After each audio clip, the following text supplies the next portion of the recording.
All right. Hello, everyone. Tonight, this is Kev, and this is Black Men Being Brutally Honest. And thank you, thank you for. Hold on one second. Hold on one second before we get started. We'll give this a few minutes, and let me go take this phone call real quick.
All right, everyone, just bear with me one moment. Just trying to set some things up. Trying to send a couple links out. In fact, let me yeah, do as Roguish the Billmonger says and hit the likes on the way in. We're gonna get this party started. I'm about to drop a link in the chat. So anyone that wants to join the panel can. Yeah, we're gonna get started. And tonight's topic is when a black man is brutally honest. And yes, this is a Kevin Samuels centered broadcast, but we're also gonna talk about whenever this happens. You know, um, is this a community that we can really be honest with without any kind of backlash or vitriol? And it doesn't seem that way because when you're a black man, I mean, I don't know. It just seems like a part of racism and white supremacy never left being our nemesis. So anyway, we're just gonna give this show a chance to develop for a little bit. Damn, I sent that link wrong. So I definitely don't use that link. Let's see. Yeah, if you're just over at the Roger Report, Roger gets over here tonight. What we need to do is we need to congratulate that man because he, with this broadcast that he did tonight, he made it over 1,000 subs. Big ups to that, bro. Like, he deserved that, and he busts Go. ass with consistency night after night. And shoot, I'm proud of him. I'm proud to call him a habitual line stepper brother. It's just it fills me with pride knowing to see another black man do good. And That's Rogish, the this is start. a Yeah, he been on it. He problem. been on it. Yo, I Yeah. got one. I got one even better for him as far as celebration. Keep doing your thing. This for you, Raj.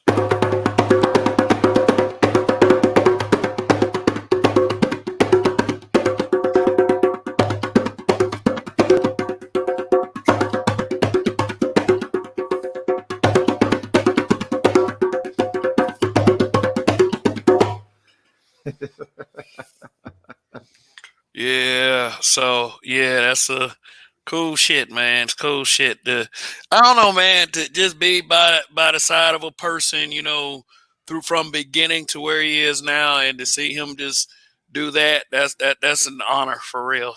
Just let everybody know that And I've known Roger.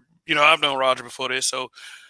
But anyway, he's still over there doing his thing, and we're over here doing our thing right now. So Peace, yeah. peace. So can you actually believe like all the vitriol that Kevin Samuels has been getting? Mm, Go ahead. Go ahead. Nah, go ahead. Go ahead. Go ahead. Yeah, because see, actually, I can believe it. I'm for real, man. Whenever we lay down the law, man, it turns into a shitstorm. A shitstorm. So, Uh, so, so is people just pissed at the end of the video, simply because okay, he took the he took the gloves off and everything, and he was cordial to her the entire time. She wasn't cordial to him, but the moment that he but we took know away his that. cordiality, that was the issue. But we know that doesn't matter, man. I mean, you can say just about anything in this world. You can say roses are red, violets are pink. Then she'll say, "Well, violets are blue." God damn it! You know what? You just saying shit against women. Like it'll be that way. I mean, okay, but okay, so because I don't know what people mainly crying about. Is it just the fact that he read her well and she didn't like it or whatever, or what? I think that is just the overall general thing of what goes on whenever a black man has anything to say, Yeah, and that self righteous female pride that it was shattered because women are usually in a position to be able to criticize black men unhinged, no matter what the situation is. And when that right, happens, is always on the onus. The onus is always on black men to fix it. right. It's like whatever's wrong with us is our fault. It's no one else's fault. It ain't. It ain't that. It ain't that people are just picking on us and looking at us in a negative light. Is that we as black men we have to step our game up instantly. Right, right. And females aren't used to being blamed for whatever they say about guys. And, a lot of guys that take that criticism don't really have two legs to stand on when it comes to a lot of these females and what they have to say. Because they, even though a lot of it may be horseshit, a lot of these guys make it true. Yeah, throw the acquiescence. Yes. But, yeah, yeah. But with Kevin Samuels, that's one guy they could not work anything over on. I mean, they probably have a better chance going at Tommy Sotomayor than they got at going at Kevin Samuels. The thing is, he disarms them from the jump to where the only thing they could complain about is the words that he says, nothing else. And it's Hmm. like it's like, all right, well, listen to his words. Really, he asked the question, and then once you tried to work around the question, he called you into accountability for it. Boom, there you go. And the fact that okay, by this time, people calling in, he should have a name to himself to where it garners a certain level of respect. So you understand that you're not dealing with, what I'm saying, some Rudy Poo. But they go to that cat like he a Rudy Poo. He's so polite, cuz he's so polite. And he could just, what I'm saying, lay a smack down very, very rationally and logically every show if you wanted to. But he's so But polite. how can you just like how can you go against rationality and politeness? Yeah. You look for the one or two or three fucking things wrong with the guy, and you try to make that your argument. And I've gone through this plenty of times with females online, and generally people online. They want to assume that you're the bottom, you're the lowest of the low. They never give you the benefit of the doubt. They never Yeah. assume that you're doing well or at least okay. They want to put like the first thing the first category that especially a lot of these females want to put you in is the loser category. Yeah. They want to put you in the loser category, because you did the one thing that they feel like no man should do, disagree with them. Disagreeing with them is the worst fucking thing you can do. And it's like, it's at the top of the list, and they put, getting pregnant out of wedlock like way down on the list and all the other stuff. And once once once that begins to happen over a certain number of times, you get a reaction. Now, I feel like people like Tommy Sotomayor was the reaction to years and years and years of it. Right. And then when black men were finally given a platform, one black man finally started saying a lot of stuff that, and I'm not even gonna put it so much on Tommy because there was a Manosphere 1.0.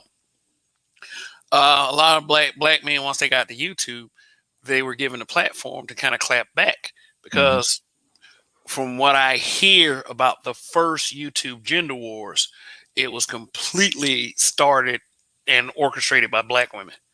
They Yeah, they I they think they started going off on Sarge, and and that was when Sarge was actually doing light with his shit. You know what I'm saying? He was actually light when he started off. He was just, what I'm saying, stating his case. stating his grievances and everything. He wasn't even going really hard in the paint like that. But you ain't even And got to. But you ain't even got to. But you ain't even got to be hard though at all. You could right, say the slightest of criticisms, and the knee jerk reaction is just ridiculous. yeah, yeah. It's not. If people, you grow up and they say, well, it's not what you say, it's how you say it. Nah, it's with us. It's the fact that we say anything at all. Mm. Yeah, but yeah, that. Mm. You know. Yeah, but with that, it always has its haters now, doesn't it? Now, not only do I want to cover Kevin Samuels, I want to cover the whole hate, the whole hate and vitriol against black men. Anyway, it just Hmm. uh, mm, hold Hmm. on one second, I gotta. It's amazing in an aspect of his deconstructing process. That's what they hate the most. Uh, He has a flawless deconstructing process, completely flawless. yeah, I mean, but you got on. Oh, all right, here you go, Donnie. Oh, yeah, but it's like that. What could they go at Kevin Samuels with? I mean, we seen Facebook, and we don't care about Facebook too much because it's just everybody picks the one pick they don't like, and then they go off of it. It's Right, Facebook ain't nothing but a bunch of pick pulling. That's all it is. But the YouTube reaction, the viral reaction, the community reaction. right.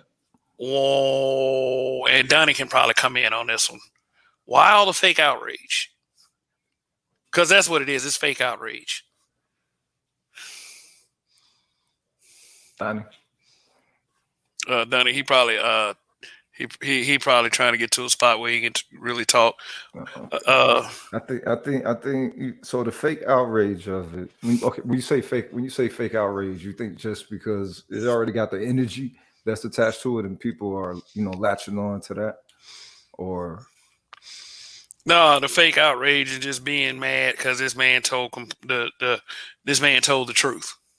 That outrage. I mean, but The fake outrage of the kind of things that black men have to hear day in and day out.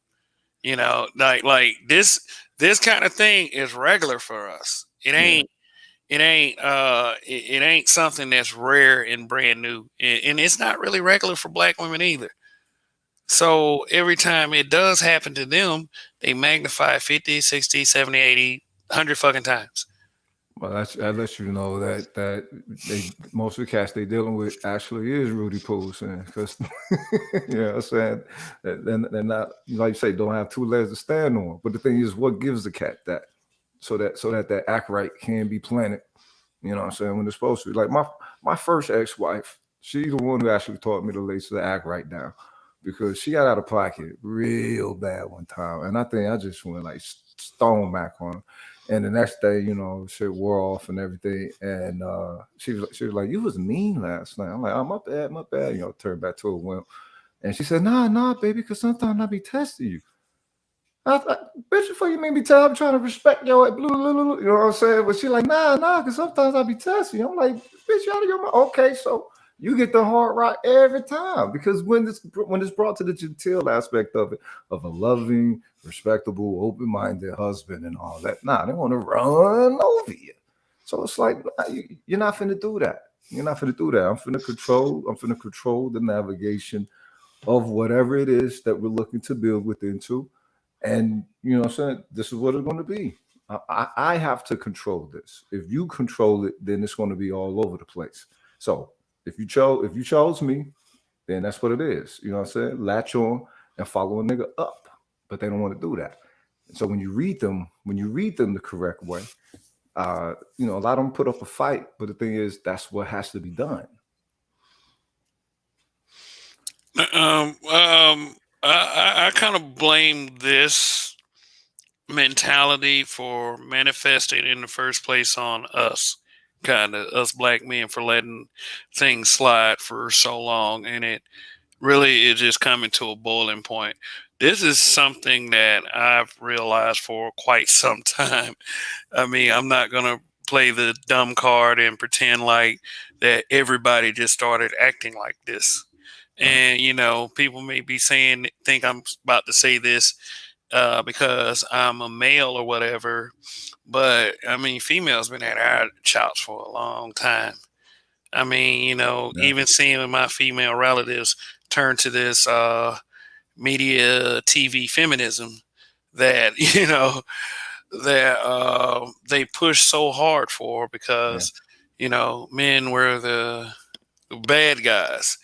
And one thing that I try to get people in the black community, even to this day, to understand is that wasn't really our fight. Things didn't end when Lyndon Baines Johnson signed the Civil Rights Act. Right. You Right. know, and things got worse. And the reason why I say they got worse, everything just it basically stopped short of lynching and everything, but it turned from them doing it to us doing it to ourselves. Yeah. That's the And constant. yeah, I mean, like think about it. It went from lynchings to drive-by shootings, and I think drive-by shootings have eclipsed lynchings by now. I mean, I'm not gonna give, I'm not one of those types that's gonna use like, well, black people do bad stuff. No, why should I pay attention to racism? No, I ain't never gonna be that guy. I'm never gonna give racism a pass based on the transgressions of this quote unquote black on black. But if stuff like this keeps happening, you're gonna have to start take. I mean, we're gonna have to take a really deeper, closer look at it. At least, I mean, because it's like it can't be that every fucking time a black man opens his mouth and says something and it chaps people a little bit, Right. then it's time for him to go viral and become public enemy number one. Well, Now, maybe that's what's needed for the areas that need to act right to get the act right. You know what I mean? You want it to, you want the logic and the rationale to be embraced as you present it, you know what I'm saying, in loving guidance. And that's usually the form that most cats take, loving guidance. But that's received as control. So if your loving guidance is received as control, what other method do you have that's going to be in that, genteel perspective of delivery, around that? Nothing. There's no lower level than loving guidance. Well, they're not After that, coachable. say it again. They're not coachable. That's what that's called. There you go. There you go. And Yeah. what you deal with people that's not coachable, they get cut from the team. Yeah. That's or you could submit to the chaos, which there are a lot of black men that do that. They're what I call peacekeepers. Where what they'll do is they'll call it being manhood, they'll call it stoic, they'll call it taking the arrows. Then what they start to see as their kids grow up is they see their kids are manifesting a lot of the dysfunctions of the woman because they didn't. I mean, because at the end of the day, they chose wrong because you're supposed to vet that out in the beginning. But they believe that being a submissive role is going to calm her down, and it doesn't. I mean, Jenny Mai is an Asian, and she said that the white dude she was with did the same thing, and that didn't work. And he's a white man because of how her mother raised her. Her mother, and that's that tiger shit, them tiger women that they talk about. So this is something I can point out in other communities too, not necessarily like saying that it's just black women. At the end of the day, you have even that dude, the dude from the True Restaurant did the same thing you did. He tried to be loving. And then what did they Yep. do? They said, fuck it, I'm gonna take Yep. a shit on your table because I can. Fuck you, nigga. And then Yep. everybody got mad at him because he didn't even really go off like that. He just addressed the whole thing. And Yep. they didn't want to hear it. And the truth is, the black people, both black men and black women, have a problem with black male authority, and absolutely. we cannot get past that. Anybody that cares about the black community, until they actually admit that, to address that, it's like being an alcohol and saying I'm a functional alcoholic, but you've got a DWI. Everybody's telling you a different person. At the end of the day, if you can't admit that you can't control your liquor and it's a problem, well, Yeah. Darwinism is going to run its course. My bad. I didn't mean to jump in what you were saying, but go ahead. You good. Yeah. Oh, and add on to, hey guys, what's going on? And add on what Aaron just said.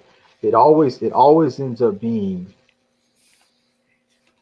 in the end, or when the season is over and we can't all grow, reap that harvest. Oh, I learned my lesson. My bad. Hmm. That control, like I hate, man, Yeah, we understand when you yeah, understand that the black community is a gynocracy. Any woman, any black woman that says a controlling, I would say ask non-black women if they think black men are controlling, because they actually can compare what their men do compared to what black men do. Oh, well, you all are not the same with non-black women. Okay, it's that's what they'll say to that, and it's like, so is that white man controlling when you deal with him? Do you think, look at how Eve is acting with that dude that she's with, the billionaire? She's a completely different person. Mm-hmm. Is he controlling her? She wouldn't say so. Look at Tia or Tamara, whichever one. Like, the thing is, it's only controlling when they're black. right. And it's also whatever they said. If you ask them, when white Jesus tell you not to do these things, you don't call that control. And y'all be the first ones in church every Sunday. Well, yeah, that's a smoke You know, screen, that controlling stuff. And I've even, and number one, that's a feminist tag too about control. The reality is, what you're essentially saying is anything. First of all, I don't understand how you expect the man to protect you if you don't know how to listen, if you don't know how to follow order. I don't understand that. If I say don't walk in traffic and you say fuck it, you're controlling me, and I'm gonna walk in traffic, you may get past cross that street a couple of times, but eventually the law of probability is gonna run its course. So this and by the way, oh, it's controlling. Okay, you wouldn't be here if the outcomes. If you got the outcomes that you wanted, we wouldn't even be having this conversation. yeah, So in because the presentation, you're talking about the traffic. Think about that. That is for assistance. That is for assistance, and you're going to receive all types of resistance for the assistance. So imagine when the read right come. I mean, yeah, and at the end of the day, a big reason why black men hop the fence, whether they know it or not, is they're hopping the fence because they have subconsciously determined that the culture is the problem. It may manifest in them saying all black women, but what they're saying is there is a pattern that their brain is picking up on, and they notice when they get away from, AKA the color. Even if it's light skin, the pattern changes, even if they don't know how to articulate it. So what happens is women will call that colorism, because it's never about the attitude. Black men have been talking all day, all night about the attitude. It's never about the attitude. Can never. And to be fair with the Kevin Samuels thing, that woman, even though people can say about the phone, I guess she was looking at the YouTube comments with the phone. She handled that better than a lot of women would, and it does make Kevin look like he's the aggressor. It does make Kevin look like he was the aggressor, but you got to remember, Worldstar ripped that video. That wasn't a video he uploaded. Anybody that's seen Kevin's channel has known for like 90% of the time, Kevin is not going at them like that at all. It's usually a couple of chicks have wilded out before that call, and then he's just, and it is what it is, because truth be told, as you're getting as big as he is, you're just gonna have to understand that people, man, you got a gay black, you got a gay black man that is literally disagreeing with Kevin. Joe, mute that music, man. Yo, Joe, mute fam. I think he's a troll. You got a troll up here, man. You need to put him down. Oh, okay. Yeah, that's all that is. Oh yeah, I can recognize him quick. Man, you had a gay black man come to Roger Report, and he said he was gay. They said that he specializes in teaching women how to get high value men. And how in the hell is he gonna do that shit? No, he said that with a straight face. I think Archer's debating him. Started that job last night. Face. And here's the thing, and he was sounding a certain type of way. He was like, "Yeah, man, I'm gay. You didn't hear the voice." I'm like, "No, because I didn't know. I'm not." But he admitted it. The picture gave it away, man. I mean, it did, but I'm not. If you sit there and attacking people, you can be fucking people's channels, but you could be fucking people's channels up. So he admitted. So I said so, and I said so. Let me get this straight. Now, and you're saying you help women, black women, get black men? No, I help them get all men. And I'm like, well, shit, what you need to do is make that video about Kevin, and that way you can help these chicks out, because if you can help them, then hey, there's money in it for you. Yeah, that's the market. I mean, shit. There's gonna be a lot of people trying to take Kevin's spot. That's what he's gonna be trying to do. Oh yeah, and they should definitely try. I'm not against that. Kevin is probably on a But the fast but the track problem, to mainstream fame right now, and let's just go ahead and be proud of that brother. But They gonna put that dude on Fox Soul, and then it's gonna be Oh over. yeah. Oh, I'm hoping he go to somewhere like Revolt or something, man. Go to They some put go to like Revolt. no, that nigga, that's who but gonna that, try to get him I first. see Fox it. Soul I gonna see try to it. give him Yeah, that I bullshit see it. money. Yeah, they gonna put him up. They gonna Hey, give him that hold on, 5150 time out, bag. y'all. Time out, y'all. They gonna put him on the same panel as Vivica Fox and Lisa fucking Ray. And Selena, I'd be like, nigga, this because they want nigga, that we group. That's Lisa, everybody. Man, Lisa Ray, man, don't do that to that man, because you saw how they were with Ice Cube. You know they'll, nigga, Look, you got it. They wouldn't help it. You know how Lisa Ray was with her own sister. yeah. But the problem here's what they want. They want that group. They want that group of black men. That's what they want. And Kevin's being nice by saying, "Okay, sisters, I'm giving you a shot at getting a chance at these men. Just y'all, just meet the basic requirements. You know what Roger was talking about on his show. Just meet the basic four requirements. Just meet Yep. them, and we can get you a shot with these. Because most of these black men want to marry black men. I get it. And at the end of the day, Kevin even said the other day, I think after the lady named Claudia called in, he had already said, I am getting more emails from non-black women trying to figure out how can they get in this group. Yeah, I Period, man. believe it. I believe it The because the the people bar, give it up, man. black men have a low bar.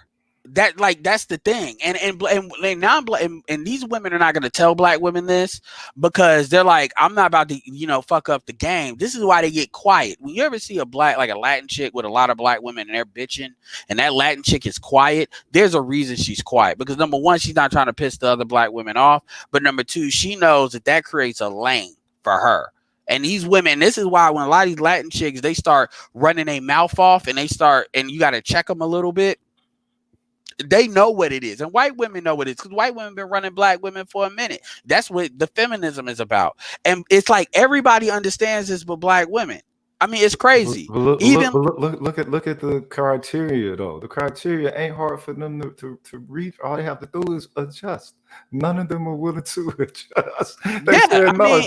Take me as I am. You're like, no, you don't fit right yet. I mean, it's about 20. It's about 20% is within acceptable levels of cooperation, and then outside of that is degrees of dysfunction. But here's the problem. Here's the funny part is that they want that equality piece, right? Which is take me as I am. Yeah. But here's the crazy part. The brothers over here who actually are making it take me as I am, meaning I want what I want. Give me what I want. Like at the end of the day, most black dudes ain't really asking for a lot. That's the sad, which is the sad part. Well, black Meaning men you are should be owed nothing. Black men are owed nothing, and and they don't want to really say that, but that's how they feel. Notice how they always say, I feel like everything is I feel. But when you actually ask a specific question as to what Kevin said, they agree with what he said. Another thing I want to add in is bullshit about average. Like, we don't know what the fuck, good looking and not. First of all, that woman is not average. That woman is actually below average in the face. And I'm not trying to be mean. Now, I did get a second video on it, and it looks like she might have a body. But the reality is, you're wanting to get a dude that makes six figures. He knows he makes six figures. Like, the only way that will work, number two, in North Carolina, and I live in North Carolina. So when you look at cost of living, like, my point is that I can assume she probably don't want a dude that's got kids. Because a lot of these women have said that before. And then on top of that, you got to remember, it's not about average. Damn that. You got to remember, she's 40, she's 35. She's 35 with a kid. They could make that average argument if she was 23 asking for that. But the truth is, she's 40, but she's past the danger zone. And he's already talked about the danger zone starts at 27. And the truth is, by the time that kid gets 18 years old, she'll be 40. What is it for the man? And I asked those women, I asked Amy and I asked Stella, who is Caribbean, talk about her zaddy and shit.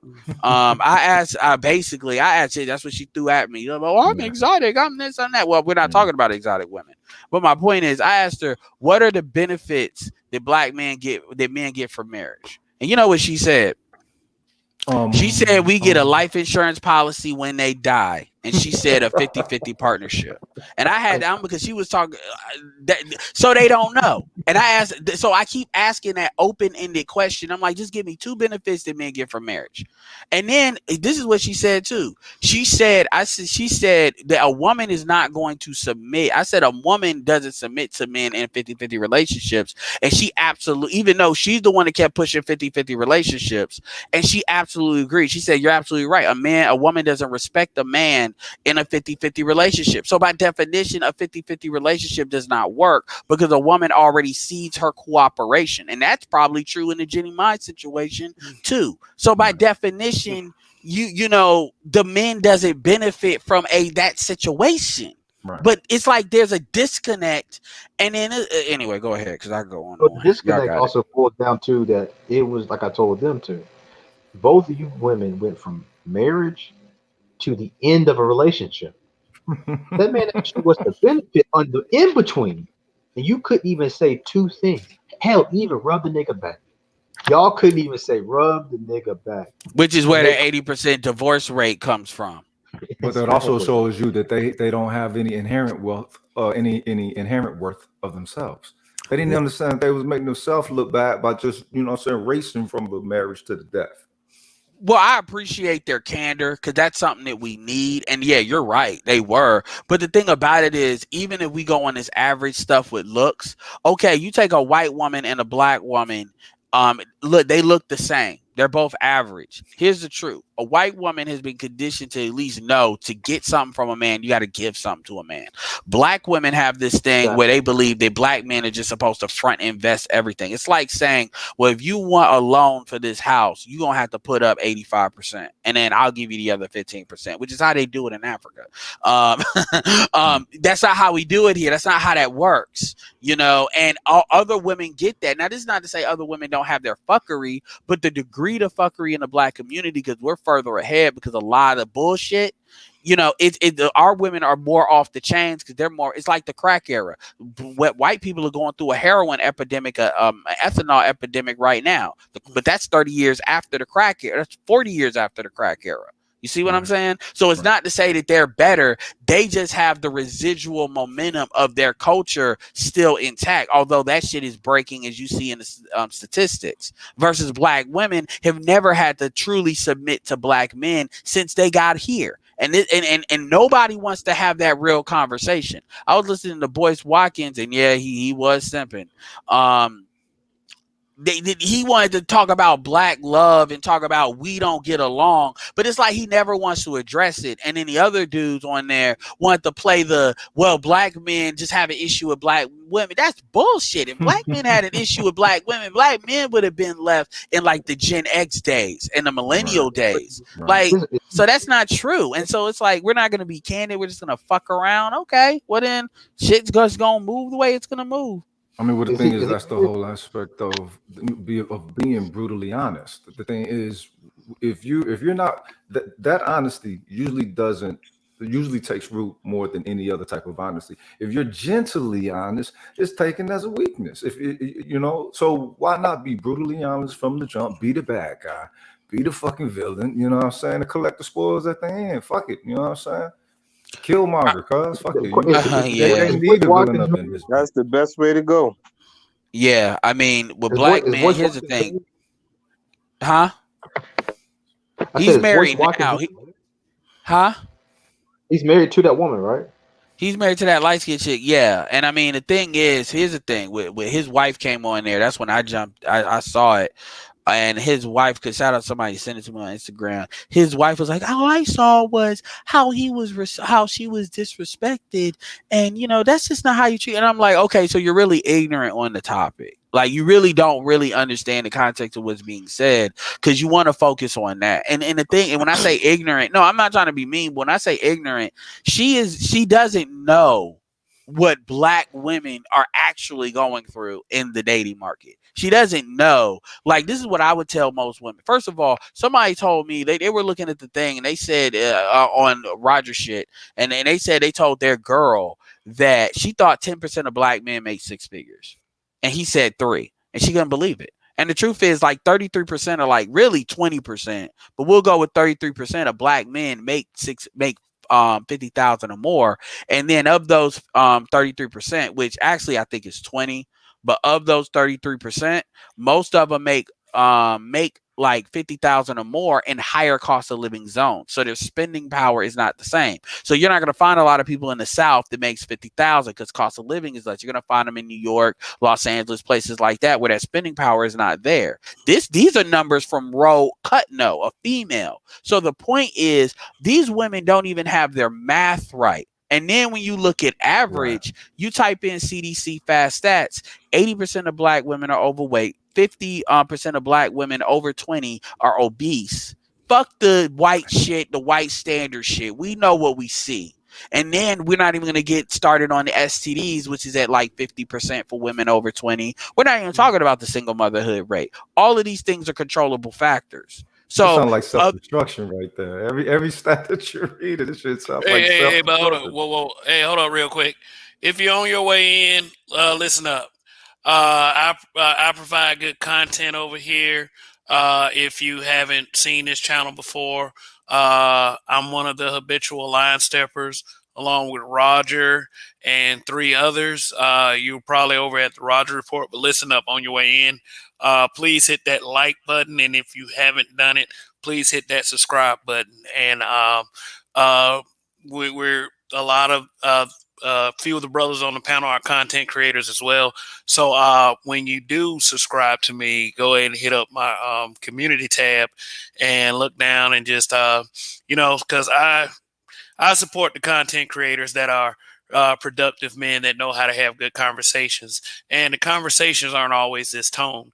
And what they try to reflect on the not just the Black Manosphere and its many creators, but people like Kevin Samuels as well, is that what they'll do is they'll take the one thing that they don't like about you, and then they try to highlight that and make that all the make that what you're about. Like, you may be talking about, college students, but if you make one video about a black woman doing something messed up, then all of a sudden you're the black woman basher. And what these guys are trying to say is, what the hell everyone is so mad about when it comes to old Kevin Samuels. you know, to me, he ain't tell nothing but truth. And that's the type of honesty, quote unquote, that black men are used to on the hour, every hour. So, yeah, well, the truth is, I mean, you're gonna a lot of black women, all up till the grave. I mean, at the at the end of the day, black men are doing what they're doing, irregardless if you believe it or not. So if you want to say it's all colorism, it's all a black man's fault, well, it'll be our fault why black men just keep doing what they doing. You want to still pretend like the stepdaddy game is in still full effect and full operation. You want to pretend like there's a whole bunch of Russell Wilsons ready to save women when they need to be saved. OnlyFans will tell that. I mean, you can believe what you want to believe. It's like me. I'm 5'5". I believe I can dunk. Maybe one day I will. But that 10-foot goal is looking at me like, well, you keep on trying. I'm going to be here. And you can believe, and the thing is, these women wouldn't listen to Kevin if they didn't know what it was true. And all this, like, average women are getting with rich dudes. Like, I don't know where like, y'all, but like, what? And everybody keeps saying that, or dudes are saying eye is in the eye but a holder. But would you date her? Hell no. Come on, man. Like, stop lying, man. Like, can we be honest? Go ahead. Oh, okay. Because that's the issue that. Hey, real quick. No, I was gonna say that's the issue. Hey, real quick. I just want to just shout out this super chat from Benevolence. Thank you for supporting the channel. He says that Ashkenazi will always support black culture, only as long as it's deviant. Mm. The Ashkenazi. Ashkenazi. The issue is not. Here's the issue that most people don't understand is that you actually have pinned. It's not that you've pinned black men into a corner, right? That's not what we've done. That's the reason I was asking that Amy chick question in terms of you got a chick with kids who's a black girl. good girl, smart, intelligent, whatever, and you got a non-black woman who ain't got no kids, right? And so, matter of fact, I didn't put a color on either one of them. I just gave the description. She said, I would want my son to be with somebody who does not have children. I said, so cool. Then what you have done is given young black boys only one right criteria to choose in mating, meaning this. If 72% of our women have children, then that 51% who don't have children, you literally just gave them the green light to go date whoever they want to.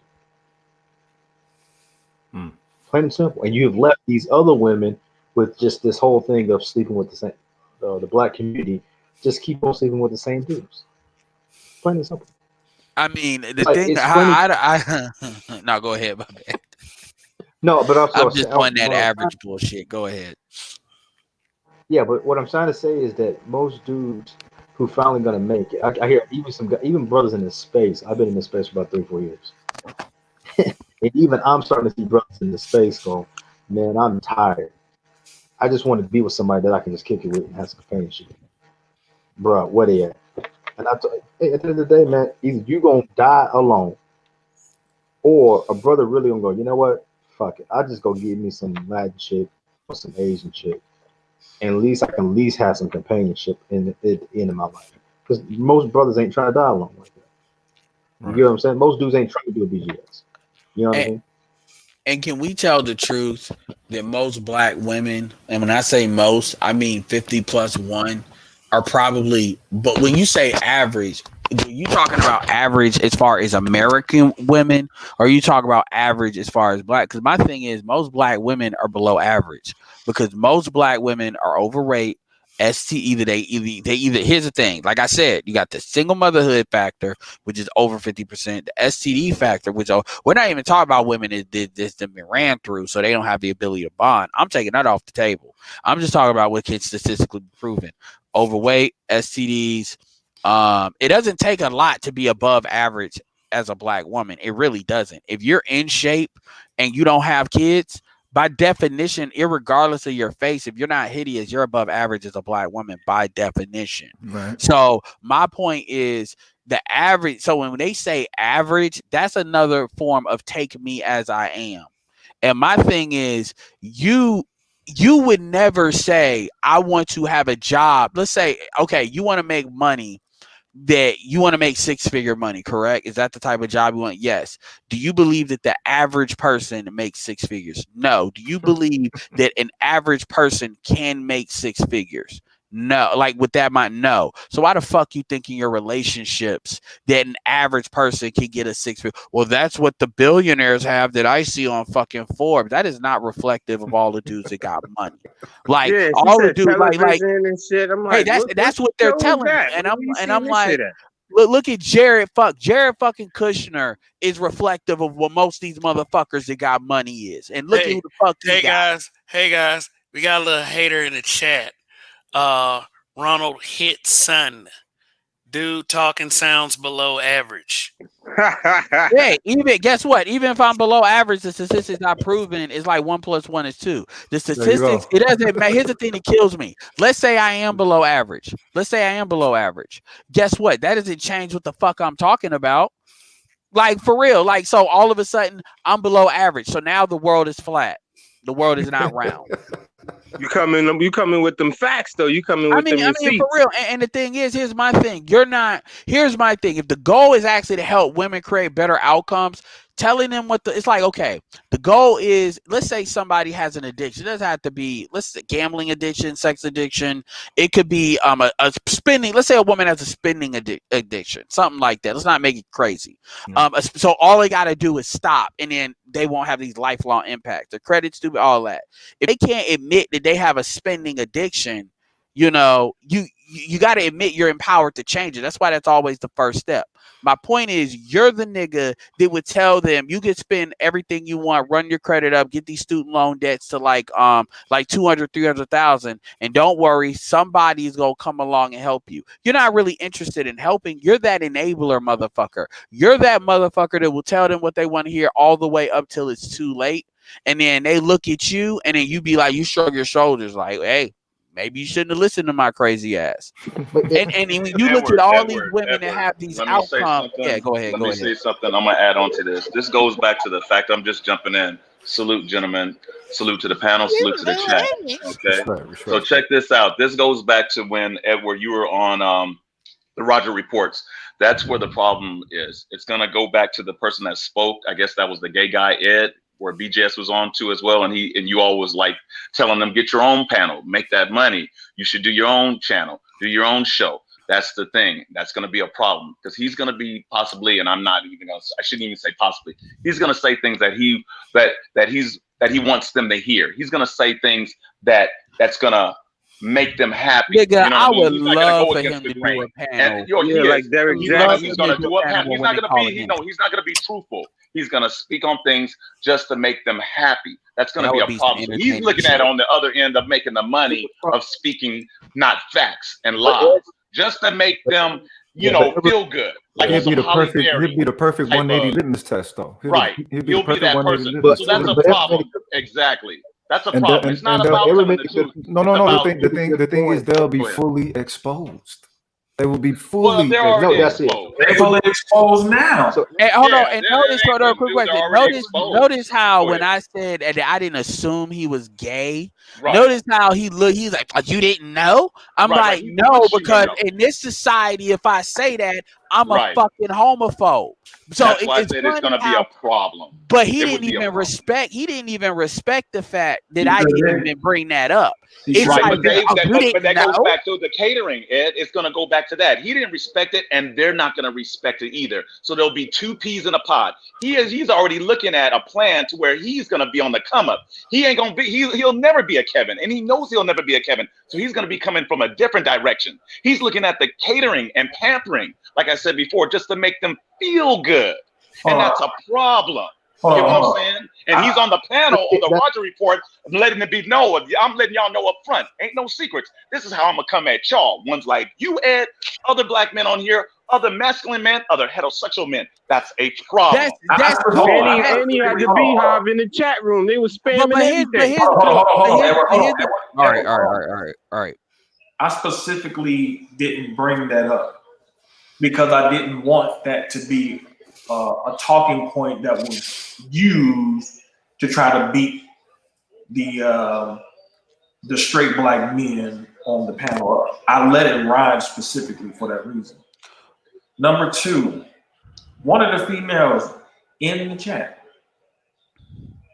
said to this dude, "We need to link up." Now, for years,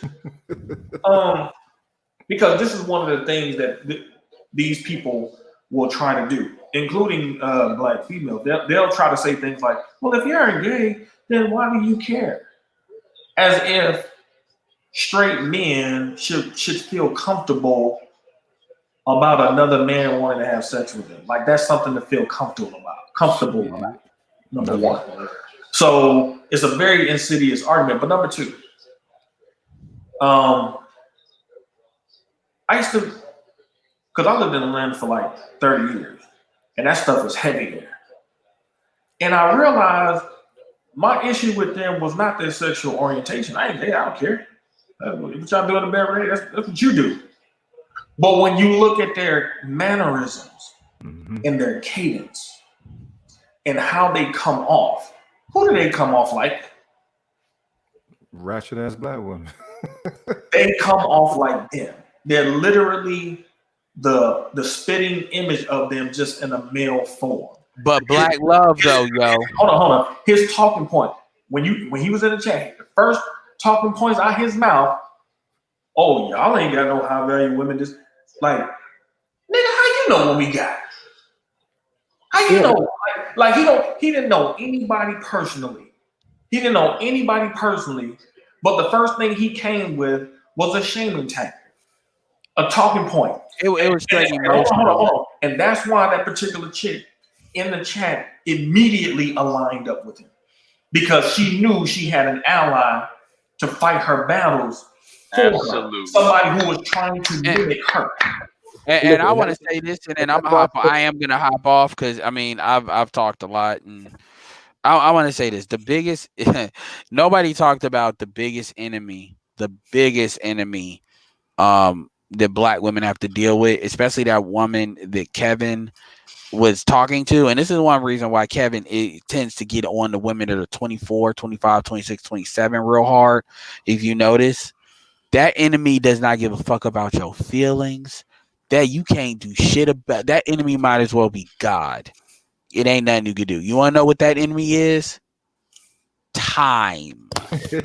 And the reality of the situation is her issue, her bullshitting is only empowering time. Time moves no matter what you do. Sleep, up, whatever. And the reality of the situation is a lot of people need to look at how Kevin addressed her from you don't have that shit's over. We could have had a conversation if you was like 23, maybe 27, maybe even 31. Right. You're 35. You have a child. The reality is you fucked up when you were 23 with the dude you had. It doesn't matter. You fucked up.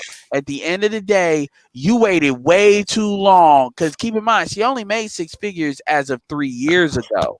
So it ain't like, she been making money that whole fucking time. So my point is, time is our enemy. And this is what you see a lot of these women trying to battle. These women want to say 50's the new 40, 40's the new 30. I mean, you notice that y'all saying that ain't nobody believing that. And in the black community, you're gonna have the best chance of black men fucking older women because niggas are like got mommy issues. But the truth is that shit is starting to change too, where they may fuck you, but they're not getting in long-term relationships with you. You just an open wound for them to deal with. This is why these women always talk about I've dated a high value man. No, that means you sucked his dick. No. That doesn't mean you don't stop acting like you dated on the pursuit of you got a proposal. That's bullshit. Modern dating is not dating like it was in like the 50s and 60s. That's why I told that chicken. That's why I typed in the chat. These women think consistent dick is a relationship. They do. They really do. And this is why, or they think if you have a baby. Perfect fucking example of this is NBA fucking young boy. That nigga's 21 with 7 baby. They all believe they have when Yaya Mayweather was stabbing that bitch. She thought she was they both in a relationship with him. And this is why I'm hopping off. Y'all can say what y'all want to about Irene Yvette, but dating a white man and coming back trying to play the Hotel Black Love shit in the Sphere a couple of years ago. But the realest shit that Irene Yvette ever said is she said that sisters got to stop pretending like they're against polygamy when they're living it all but name. And this is why even Jason Black says it's better to have a piece of a winner than be with 100% losers. And these women don't like hearing that because at the end of the day, that's your best shot. If you really I don't even think she qualifies for that. For my point, going back to my point is time is her issue. Think about it. She gets with a dude. Let's say she gets this magical dude. If this dude wants kids, then guess what? She gets pregnant once, she gets pregnant twice, back to back. That's 18 months. She's 38. So what the fuck does that dude get? He did look good. And we asked those 2 women on that other panel, what benefits do the dudes get from marriage? She told me death of the woman. And anyway, time is we are communicating harshly because there's an urgency. You all in your fucking 30s. You ain't got a time to fuck around and find yourself. But anyway, they ain't got time to be on these damn panels and on these chats arguing with men. Yeah, I mean, shit. You want somebody to tell you what you want to hear? Take your ass to the church and tithe the damn pastor, or go to Derek Jackson. They'll tell you what you want to hear. But and that's why I don't even know why they calling it Kevin. It's like if y'all want to, like these women, why do you listen to him? Well, bitch, why do they listen to Derek Jackson? How many motherfuckers if Derek Jackson got married? Like, and so when people say he's a scammer, I'm like, but y'all ain't gonna say shit about that dude, right? And half these motherfuckers, I check. A lot of these motherfuckers that be talking that shit, they be subscribed to Derek Jackson. So I hope Derek Jackson addresses this shit. I hope he tries. I think when the women say I dated this dude and really was just like casual sex. I mean, that's true though. For them, that's true because they want certain things. It's their whole life cycle. It goes babies out of wedlock, Then then go to college. Then they end up going to. Then they try to find a retirement plan, and that's what you see these old hags doing. They're coming to Kevin Samuels and they're looking for a retirement plan. They don't even want the same things. They want to bail out. What do you bring?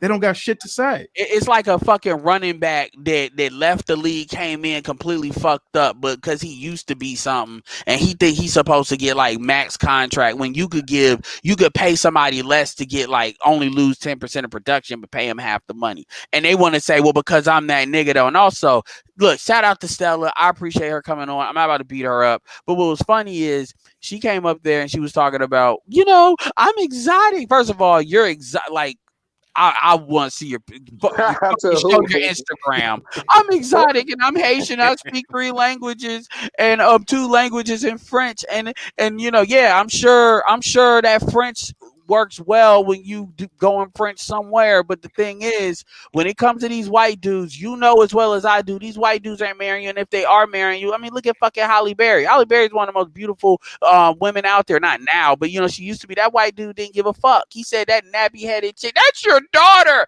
She ain't gonna have that nappy headed hair, bitch. That's what they don't give a. The original fuck boys are white men. The Jared they marrying Koreans and they marrying Asians more than black women. Well, they're not marrying black women. They taking Asian pseudo seriously, but they ain't taking black women seriously. Black women are to be fucked. Jason Pope, anybody. So when they sit there and sell that shit about Zaddy, that's why I keep telling y'all, don't argue with that. I'm like, oh hell yeah, I believe personally all black women should date a white man, because maybe if y'all get smutted the fuck out by them and y'all start to realize they don't give a fuck about you, y'all will appreciate us. Now, I'm not saying we gonna take you back. That's y'all gonna have to stay over there, but the next generation to see that, because most black women idealize white men and non-black men because they don't go over there and actually deal with them. My thing is, go deal with them and see if it's really that great, because a lot of y'all know they're not even gonna look your way. Again, the Veganator on Crystal Carrison said it. This is a weirdo white boy.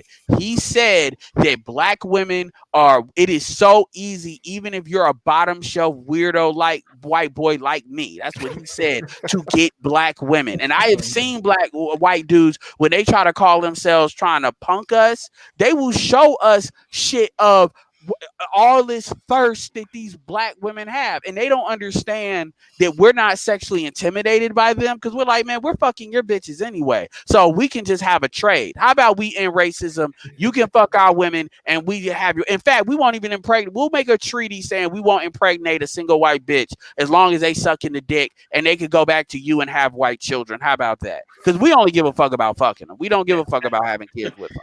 And then you could do what you want with black women if you want to, but they don't understand that. So my point is, and I'm done after this, that we don't respond the way they respond, because black women been fucking black men are conditioned to kind of understand that black women been fucking white men, because the way they act different with them all the time since they got here. So black women actually have this belief that black men don't know that you all are sucking on Uncle Charlie's dick. We don't care, because here's the thing. The worst fear that a white boy has, which is the biggest reason why they don't fuck with y'all long term, is they are petrified that you will cuck them for a black man. That a black woman will get with a white dude and still be getting some black dick on the side. And that's a big reason why they have this requirement that black women don't ever fuck a black man. They want BBC virgins. Otherwise, they don't even fuck with you, because am I telling lies though? No, I never heard that. I never heard that. I'll tell you what. I'll tell you what black women do with white men. Though this is what happens with white men. Men. Hold up, 1 second. Got super chats in. Then you can go. Then Roger can go. Peace out, y'all. All right. Thanks, Edward, for coming by. Peace out. Support of the channel as always. Force Windu, thank you for supporting the channel. Long live the habitual line steppers. Goddamn right. And for those of you watching and are not subscribed, go down there, hit that subscribe button, and hit that like button on the way in. Please, and thank you. And thank you for supporting the broadcast. Gold Professor, thank you for the super chat. Thank you for supporting the channel. And let's continue. Let's go with it. 200 people watching. Thank you. That is a record on this channel. Kev, thanks for having me on. Also, yeah, and also, yeah, I know it's probably Kevin Samuels is in his algorithm, so yeah, that I attributed that greatly, but it's cool shit going on over here, so glad y'all recognize that, and also congrats to the Roger Report Live. He surpassed the 1K mark tonight. Give this man a hand. Oh yeah. Yeah, he's super consistent, and he has one of the best shows on social media. Yeah, so awesome. Yo, can I jump in here right quick because that guy came up on the panel. I know you don't want to make it. Hold on, let me finish up on what Edward was saying, because when it comes to white men, this is the thing with black women. They could get white men. They could get white men to marry them. I know white guys that have dated black women before, a bunch of them. And what happens is they have the same problems that we have. It might start off okay, they might act all mousy and pretend to be submissive, but that don't last long. And then they dump them, and then they never go back because they don't want the same problems that we have. And what's so wild about it is if they would just act right, if black women just would act right and do what they're supposed to do, because they're dark skinned, because they're exotic, they'd have a way more opportunities than they could ever imagine. But they don't want to act right. That's not true. That's 100% not true. That's not true. Most black women can't get a white man. Well, not most. But if they acted right, what I'm saying is if they acted right, they could, though. It's not like white men are like, I never date a black woman. No, they might. No, they might. But not in this circumstance. White men are not. Hold up, y'all. Hold up. 80% of them are fat. Hold up. Hey, wow. I gotta acknowledge this super chat right here. Maddie Ghost, thank you.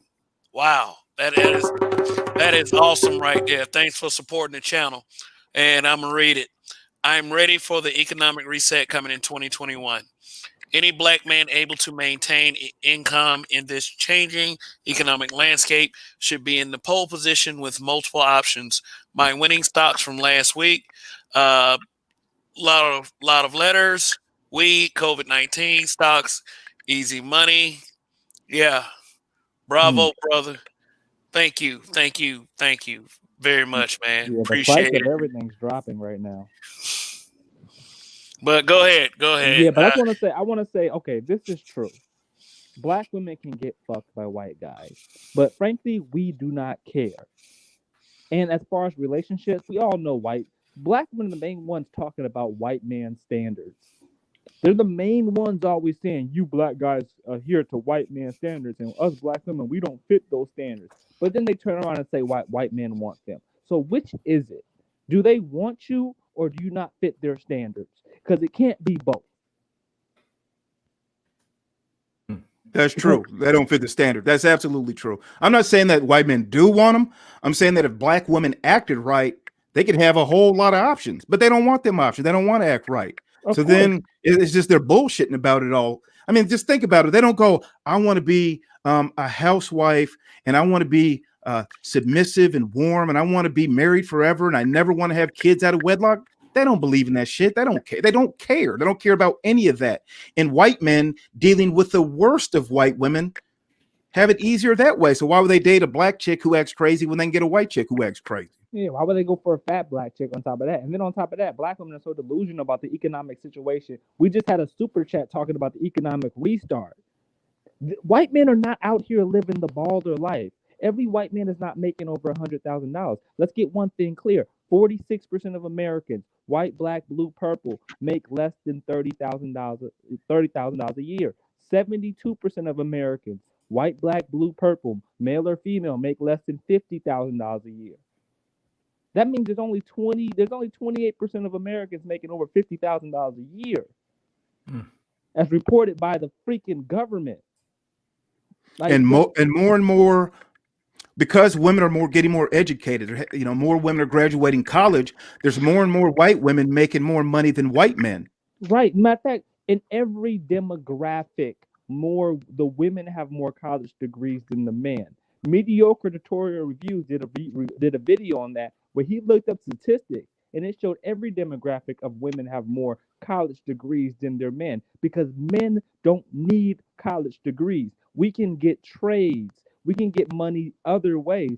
Women, they don't have that same option. They can't become mechanics at a high rate. They can't go work on oil rigs. They can't go work at a concrete company. There's not many jobs out there where they can become high earners or even make a living wage outside of going to college. Black men, white men, Asian men, we have options because we are men. And if you go to any, when black women tell you that all other groups of women don't gotta do, their men are taking care of them, I'm like, I can go to the corner store right now. I can go to Walgreens right here. I can go to tobacco store right there, and there's white women working everywhere, and they're all bringing money home back to their family. So miss me with this white black men are struggling and I shouldn't have to work because nobody else is working. Chick, you were just at the gas station where a white woman was married and working. Miss me with that. You don't see that though because you're trying to pull the wool over black men's eyes because they think they're smarter than us. They think they're smarter than us, and they get us in our feelings to be stupid. Don't let them get you in your feelings. That Kevin Samuels shit, Kevin Samuels didn't say nothing wrong to her. I was just on a panel where they were talking about black men need to lead. I jumped on that panel and said that what Kevin Samuels did on that video was him leading. And this is the type of outrage you get as a black man as soon as you show any sign of leadership. And you women don't know what leadership is. Y'all don't know. Y'all really don't want the shit. Y'all really don't want black men to lead because when they do, when they lead, and it's a type of leadership you don't want because you've never experienced it, it's something that hurts your feelings, something that doesn't make you feel good, and something you don't always get positive benefits from. Then all of a sudden you're complaining about it. Then it's a national crisis, and every YouTube channel from this side from here to Timbuktu is talking about it. Miss me with that. I'm done. Hey, Archie, you know what I would say? I would say that Kevin Samuels was almost too nice. He was very cordial. He didn't even want to take it there. And he just gave her a little taste. He could have tore that ass up. He could have tore her out the frame with nothing but facts, but with an honest critique of what she looked like, her whole mindset. I mean, yeah, she had that fugly face.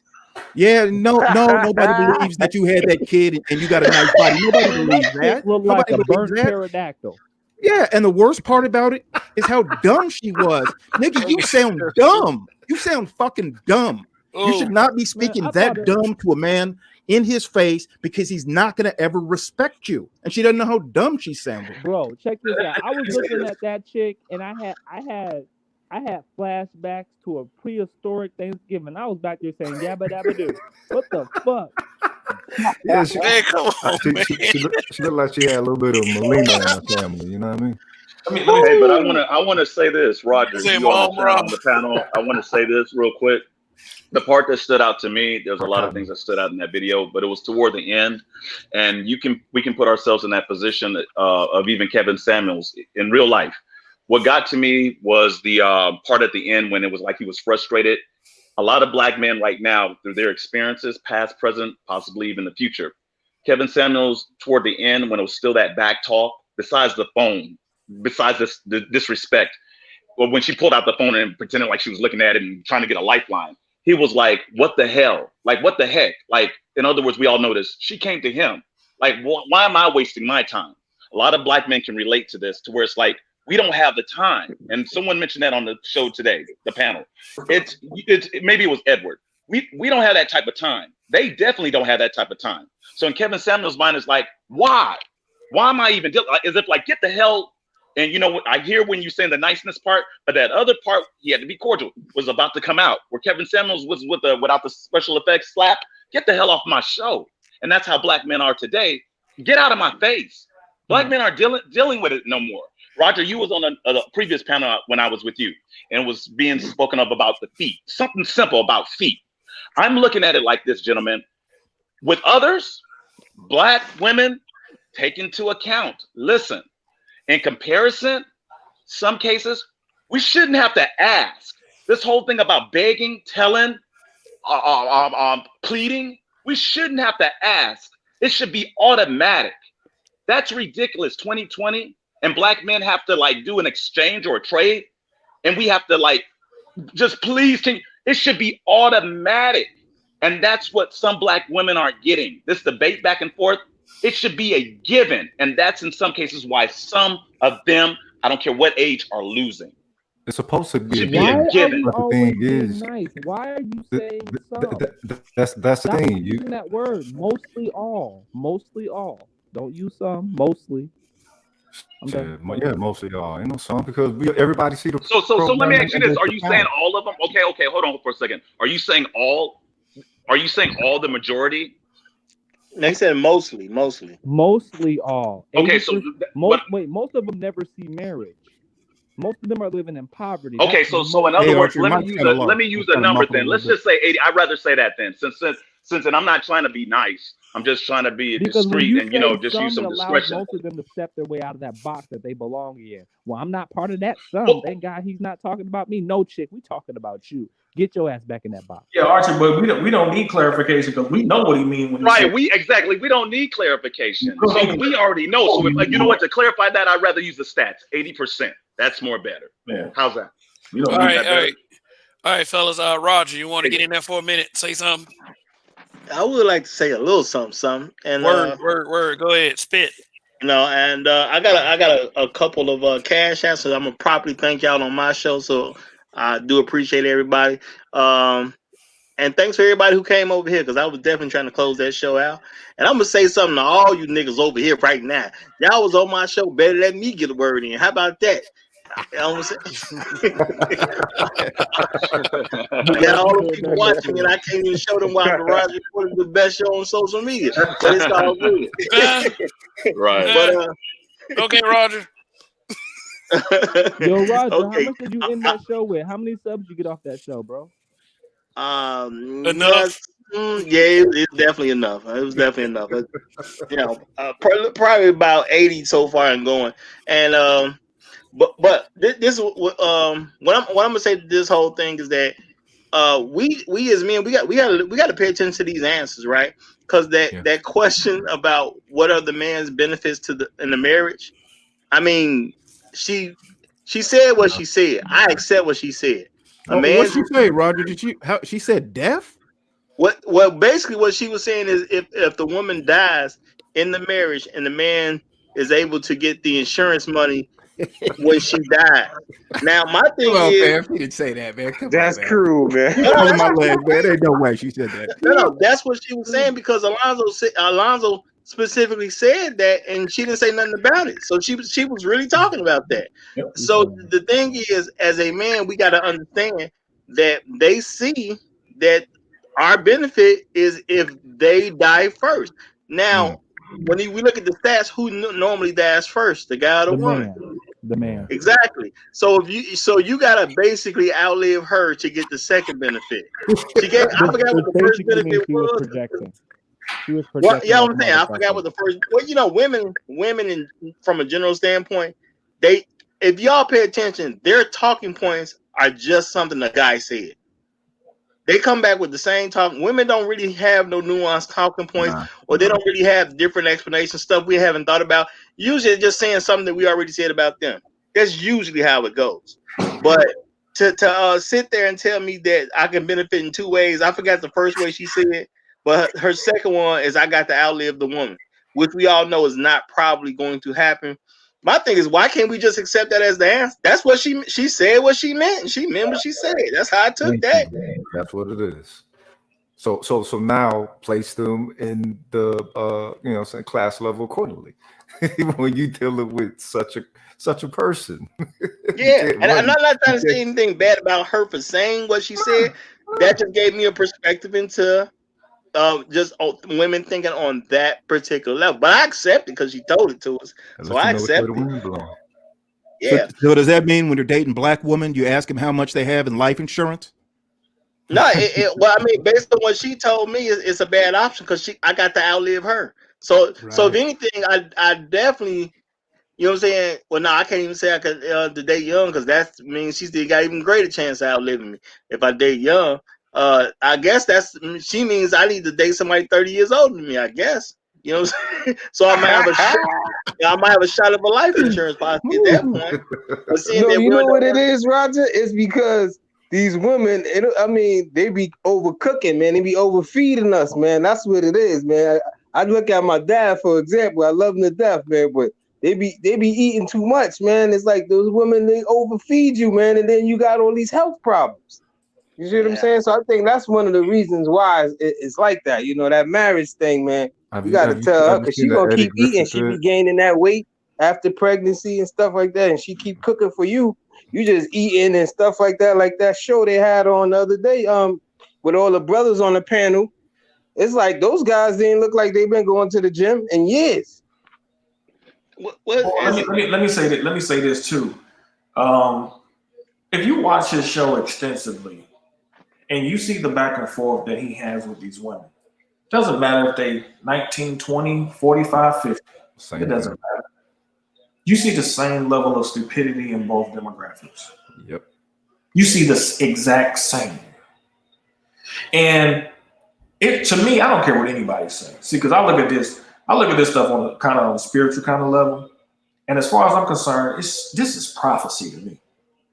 The very black man who has been torn down for decades, the woman that's supposed to be connected to him against him too, and the very same women having to not just the same women, even other races of women coming to this very black man looking for help. Very, very prophetic. This dude had a chick from Australia who was white and who was 19 call into this show looking for some help. Man, make no mistake about it. This stuff is prophecy. The very men that they have been deriding all this time, whose spaces are they in all the time? They're in male spaces. But the problem is that their lack of proper home training, they have a lot of negative energy that they're bringing because they try to find ways to try to undercut and undermine what these black men are speaking in terms of authority. And make no mistake about it, like one of the biggest problems in terms of the pushback against Kevin is the fact that he demonstrated black male authority. Right. And so that's what the pushback is really about, because he's setting forth the standard and he is uncompromising about that particular standard. So what the women do, because this is what black females have done. They were doing it for a long time with other black men, but now they're spilling it over to other groups of men. What they have been doing for a long time, because many of us have dealt with these types of women. You put forth the standard. They say you mean, you doing too much. Why I gotta do all of that? You know, they have those type of attitudes. So they won't be the best type of woman for you. So instead of being the best type of woman for you and being with a great man, they'll go deal with a subpar dude who doesn't have a standard. And then when he's not capable of being the man that she's going to eventually need him to be, because I don't care what women say, they can play around all day long if they want to. There's going to come a point in time in their life where they're going to actually need a man that can be a man for them. And when that moment comes and she's with that dude who can't, when things go sideways, she's going to be the same female coming back talking about ain't no good black men left. No. When you had the opportunity to be the best woman for that particular black man who had a standard, you didn't want to meet that standard. And when you see him having these conversations with these females, many of them do not want to meet the standard. They do not want to meet that standard. They think that just because they got something between their legs, that's all it takes. And what he's showing them, because most of these females have been taught by a professional prostitute for the state, that's all you have to do. All you have to do is be some low-level beast, primitive ape, and have kids for the state, and that you'll be taken care of. And what they're learning the hard way is that advice was very detrimental to them. And what they are realizing too is that there are a whole lot more black men out here with standards than there is not. And that's the environment that they're going to have to choose from if they want black men. And it's going to even get worse if it goes to other men. But they don't even really have a chance with those dudes anyway, because they're coming with a whole different philosophy from a collective standpoint. But these women have been using liberal whites to basically say, I don't have to listen to your standard, black men. I can be irresponsible and not have to live up to the standard that you put forth, only to come back from their 20s to their 40s, basically saying, I need the very thing that I have been denying my whole life, which is going to be very hard for them to find because they're in a very competitive market. Things, it's not the 80s anymore. It's not the 70s, it's not the 80s. You know, men can fly to a different country with no problem, get with other women. And now when they have to really fully compete, being overweight, thousands of dollars in debt, how can they really compete? They really can't. And they really know this. It's just that they really just don't want to really come to that acceptance. Because imagine being told in your 20s and your 30s, you can't compete. That's unheard of, to be in that age range and not be able to compete for a good man. But man, if you got 3 kids and you in your 20s or your 30s, I mean, chances are you out the market. Those dudes you had those kids with, you should have got out the game with those dudes, and they didn't, and now they paying for it. Yeah. Hey, Royal, I want to talk about that stupidity too that you brought up, because you know, if you want a high value man, it's like the same mindset that it takes to get a high value man is a very similar mindset that it would take to raise a high value man. Being a great mother, being married first, get your education first, then get married, have your career, save up some income. They can send them to private school and all that. That's what it would take. But like you're saying, they do it totally backwards. And then there's the stupidity of not understanding that you're suffering these serious consequences. It's like they've got these serious consequences, but they won't admit to that. They won't acknowledge that they're hurting, that they're destroying the community, that they're rejecting their men, and their men are saying, a lot of them are saying, we ain't coming back. I would be crazy to come back. It's dangerous to come back. I want to have a strong family. And that's really stupid. And then when you give them information, you give them the truth, and it might sound fucked up, or you could sound eloquent and debonair and respectful and say, that's a form of stupidity. So, what do you do when you're dealing with stupid people? If they don't, if they reject the information, they reject the knowledge. I mean, I don't know where you go from there. Rejection. Hey, but we follow through with the same rejection.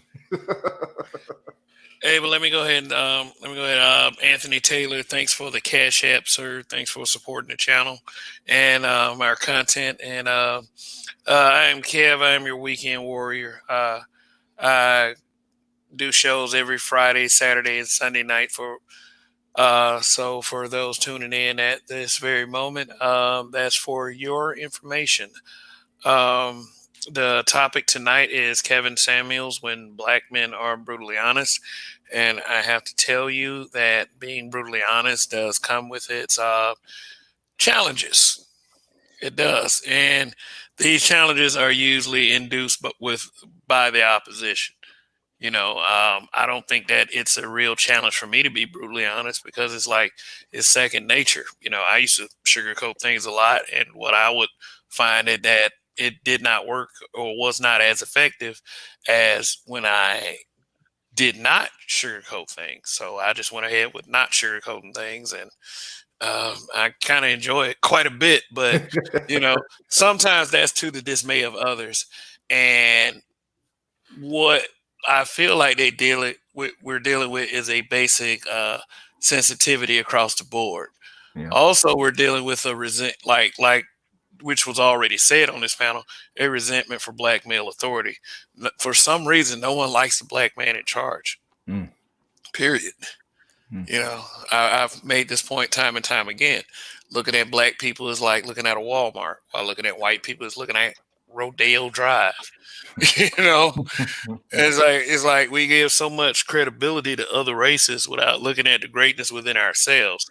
And I think that's on top of that, that's mostly what Kevin Samuels is facing, which encompasses the struggle of a black man. He faces that day in and day out, but whatever it is that he's doing is extremely effective, and I feel like that is starting a now it hasn't really started, but I mean it's getting a much needed narrative out there. You know, it's but go ahead. A narrative that they dodge a mirror placed before them about the reality of their lives. That's the narrative. It's like they're being fully exposed. That's why I want that pillow biter cat to get a show. You know what I'm saying? Let him get a show Yo, and whoa, take whoa, one whoa, of whoa, his whoa! side.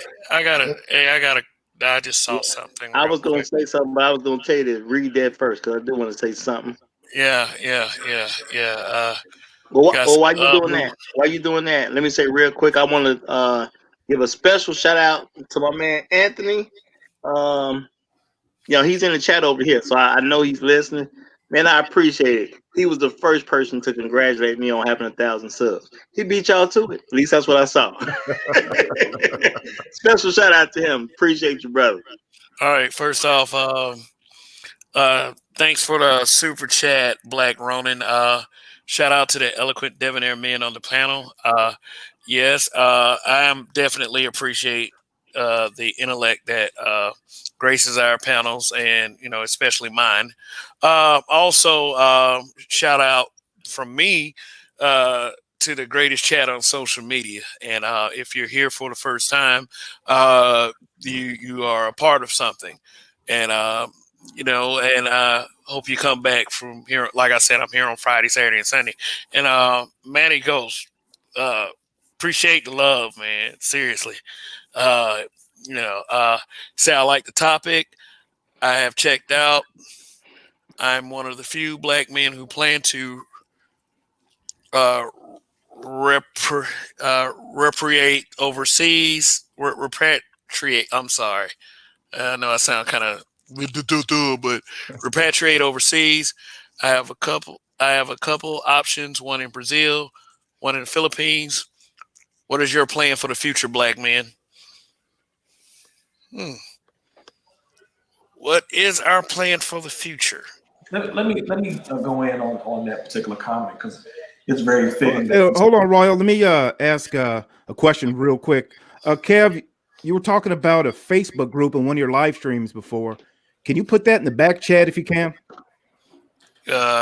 Yeah. Hopefully, I can do something because I'm on a 30-day. I'm locked up on Facebook again. Well, I got time. Facebook jail. They hell with that one. Must be a good group. Yeah. Hey, and here's the comment I got locked up for. I said women are liars. Wow. No, man. So it's gotten worse over there. Wow. Yeah. No, because they were using some woman's experience and abuse to shame the men in the group once again. That's just all. That's all they do.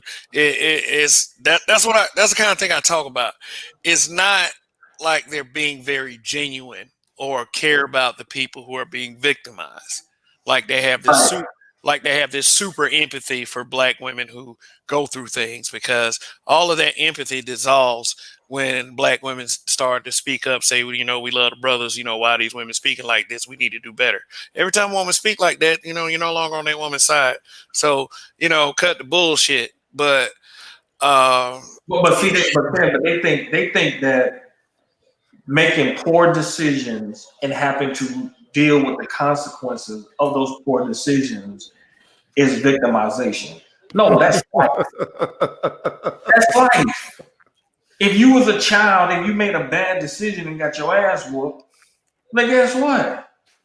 You got a consequence for a poor decision. And guess what you were supposed to do moving forward? Limit or completely eliminate your poor decision making because your ass depended on it. Yeah. These females, they want to make poor decisions and think that the rest of the world is supposed to accommodate and bail them out of their poor decision making, which only enables them to keep making the same damn poor decisions. That's insane. That's how you know That just shows you that welfare always was a trap. It just shows May I say something real quick, please? Because I think this is a good lesson to kind of go along with this. See, and especially for any ladies that happen to be listening, watch what happened to me, but watch how I viewed it versus how I could have viewed it. When I was probably right around my 18th birthday, I was working for a fast food joint, right? All right, this is the summer right after I get out of high school. I went and bought myself a pair of shoes, y'all. It's a nice pair of shoes, okay? Really wanted to wear those pair of shoes. Never got a chance to wear those pair of shoes. I was going home. I was end up walking through a bad neighborhood, which I already knew was a horrible neighborhood. I already knew it. And instead of doing something better, I walked with the bag of the shoe store I got it from with the new shoes in the bag. I'm basically displaying about 2, 3 in the morning that I got a brand new pair of shoes. And there's a lot of people who they like new shoes. I'm just leave it at that. So unfortunately, hey, but at least you're still living and breathing, man, and Right. no, I mean, that's a beautiful thing. But see, this is the thing about how men view things and women view things. The shoes were stolen from me. Technically, somebody wronged me. Technically, I was wrong. Some people took my shoes. Never got to wear these shoes. I was wrong.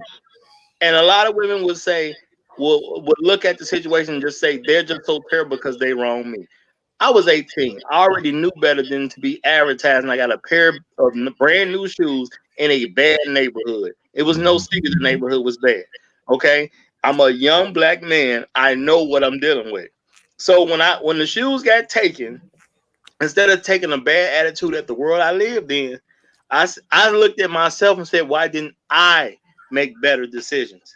I'm not going to say it's my fault I got robbed, but it is my fault I displayed the fact that I had a brand new pair of unworn shoes. That was my fault. I didn't have to show people I had a brand new pair of shoes. I could have put them in the bag. You know what I'm saying? I worked at a fast food joint. I really could have took a bag from the fast food joint and put the shoes in the bag from that joint. And they would have just thought it was food. Point blank period. But I don't cry that somebody took my shoes. I look at myself and say, why did I make such a mistake?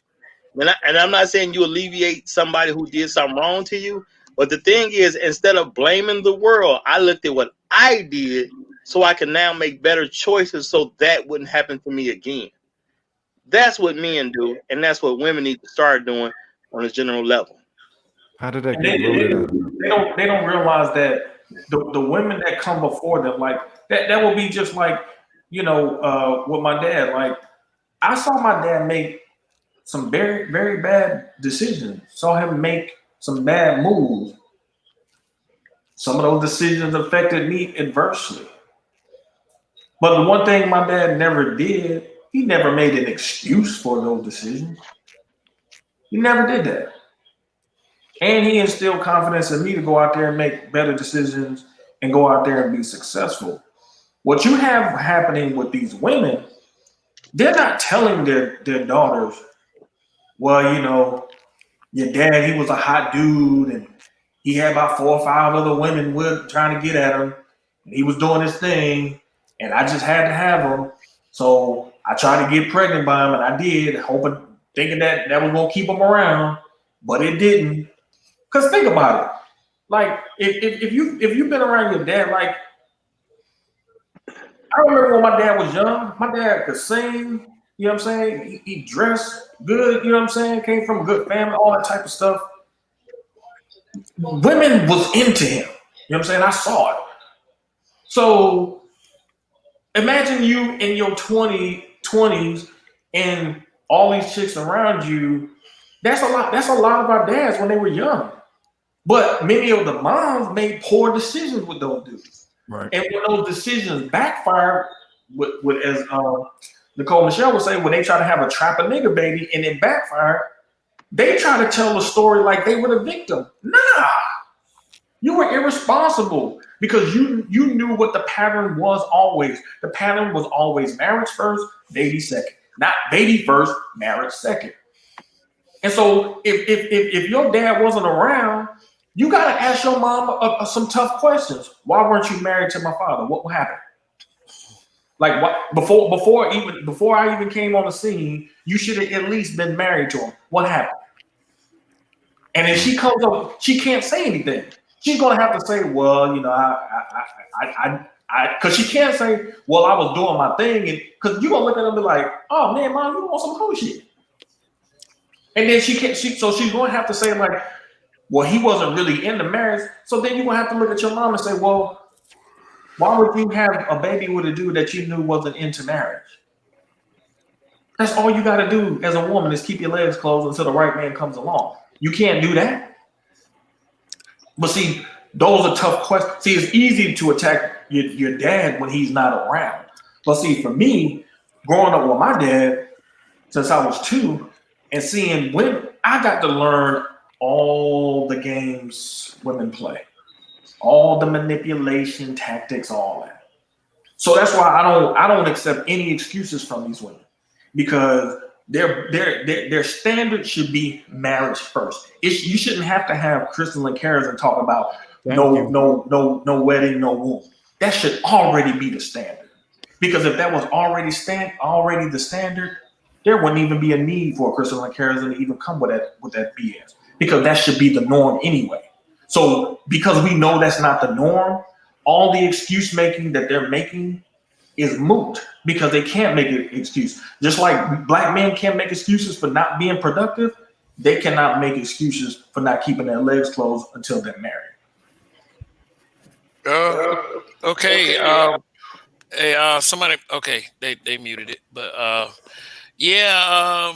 What would this show be without the actual audio being played of what caused this stir? So I'm going to play that real quick, and you gentlemen can offer your thoughts, and I'm sure that your chat will react as well. But most of us, if not all of us, have already heard this. But just for the sake of the show, I don't think it's copyrighted as long as I don't show the World Star Hip Hop page.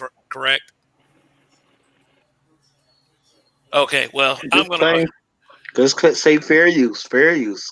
Okay, well, fair use, guys, fair use. But anyway, let me go ahead and share real quick.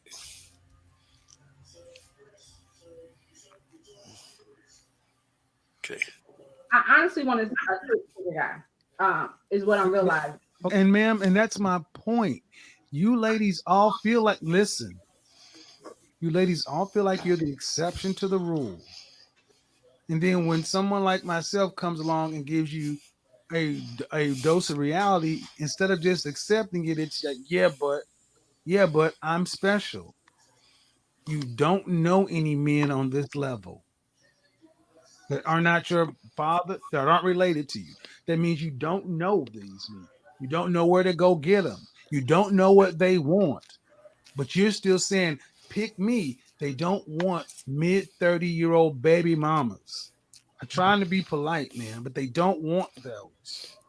Can I ask you a question? Did you hear what I said? Yes. Why is that so? Okay, go ahead. Go ahead.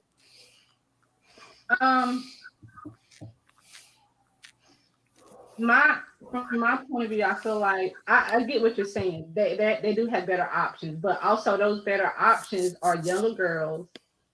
Those younger girls don't necessarily 20-year-olds are not necessarily attracted to 45-year-olds. Bullshit. I'm 51 and I can't beat them off with a stick. That's another one on you lies. No, younger women are attracted to older men. What are you talking about? So can you see me? Yes, I can. Okay. So do you feel like a woman like me? Uh-huh. What would you rank yourself on a scale from 1 to 10? You cannot use 7. Would I rate myself? Just your face. My face when I wake up, 5, but when I put myself together, the stupidity of not understanding that you're suffering these serious consequences. Like they've got these serious consequences. Okay, so that makes you, if you give yourself a 5, that's average. Yes. So average looking women tend not to get high earning men. They tend to get average men. So, Did you I mean, stop right there. Stop right there. Stop right there. Breathe and digest. You're 35 years old and you can look around and see the world. You don't tend to see higher earning men with average looking women. Off the rip. You sure don't. If you do see them, they got their average looking woman when they were both really young and he built his way up. But a man earning the kind of money you're talking about does not go for an average looking woman. I mean, my body is not average. So, But ma'am, you please don't make me say it.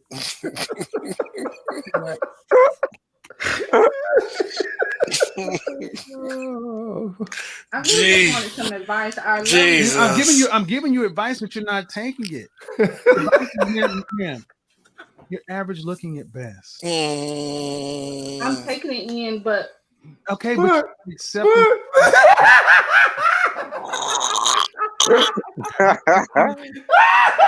Yeah, y'all evil.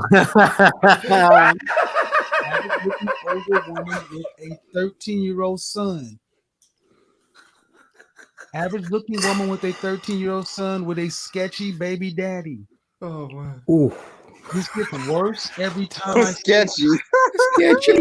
Asking for a man who's in the top 10% of men. You don't. Please don't make me. I don't want to have to go there. But when you put in all these other factors, why can't you just get a man that's an average guy? None of that shit hitting. Not at all. I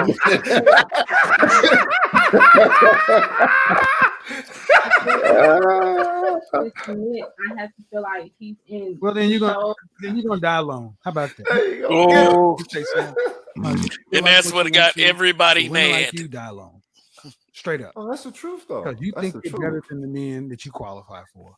And the only reason, honestly, ma'am, that I can see a woman like yourself really thinking you deserve more is because you earn more money than most people around you in North Carolina. But if your ass worked at the post office, you would not think so highly of your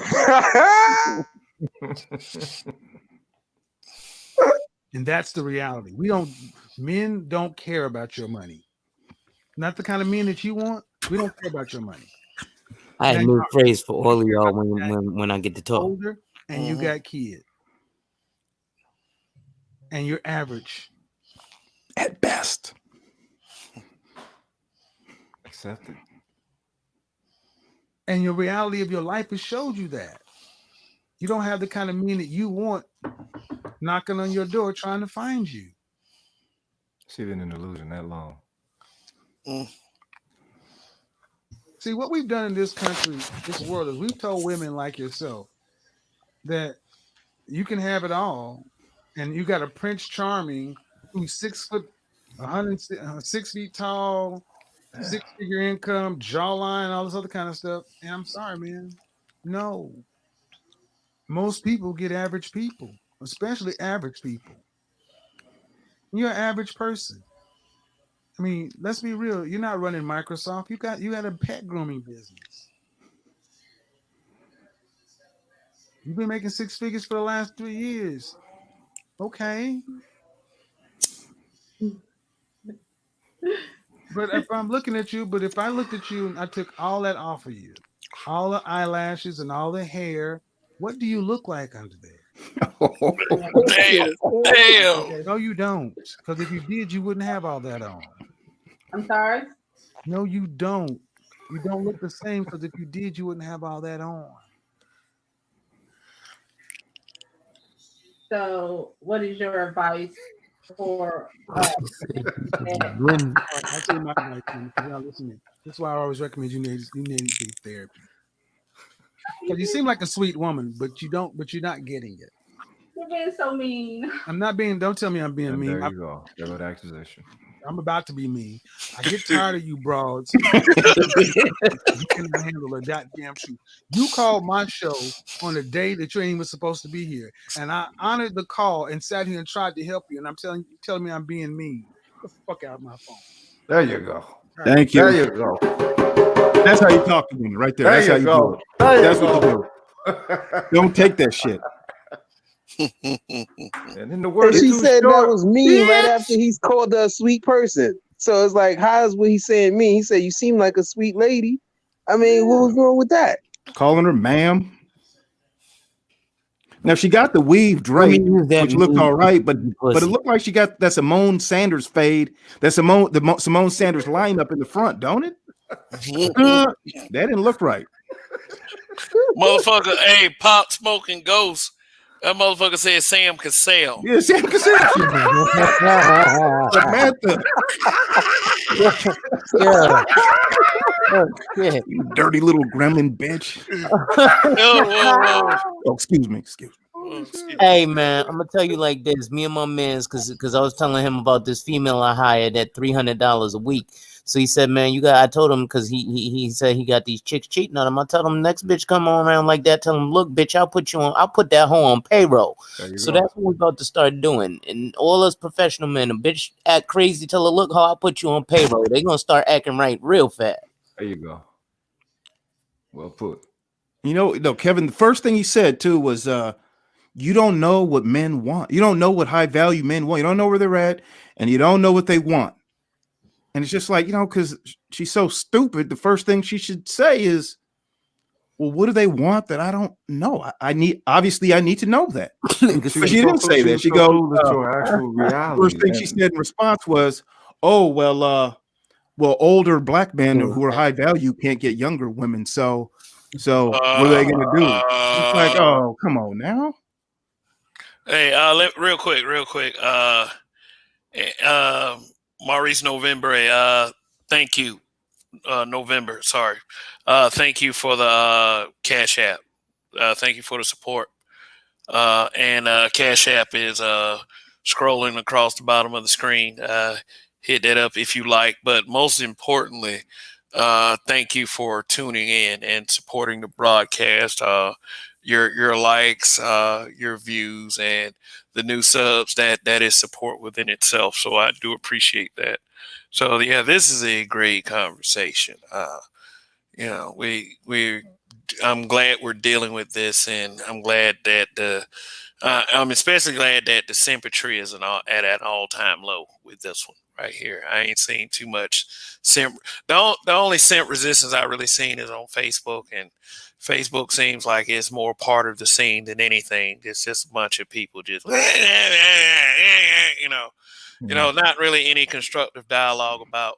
There are, and I'll go ahead and be fair. There are a lot of people that are on Kevin Samuel's side, but the number, the response to Kevin Samuels is reflectant of how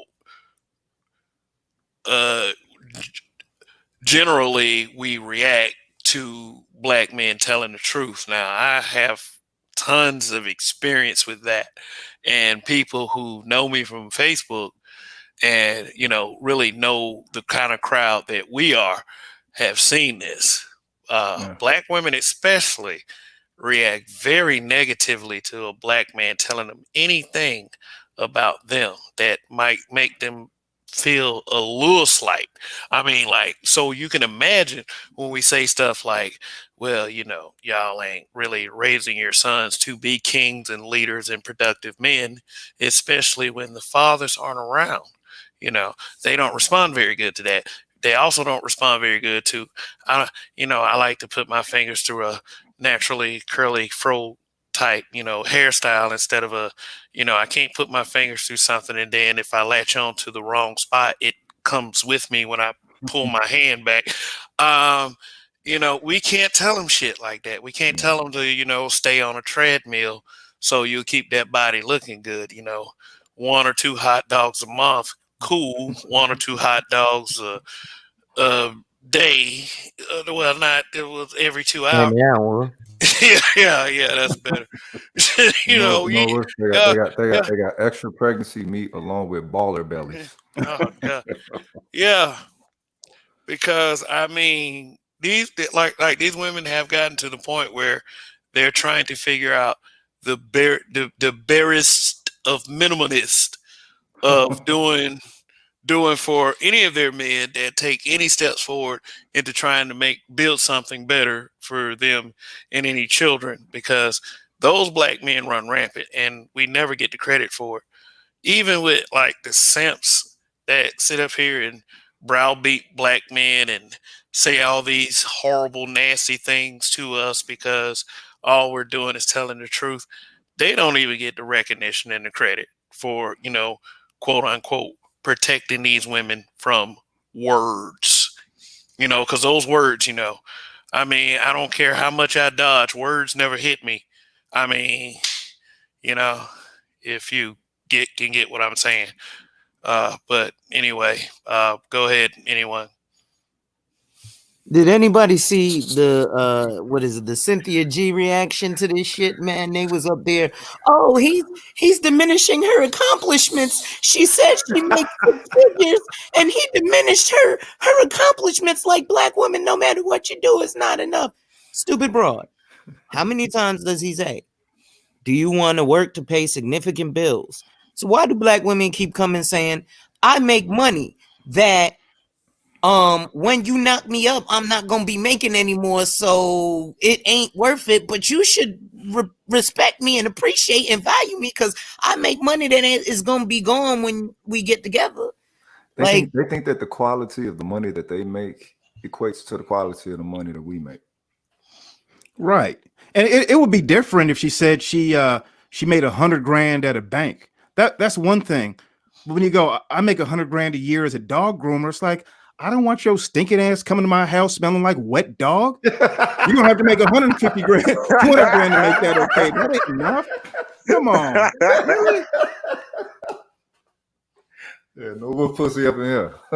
No. He said no wolf pussy. Oh, shit. Oh god damn. I'm a dog groomer. Come on. Hey, well, I can't really don't say names, and I apologize. But at the same time, she's the kind of person that berates us on a regular basis. So, I would say have at it, but I'm still trying to just make sure everything is okay over here. Yeah, in the comments, please don't say anything because Kevin. No, fuck all that. Fuck all that. Say what you want in the comments. I can't, control Peterman's speech in the comments. Say what you want down there. I mean, as long as you don't disrespect the panel or say anything too weird or trollish, the moderators down there won't snipe you. So cool. Keep it cool. We keep it cool. Let some of that stuff ride though, because I like to mess with stupid people. So I mean, I think the biggest defense that they feel is understanding with brothers of quality that they don't compare, they don't rate, and when told what they need to do to rate, they don't want to do that. So it's like, do you really want to be with the high value man in an aspect of really connecting to one of high value, or are you just looking to get another fucking paycheck? Kev, I think you said it best last night. What up? When we was talking about like the 80s and the crack era, right? And I think this was y'all last night. I don't know. I was up till like 5 o'clock in the morning watching a bunch of stuff. But the gentleman, he was like, listen, in the crack era, in the 80s, I think actually, Donnie, that was you, right? And you were saying, 2 months, they'll mess around and the dude will buy him a car. So now 2020, they still thinking like 1980s crack, and it ain't working that way. And like you said, it's talk from the mama, the grandmama, the aunt, the gay uncle, and the down to the daughter. Like I could tell you in my family, I got a 60-year-old, a 52-year-old, a 38-year-old, and now a 27-year-old, and it's the same idiocy that's coming out the mouth of the 62-year-old is coming out of the 52-year-old, the 38, and the 27. And this 27, I was like, look, girl, you work in the medical field. You want to get a black man, right? Yep. Okay, you want to be married, right? Yep. Okay.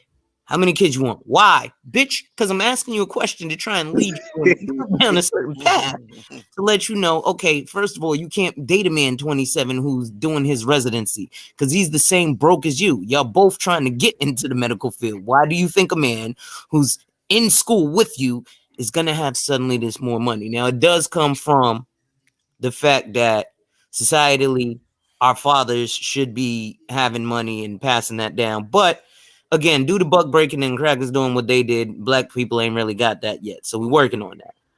But if she dates an older man, like some of the gentlemen who are here who are wealthy and would like a nice 5'6", thick in the body, nice breasts, nice booty, young black woman, light skin, long hair, soft skin, but no, she doesn't have the attitude. So I refuse to introduce her to any of y'all gentlemen. Hey, is there any men on the panel that don't want to see a strong black community? No, of course not, right? We all want a strong black community, but see, with them, that's not something that they're interested in. They talk a good game. They don't really talk a good game. They might hint at it or kind of say that they want a strong black community, but they don't though. They're bullshitting, because if they did, you wouldn't see them going out of their way to get pregnant before marriage. I mean, you almost it's really hard to marry them and then have a baby. For most of them, I mean, we're talking about 80%. Well, and they kind of demand that out of you. You say they go out of their way. You talking about past the hoism that they do? I mean, what you mean out of their way? You know what I'm saying? Well, I mean, exactly what they're doing. A baby just happened to be the result of fucking, but they ain't thinking about family. But at 80% though.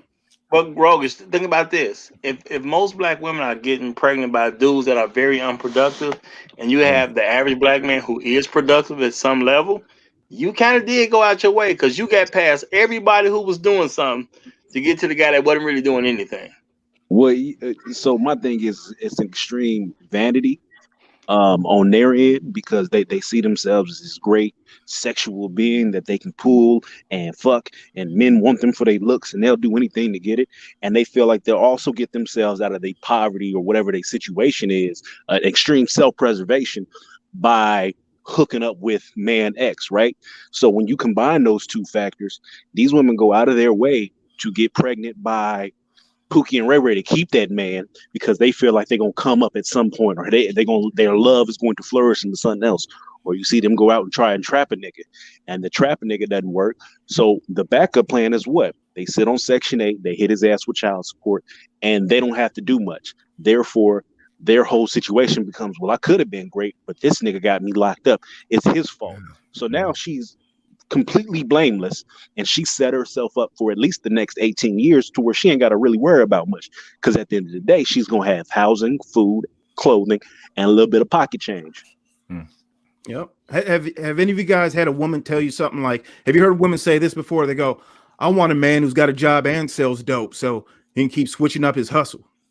I have women tell me that out here on the West Coast. I say, y'all ain't serious about a black community. You don't even care about your man. So you want your man to put himself at risk to go to the penitentiary for what? He could make, he gonna make the same amount of money anyways, because if you sell dope, he's gonna end up going to prison most likely. So all the years he's in prison, he's only gonna make 20 cents an hour, and he's only gonna be working part-time. So he could have worked at McDonald's during that time and made more money. Hey man, so you don't really care. You don't care about the black community. Where was this bitch from asking you that, dog? Portland, and it's a bunch of strags out here. A bunch of them. Wow. Bunch of them. Hey man, let me tell you about strags. Y'all should come to Brooklyn, man. Man, I know this dude. Messed with this chick. She came to him with 3 kids, and they do this too. It's called the okey doke, and they really do it. When he moved her into his apartment, because he had kids of his own, which is the only reason why he dated a woman with kids. Because I tell men, if you ain't got kids, I don't fuck with no bro with kids. It's beta. Right? Because what she's going to do is she's telling you that you're worth less than the pookie ass nigga she had the baby with. Because she's doing all she can do to make sure that your resources raise the seed or the bloodline of the strong motherfucker she just gave up to. But this woman moved in with him with 3 kids. And when he moved her in, Out the woodwork came 5 more. She had 8 children. What you mean out the woodwork? Like she pulled them out her shoe? Like she had them little niggas in the attic. Hey, listen, y'all stay in the attic now. When I get y'all a stepdaddy, you can come out. I'm gonna knock on the door 3 times. She would give them out to their daddies and shit. She would give them to their daddies, but what ended up happening, I don't know where they was in the shelter, whatever. But when she finally moved in with them, the youngest 3, it was 2 girls and a boy. Next thing you know, she got this 21-year-old, this 18-year-old, this 17-year-old, this 16. I was like, where these motherfuckers come from? And his was worse. She was worse. Yeah, it's worse. He was living in a 1-bedroom house, apartment, paying all the bills. Then with all them 8 kids, the kids started having kids. The oldest son was like the mama, I don't want to get no GED. I'm gonna just sit around the house. I told him, bro, you're a man. You can't suck a dick and get taken care of like your mama's doing right now. But then the daughters started having kids, and dude was taking care of all of them. Then finally, I told him to get smart, because what a lot of black women do is this idiot bullshit and compete with their daughters, and will be 40 years old in the house with a man who's 40 or 45 and have a 21-year-old daughter and be surprised when, okay, daughter, I'm going to teach you to look for a nigga with money. And these women are ruthless. They think they act like they care about each other, but they don't, because they want each other's man. This woman went and fucked her mama's man. She was like, well, I'm a hot young 20-something. And I was like, y'all women don't realize that just like every year a new car model comes out, this chick here is 35 with a hot body. Guess what? It's a new model. It got new bells and whistles, and it ain't got all the miles, bitch. So, this shit crazy, man. It's crazy. But yes, she did pull out 8 weapons on this Negro, and it just continues to get worse. See, they don't care about the community. Mm-mm. She wanted to get taken care of. You guys remember that movie from the 80s called Children of the Corn? Where all them little crazy white kids took over a town and started killing all the adults? Yep. That's what I see on World Star Hip Hop. You see them videos, it'd be like 40 women, 10 men, and they'll be all out in the street brawling. And you go, where in the hell they do this at? They just go all like, and it's mostly the men aren't fighting, it's the women fighting. The chicks, yeah. Yeah, you go, it's Children of the Corn. It's a horror show. You don't care about the community. It's like they hate each other. It's crazy how much it's like they all hate each other, but they can get on the code when it comes to, you know what I'm saying, brothers running shit. Yeah, they're gonna check us, but they don't got. It's just they don't. It's like a lack of love, and it's like this woman right here. She's all beat up in the face, talking crazy, and it's like this stupidity mixed in with a high degree of confidence. So, if she fools you with her confidence, a lot of these simps, they kind of break down and say, oh, she sounds good, she sounds smart, she's putting me in my place, she's a strong black woman. And they kind of acquiesce and they simp for these chicks. And it's like, don't let that confidence fool you. That's a hollow person underneath that persona. And these women they're dangerous because you get them pregnant and you move them in, they'll stab, pull a gun on you, stab you, call the cops on you, get pregnant, lying to you about being on birth control. That's the whole thing, man. Brothers got to watch their back out here. It's a lot of these chicks out here. What they do is they find a sucker, and they know they got a sucker. And when they have that dude, they hold him up as the standard of what a real man is, right? So I know a lady who has 1, 2, 3. She's got 5 kids. I'm gonna say 4 different dudes. Dude married her. They got another baby.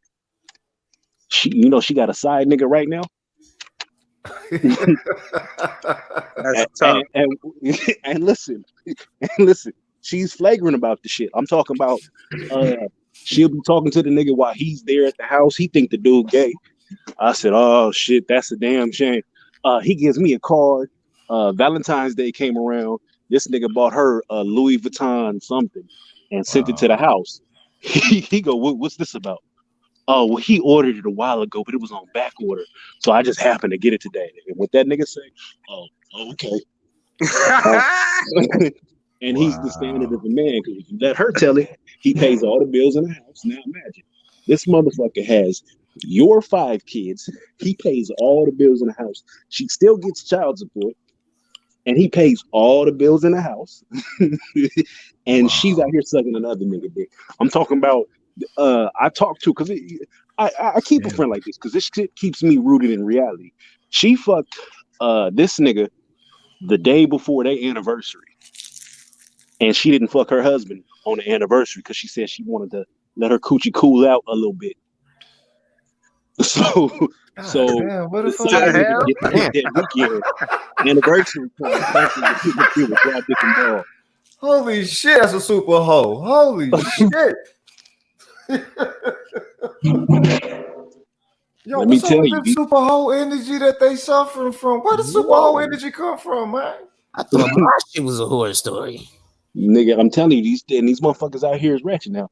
As far as I know, she is still fucking dude and going back and forth. And when I say flagrant with the shit, like I had to hit her up one day. I was like, hey, listen, I understand you got a side, nigga. I'm not morality police, but you doing a little too much flagrancy because I can see this nigga on your Facebook. Y'all out here holding hands on the beach. You niggas doing a little too much. Oh, you tripping? I know what's going on. He's not even on my Facebook like that. Oh, nigga, you still have no respect for this nigga. All right, cool. Do what you got to do. You guys all watch David Carroll's videos? Nah. No, not break it down. familiar with it. Oh man, well, what you need to do, don't do it now. Do it when you're done listening to this show. Don't do it now, because stay here with this dope ass show that we got going on. But go subscribe to David Carroll, because he's got some real insights. And when I first started listening to him, I said, man, this motherfucker is taking it too far, man. This shit is way too deep. And then he says a lot of things that you're just not going to agree with or whatever. But then go to what they call freespeechavenger.com, and it's called Beta Male Stalker. Go to Beta Male Stalker channel on freespeechavenger.com. Thank me now and watch it later, because he got some real shit to say, man. I mean, mind blowing. He's been making videos for years, and basically what he says is that that they have a hatred for black men and a lust for white men. And at first I was like, man, you're taking this lust for white men too far. But then over the years I started listening to him. I was like, he's spot on. Because you know how if you like show a black woman on TV, and or like if you saw it's a black woman and her child, and the boy's got a monkey shirt on, they'll be like, it's racist, white supremacy, and they'll try to burn down the company, right? The blacks will burn down the company.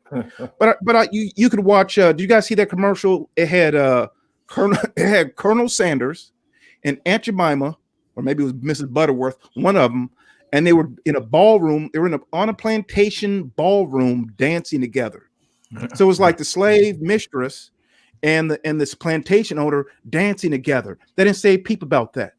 Or I was watching the show How to Get Away with Murder. Just because I just heard so much about it, I want to check it out. I watched the first episode. Just watch the first 15 minutes of it and tell me what you see. You're gonna see the star of the show getting bent over backwards by some black dude, getting by some bed buck, busting them thick ass cheeks, and then he wipes himself off, walks out of the room, and she's married to a white man. I'm like, what? They don't say nothing about that. Or the Kerry Washington show with what's that one? Scandal. Same thing. And you see this, or did you see the commercial that like the 23andMe, or it was one of them DNA commercials, and they had a real commercial, man. You'll hear it and you'll be like, man, this motherfucker's bullshit. I'm gonna have to see this to believe. There ain't no way this is true. And the reason you didn't hear about it is because the women like it. But they showed a runaway slave with this white dude, and they go, let's go to Canada so we can get married because our relationship is illegal here. So it's like literally like this slave master plantation, lust for white men being reproduced in media over and over and over. And you don't hear a peep about that. And it's like Kev was saying, like this hierarchy where they don't want to see us lead. And I think black women have that in their minds where they don't want to see us lead. They don't want to see us in positions of leadership.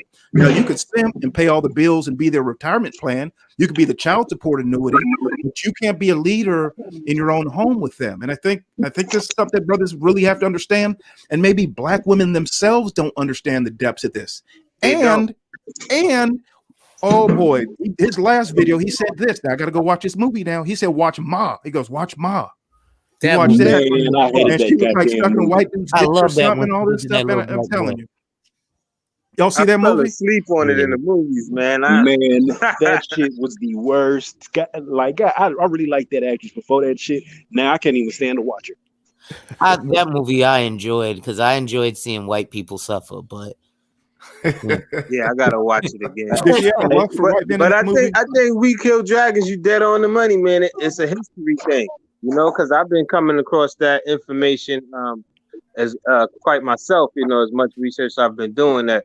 And the history shows it, you know, that we as the men, black men have been brought over here to be the muscle and the slave, you know, while she was the concubine, you know, in the house and things of that nature. If they were in the fields, they wasn't doing the type of work that the men was doing. You see what I'm saying? So it always been that type of, you know, dynamic where it's like she belongs to him and not really us, even when they were getting slaughtered, you know, hung from trees or tied to the horses and, you know, bodies ripped apart. You know, they looked at us like we didn't have no power. And it seems like that just stuck with us throughout all of these years. And now it's the same thing. It's like, nigga, who's you? You don't hold no power. You can't do nothing. Don't forget about Exactly. slave play, Heartbreaking.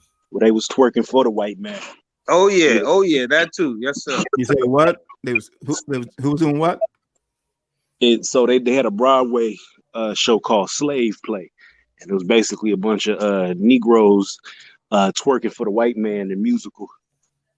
That's right. I forgot about that. See? That should be considered treason, punishable by death. Oh yeah. It should be a lawsuit, man.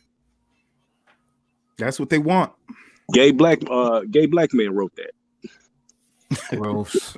Did you see that meme that Artie Idmore put up on his community channel maybe 3 or 4 months ago? And it was like kind of like from a video game or a cartoon, and it had like one dude being kind of surrounded by 5 other people, and he goes like a black man, he was the lone dude, and then the people who had weapons pointed at him, it was like white people, the police, black women, and gay black men. And I was looking at that, you know, and I was like, I get everything but the gay black men. But then the shit hit me. I was like, oh shit. That shit bells started going off in my head because I was in this Facebook group where we talked about racism. And I would talk about some of these manosphere issues within that Facebook group. And they would shoot me down, they'd gaslight me and make me sound like I was crazy for bringing these facts to the table.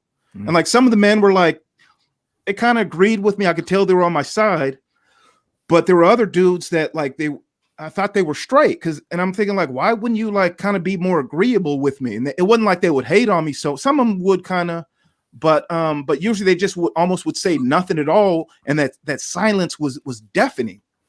And then I went to one of the dude's Facebook pages and it looked like he ain't no real motherfucking man. That's what it is. Yeah, there was some gay dudes who were siding up with the black women. That's what they do. I think a lot of these gay dudes are siding up with the black women to hate against black men. It's this hatred for us. Well, they hate against black men because they can't get penetrated. You see what I'm saying? So they like, well, shit, I'm just as mad as these black bitches y'all ain't fucking because the black women are like, oh, y'all niggas must be gay. And then the gay men are like, no, they ain't fucking with us. You seen that dude? Who was the dude?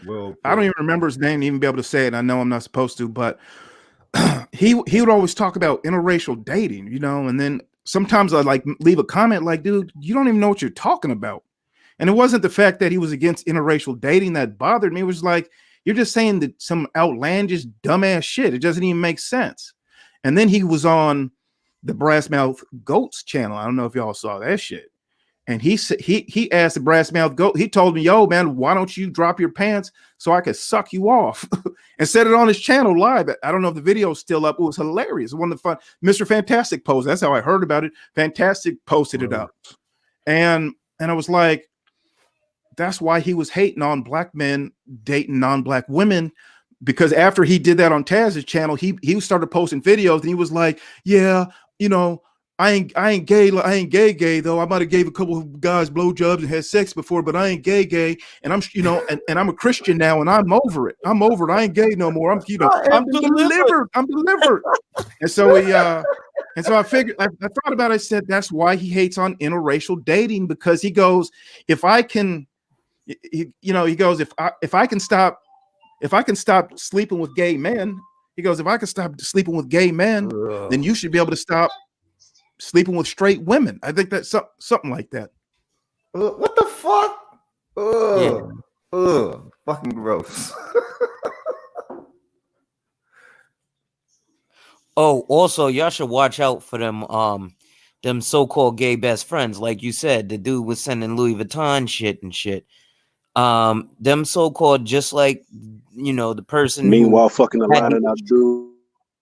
them dudes who walk around and talk with the lisps, like they got, you know, gaps in their teeth, even though they take gaps from the back, just like lesbian women will jump over and take real pole every once in a while. These black women be trying to hump on these gay men because they be like, well, I can't qualify for what I really want, but these niggas will do. I have a cousin who's a homosexual, and he has black women hitting on him left and right because he's like, well, they keep telling me, you know, I'm their best friend, and you know, I act great, and all the black men that they want, ignore them. And I'm like, well, you know, maybe you should get you some of that pussy, bro. Those are the ones Change your they whole life. use for the surrogates and stuff like that. So you're right. It gets serious out here. You're right. They have them friends, and you know, next thing you know, you're like, yo, how you get a baby? You know what I'm saying? Right. Where the baby daddy at? Where is he at? He's not even. Damn, You see them on poisoning their Facebook with own the pussy pictures with the population. child, but there's no man involved. Facts. Babylon, fire upon him, Babylon. Shit, this is fucking gross, cuz. Dude said, for real, we have to be vigilant about rainbow dudes infiltrating this space. Have no mercy on them. Well, yeah, I can understand that too.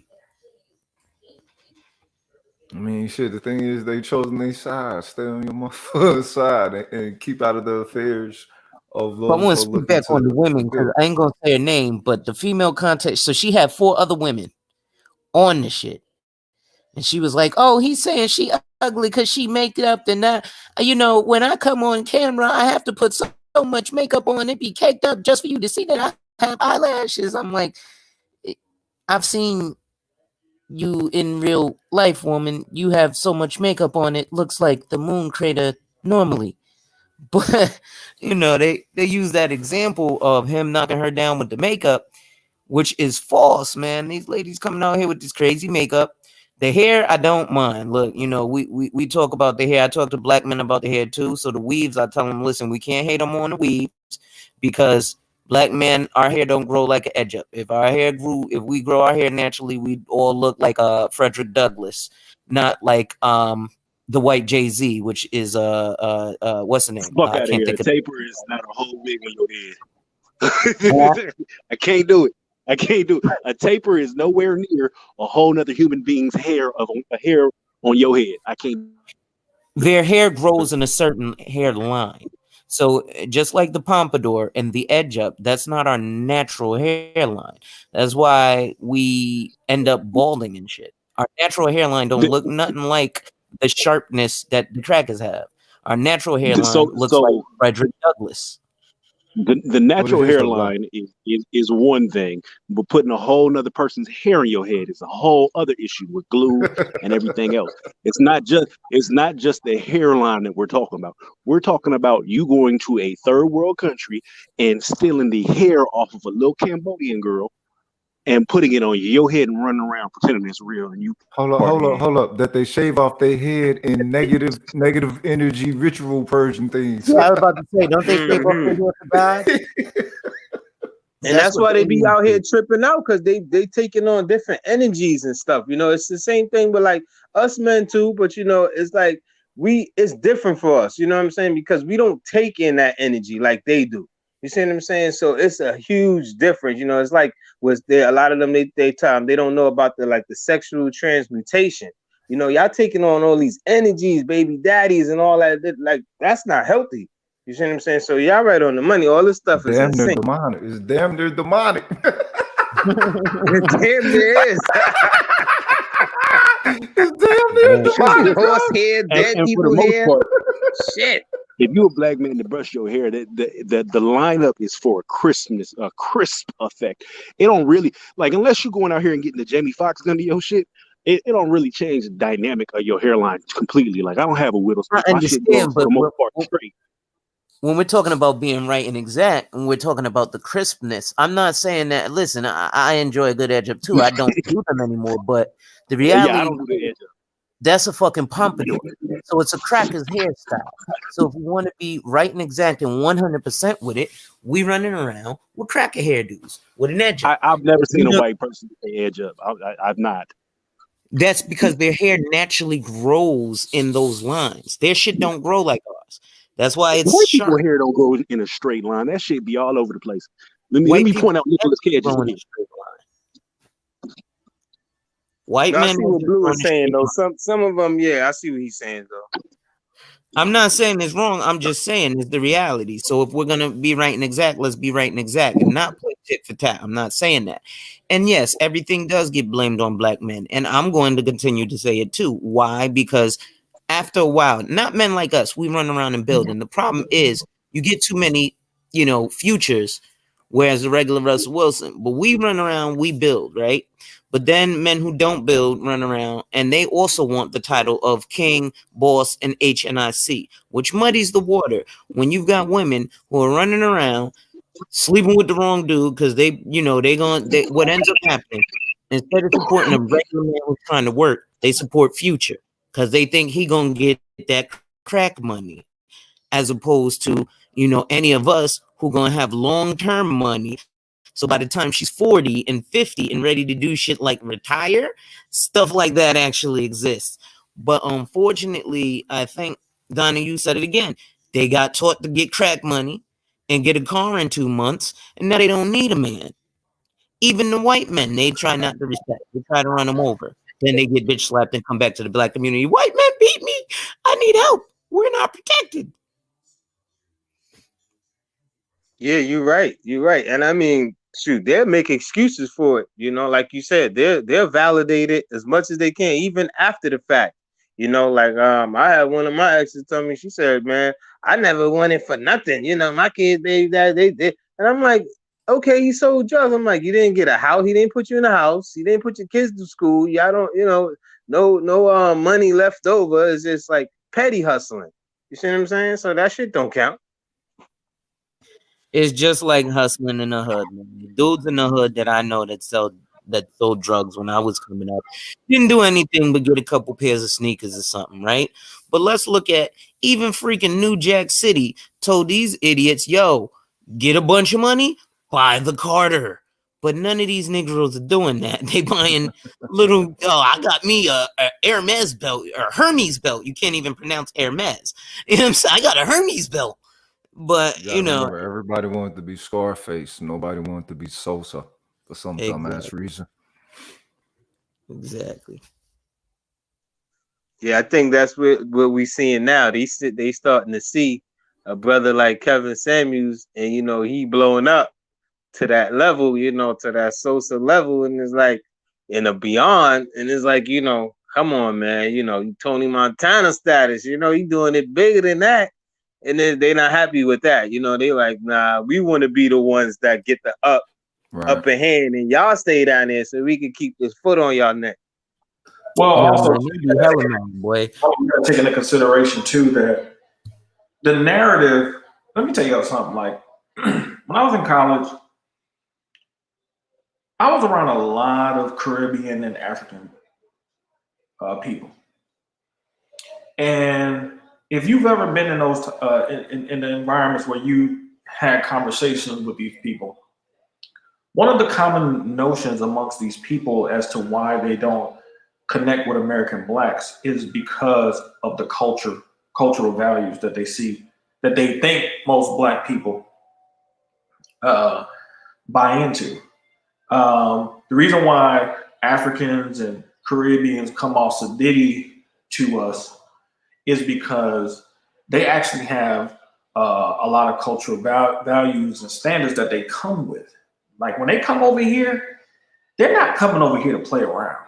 Like they're coming over here to compete, get degrees, start businesses, you know, with their families. Many times they're sending those resources back to their home to build, get land, start businesses there, and to just have that money circulating. So when they come over here, many times they're coming with that mentality. I remember when I was coming up out of high school, and it was this Ethiopian chick.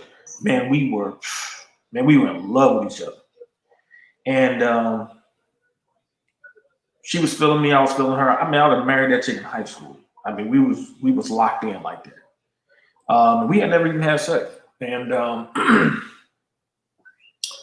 mom did not want her to deal with an American black dude.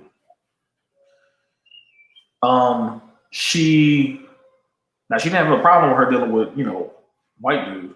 Mm-hmm.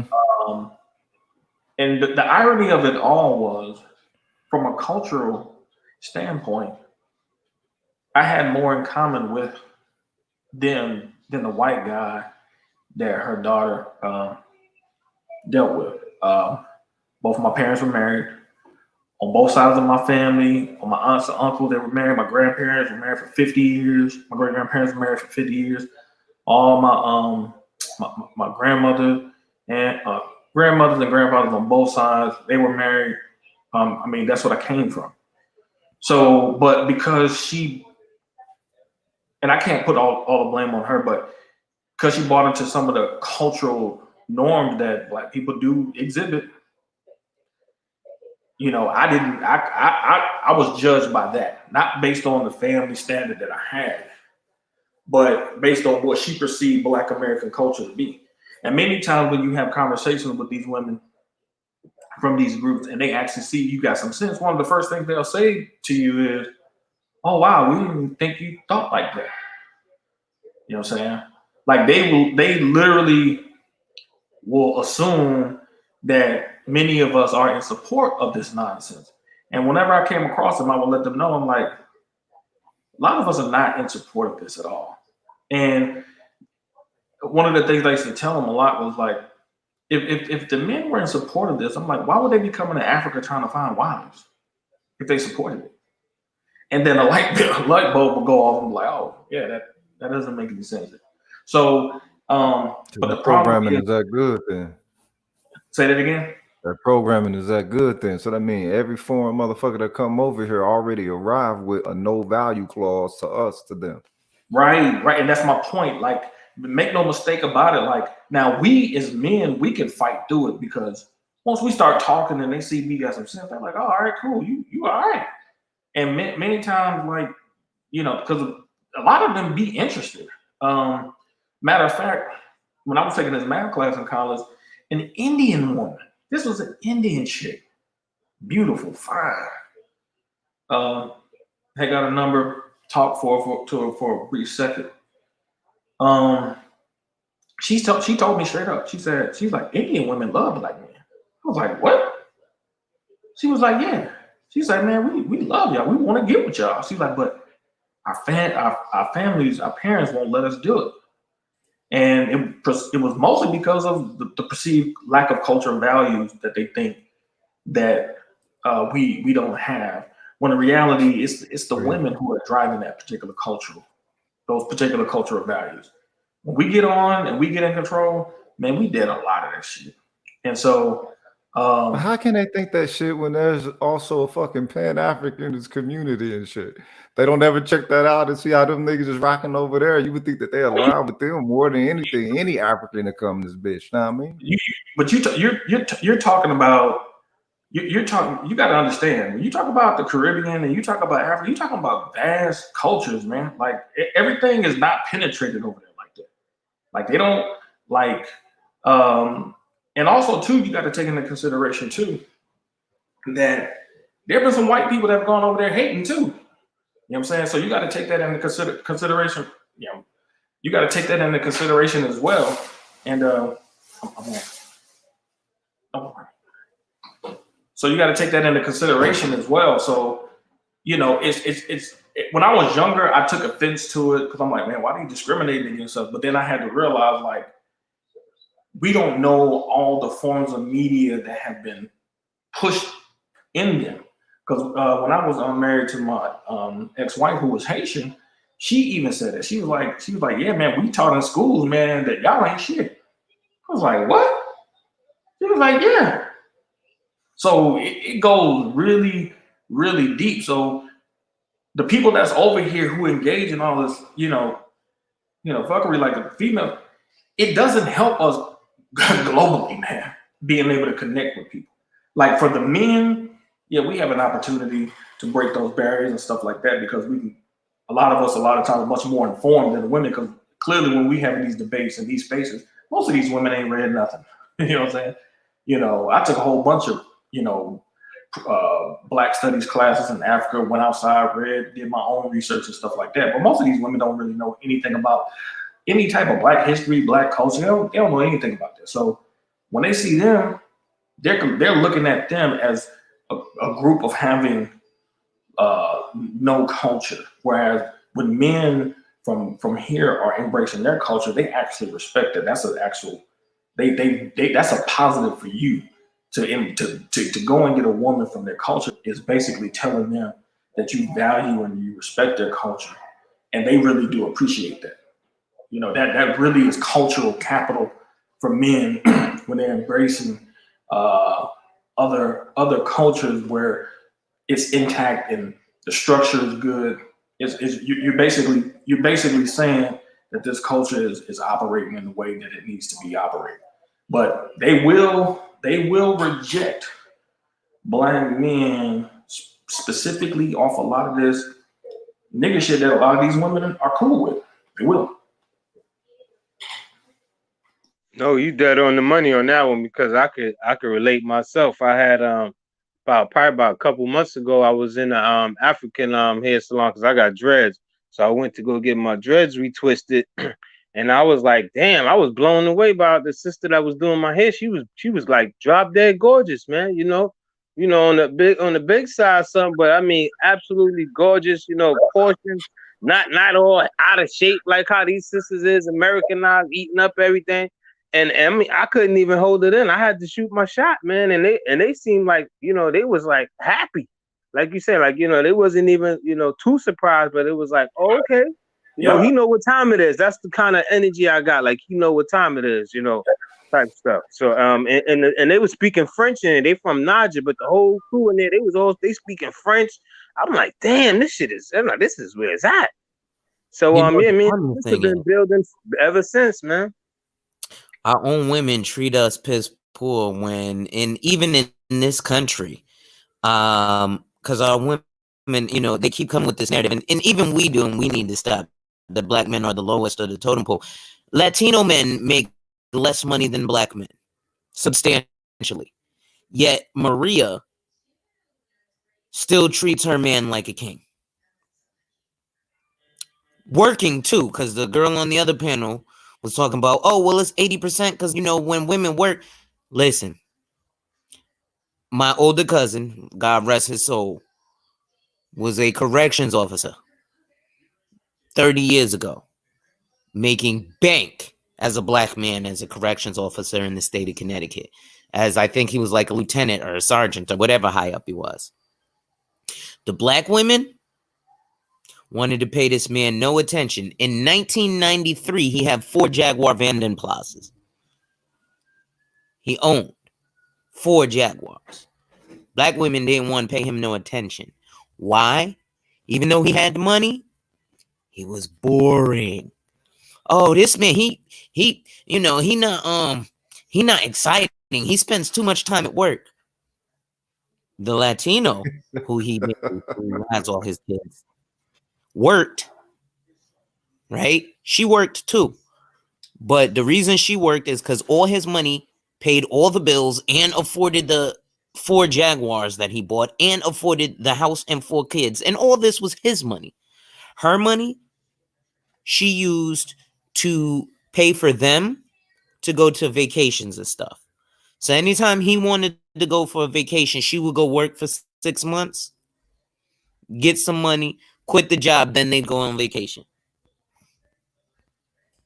So even the Latino women are taught to treat the women better, their men better. And I think what has to happen is we got to start teaching our women to shame the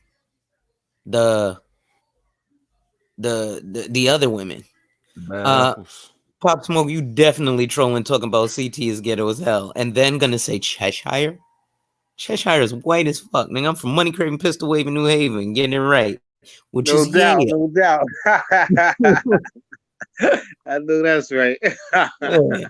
But no, that's Yale, sir. We have our for example, I dislike Bostonians because they have a Harvard handicap. We blue bloods out here, homie. We Yale. But yeah, man, listen. These bras are out here. These Latinas are definitely good. And then our favorite troll, Jessica N. Light, says Latino men build Cali. They're essential to some of the most expensive. Okay, so we definitely know Jessica is a troll because she's not completing her point. But Latino men don't usually build. They, unless you're talking about Cubans. But let's look at the fact that Cubans and Spaniards are white people. They're not Latinos, as you call them. They identify as Caucasians, as Caucasoids. They're cracks. Yes. Yep. So those are white. Those Latin X's, yes, they can build, but for the majority, they don't. And black women, Hispanic men don't want your ass. There's something. Okay, 1% of white men live out, vote out. Okay, oh, you lived on State Street. What part, bro? State Street is like saying I live on Fulton Street in Brooklyn. That shit's long. State Street could be the nice part or the hood. I'm talking to Pop Smoke, but these women are I don't know, man. This shit is just crazy, and it gets me hot. And it's. I guess I'm going through my rage because I wanna save my family. Yes, Jessica. Latino men don't build. Tell me one thing that they've built. Are you talking about the wall? No. Latino men also hate blacks, especially Mexicans. Or have you heard of the gang of the Mongols? Or the Mana Salvatrucha, MS-13, or NF-14, or 18th Street. All these Mexicans, all these wetbacks, they hate niggas. Mm-hmm. You ever did she ever hear something in New York called the Muñetas or something like that? Nietas, Latin Kings, together, but over man. here we got the solids. Yeah, man. They don't play. They stick together. They like you said. They don't identify, with us until it's need to. When the benefits and stuff like that is out, then that's when they're gonna come and try to lean with you. Hey, did y'all ever hear that joke with George Lopez? He was like, 2 things we don't do. One he stole. Yeah. Well, he said we don't date blacks and we don't let you park in our yard, something like that. Mm-hmm. Oh wow! Yeah. And black women went nuts. They sure did. Yeah. Because they want their vaginas to be number one. They want to have the best vagina in the world. They want everybody to like them. I mean, Like them through their pussy, huh? Yeah. Boy, that's some whole shit, boy. That is Their vaginas solve Damn, y'all niggas everything. on State Street is in the hood. I'm sorry, I just see these niggas talking about where they live in Connecticut. They all live in the hood near Fairhaven where niggas get shot. But I used to sell crack on Salt and Store. I'm sorry, I didn't mean to say that out loud. everybody got a But pass. So them Connecticut Negroes know where I'm talking. It's still crack area. So that if I tell them that area, yes, I had a trap house on Salt and Store. I was probably one of the biggest dealers out there, but I was never one of them dumb niggas to get caught. Yes, over by the McDonald's in the C-Town, Tony. Shit, I'm about to come see you tomorrow, nigga. Niggas out there got bugged because these fake ass hustlers. You know how that go. Listen, man. Listen, man. I be telling nigga I spend $200 every week, or like every 2 weeks on a fucking ounce. These niggas say, "Oh wait, man, listen, you fucking halfway ass hustler." Yeah, I'm in South Carolina, man. You know, it'd be like shit. Lights go out, man. You know, I'm used to being in New York. I could just walk and call somebody or go out and get it. You know what I'm saying? Over by the junction, boy. I used to be over by the junction, hard body. So I got caught up in all that woo and show shit, though. Yeah. Ironically enough, with Pop smoking all the GDs and shit, which is crazy. Let me say this, you know, to just put home the point I was making earlier. When you have men like Kevin speaking the way he's speaking, pushing the concept that he's speaking, is very important for all of us, because people can't say that we are in support of a lot of this fuckery that's out here that we've seen in Black America. And what's going to end up happening is if these women are not careful, they're going to find themselves really being truly fully isolated. I've said this before. At the end of the day, you know, we can talk about his policies and what if we agree with them or not. But millions of white people, man, was willing to give Barack Obama the ultimate power. Since then, there is no excuse for this black man ain't leading and all this other silly type crap. Like, if white people could look back past all the racial history and animosity and say, you know what, man, we're gonna get this guy a fair shot, and vote for him. And his history, basically before he was a senator, was a community organizer. I don't want to hear these women talking about, oh, well, you got to demonstrate, you got to show this, that, this, that. White people didn't have all those qualifications for him. They didn't. They did not have all those qualifications for him. And what we have to, what we have to learn is our reputation being sullied by women who do a lot of fuckery in the dark, and then public claim that they're a victim to hide the fact they're doing the fuckery in the dark. Because that's what's happening.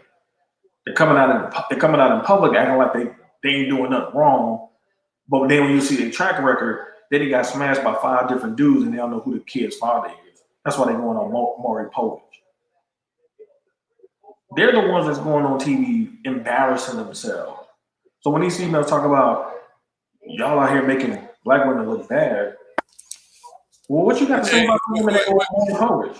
That ain't true. That ain't true. We're not out there making black women look bad. They're making themselves look bad. Right. That's why they go on these smear campaigns every time they look bad as a group. I mean, the one solution I have for them is they don't have to associate themselves with those black women that do embarrass themselves like that. But what they do is they put all the, like, every time someone has something to say about their behavior, they put all themselves in one box. Right.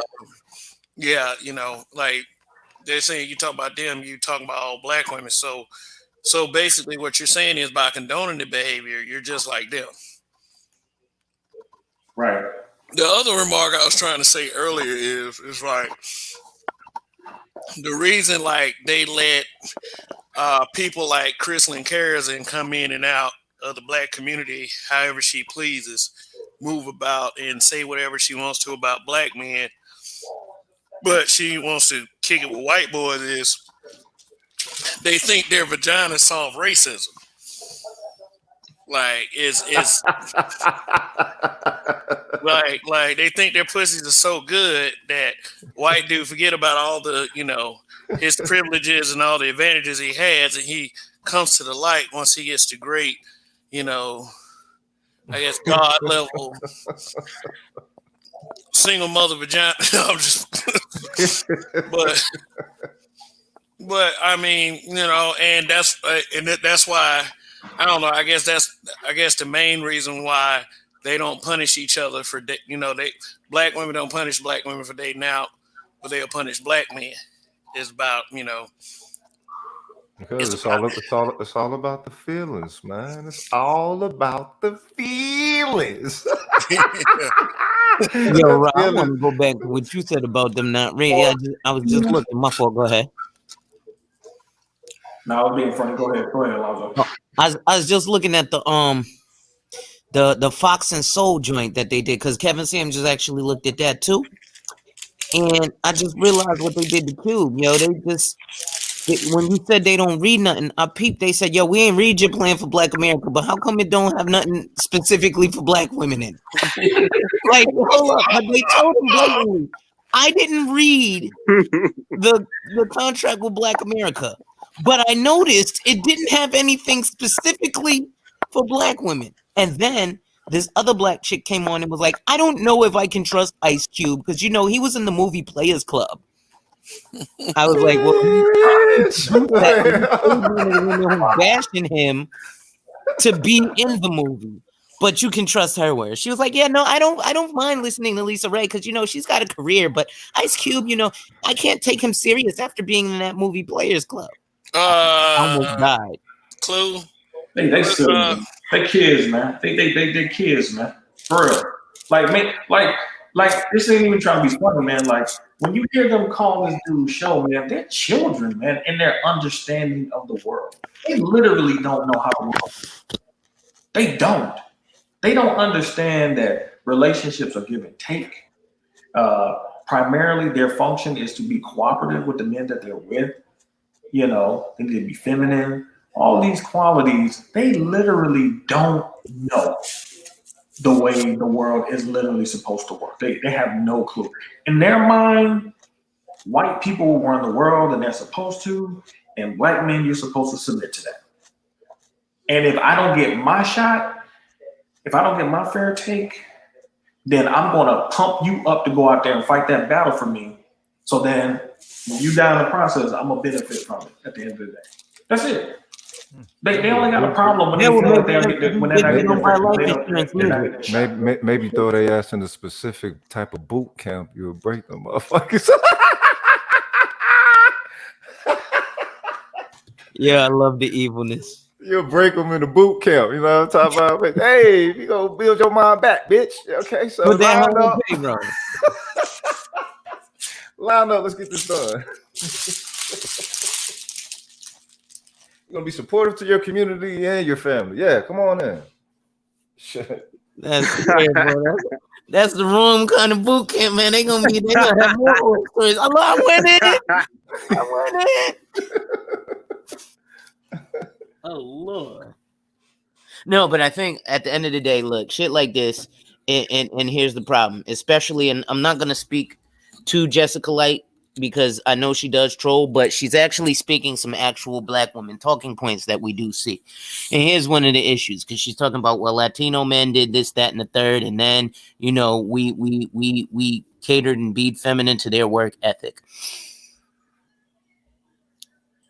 And Kim says, no one cares that black men date outside your race. We hate when black men try to make it seem like another race is better. So I want to answer both of those because I hear this from my wife often. And she's like, I don't care if you date, guys date out, but don't throw it back in our face. Black woman, you throw in our face every single thing. You throw in and you personally attack us when we speak to you. Prime example, if I were to say something to Jessica Light now, she would not battle with facts. She would probably go on my Facebook page and try to dig up something and say, hey, look at you. Your teeth are not 1,000% straight. They are not all absolutely white. You have a little bit of yellow on your teeth. It still does not negate the fact of what I said to or about you in terms of nothing personal, but your actions. So I've also realized when speaking to these women, I was speaking to a female aunt of mine who was in her 60s.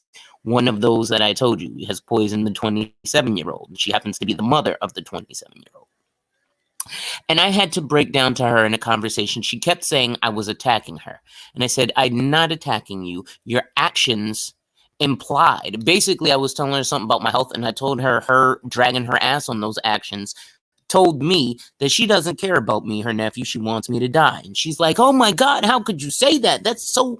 I said, your actions are telling me that. And she couldn't understand. So what I realized, gentlemen, is we do have to speak to these women like they are children. So I had to explain to her, if we were driving on the road and you turned your right blinker on, but did not intend to turn right, the people behind you would believe that you are going right, because by turning on your right blinker, the actions that you have taken have implied that you are going right. And I found out that you have to tell them like they're retarded so that they don't get mad at you couldn't have said, you shouldn't have said it that way because it hurt, because they're immediately looking to be hurt by us. Because they want to be hurt by us anyway. The feelings. The feelings. Yeah. You got to submit to their fucking feelings. It's like, wait a minute, bitch. What the reality say it's supposed to be? Her feelings was hurt because I told her she wanted me. Her actions was gonna make me die. Her actions was basically, I'm on heart disease medicine, right? So basically, her actions was, hey, aunt, can you go pick up my heart disease medicine? I got 2 days left. If I don't take one on the 3rd day, I'ma die. She goes, okay. Don't pick up my heart disease medicine the 3rd day. Oh, you'll be all right. It's still in your blood system. 4th day, 5th day, a week later, I ain't got my heart disease medicine. I'm about to die. But your actions of dragging your ass not going to get my heart disease medicine would imply that you want me to die. But me telling you that hurt you more than your actions, which got my heart beating at 500 beats a minute. or lack thereof, you know what I mean? Or lack thereof. Shit. Bitch, you trying to kill me. God, Don't say that. That's a goddamn shame that you got to find ways to put that, to break that shit down to where she understood, look, there is a life in danger. You know what I'm saying? Get the fucking pepper in your step. Hey, be careful though. They said that they were oppressed by their dads because their dads used to tell them to make them coffee. Ain't no way, Kev. I remember that. What? That's the Black Lives Matter shit, right? Yeah. They literally what? Kim, nobody's. This is family. Kim, let me speak to you again, because Black women seem to have hit their head on the table. We're not even talking about these experiences from women we're dating. We're talking about these experiences from, as a youth, our mothers, our grandmothers, the people that are supposed to be there and love us. Just like y'all say y'all get abused by Black men. I don't think y'all realize. Here's what happens to Black men when we see and when we're raised by our Black parents. And get the fuck out of here with that not all some. We know that shit, you stupid motherfucker. I'm sorry. But what we're looking at is prime example. Our mothers, I'm sure a lot of Black men have seen this. Our mothers will do what they got to do, and appreciatively so, to get, our Christmas gifts. Right? They'll go suck White Bob's dick for that. Or what my mother would do is she'd smile at the white guy, she'd go on a date with him, like the other girl, she's swirling with the high value white guy. They don't give them any viscosity. What my mother would do is she would string along these white guys. They would pay for me to get a whole bunch of Christmas gifts. I get that new Nintendo. And then when it came time for her to get them sloppy back shots and that viscosity, she went to the Black man who wasn't worth a damn, who stole her jewelry out the house while I lived there, who was trying to get me from on the street. And he was banging her back out. Like I didn't hear it at 10 years old, because as a 10-year-old, you don't sneak around and snoop in shit. Yes, Black women, stop doing dumb shit thinking your son don't see you. Because your sons grow up and they see this. You coddle us, and then we grow up realizing, well, we don't need to be men, because we don't get no viscosity. All I saw was the guys who were paying her way and all this stuff, bringing her food and paying for me to get my school clothes and paying for my student this and paying for all them motherfuckers got was take me out on a date, take me to Ruth Chris. My son is home hungry. You need to bring him. I used to love when my mama went out with white men. They bring home all kinds of shit. But then when I That's real though. yeah, that was that broke ass black nigga. Well, can I jump in real quick? Yeah. I'm gonna say this because I don't know who the Kim lady is, but my thing is black women do understand exactly what's going on. Now, unfortunately, Alonzo had a auntie that didn't care much about his life. Now, y'all can say whatever y'all want to say, but actions speak louder than words. If the man needed medicine and she claims she's gonna go get it, and she doesn't go get it, she's showing you exactly how much she cares. Now, a lot of y'all would say, "Well, why would you say that about his auntie?" No, that's what she said about herself through what she did. The woman had days ahead of time to go get the medicine that she refused to go get for whatever her reason was. It's 24 hours in every single day. You know what I'm saying? He talking about 3 days later. So we talking about at least 72 hours done went past. Okay. Okay. And if you say it wasn't even a whole third day, let's say 60 hours. Let's give us only 12 hours into the third day. You had 60 hours to go make this happen. You just simply chose not to do it. This is not a sign of love. And saying a man shouldn't speak on this is just you saying that you agree with somebody who doesn't love their own nephew enough to go do something that's extremely important to his actual being able to live. No, at the end of the day, if you love black men and you love black boys, you're not going to treat them the way that they're being treated. You don't love a person that's allowed to fail in your household. A lot of single mothers got sons. Single mothers sons are failing in school every day. Their girls are doing just fine in school. So how do you be the same parent of an A student or a student that's on the honor roll and then your son can't read?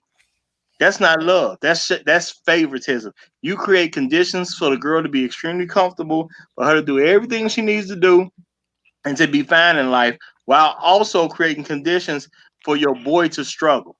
It's the same household. That's not love. You cannot have a student that's doing a bad job and then claim you love them. A person that loved their child would have corrected it. It's just that simple. I've never met a parent that loved their child that didn't correct their situation at school. I've never met a person who loved their child that wouldn't do something to keep their child alive. And for y'all to say, no, it's not like that. We love y'all. The man just literally said how a woman volunteered to go get some medicine that if he didn't get, he would have died. That ain't love. I don't care what you say. Now maybe she loved him now. I don't know her because he talking about an auntie that I've never met. I don't know nothing about her. I'm just talking about what she did. Loving a person means you be there and you do inconvenient things. It's easy to do stuff that's convenient. Anybody can claim they love you if all you ask them to do is hand you a soda out the fridge and you already going to the fridge. That ain't love. That's convenience. Hey, we got a gangster boo boo in the chat, y'all. She calls herself Sexy Lexi. And I'm sure for $40 you can have that Sexy Lexi too. She says, so what's the solution? Y'all just gonna cry over black women every day, or y'all gonna do something? We are doing something, biatch. I mean, shit. Do we have to explain? SBM. Do we have to? Do we have to explain our lives to you detail by detail? Can't we get on the fuck now? You don't want a goddamn solution. Like that solution bullshit. The question is, what else needs to be done? She left off on that. So, what else needs to be done that hasn't been tried for the last 40 to 50 years? Hey, you know what though? You shrink our options when y'all have kids by other dudes. Most productive men don't want to deal with y'all after that. The solution is to encourage the women who don't have kids not to have the motherfuckers. Not yet, at least. Like this, I'm just saying, try not to do things that take the that take the control out of our hands. Like Sexy Lexi, here's the solution. We're gonna start treating you like other men from other cultures do. And when you speak out your mouth like that, we're gonna backslap the fuck out you. I bet you wouldn't like that. So let me tell Sexy Lexi something, right? I got a solution. One of my exes, right? Her daughter, right, was damn near 17 years old talking to a boy that's 21 years old. Had the dude in the house. It's like after 10 o'clock. I said, yo, it's almost 11 o'clock, 12 o'clock. I said, yo, your daughter got to go to school tomorrow. I said, it's time for y'all to go. You know, this girl told the boy he didn't have to go. Whole argument brewed up, and this little heifer called the police on me, man. I could have been a George Floyd situation, anything, you know, Mike Brown. I mean, they showed up like 10 deep, man. And she just called them talking about, it's this man in here. I want him out the house. I told my ex at the time, I said, yo, you should have slapped the shit out of her, man. And you know what I told her? I said, in order for me to stay with you, I said, bring me that girl's phone. If you want me to deal with you, let me get her phone, and I'm gonna hold that phone for the longest. The girl would not take my ex. She wouldn't give me the girl phone. I had to leave her, man. I said, there's no discipline here. You almost got me killed. So she asking, what is it to do? There's a whole lot to do. Let me say this real quick. I said it on Rodney's show. What's happening is they're using kids as a bargaining chip. They're basically saying that if you be around, play the man role, I'll have sex with you. That's why if you notice whenever Kevin asked that question on his channel, are you willing to, because this is what I've been saying for years. The reason why so many of these women will not give up custody of their children to the father, like my mom did. When my mom and dad divorced, my dad called my mom and told her, he said, I want my son. My mom didn't fight. And I got what I needed as a man. And the reality is, the reason why these women do not want to give up the children is because they think on a child's level. They hide behind kids. They use kids to get sympathy. The reason why so many of these women get help is they get it through default because people are willing to help children. But if they didn't have the kids to hide behind, guess what they would have to be with a man? Mature, responsible, on code, cooperative, feminine, beautiful, all these things that Kevin is talking about. But see, when he brings up that, most of them are saying, no, I'm not going to do it, because they know they're not going to be able to use those children as leverage to be silly and stupid, and to not have to be and comport themselves as the women they're supposed to. They can be little girls raising children, but when they have to deal with that man one-on-one and really show and prove what kind of woman they are, they can't do it. They don't. That's why he's always showing these women. He's constantly telling these women, you don't have the relationship skills to actually be with a man. Fact. They think being with a man is just fucking a man. Nah, that's what your whole mama taught you.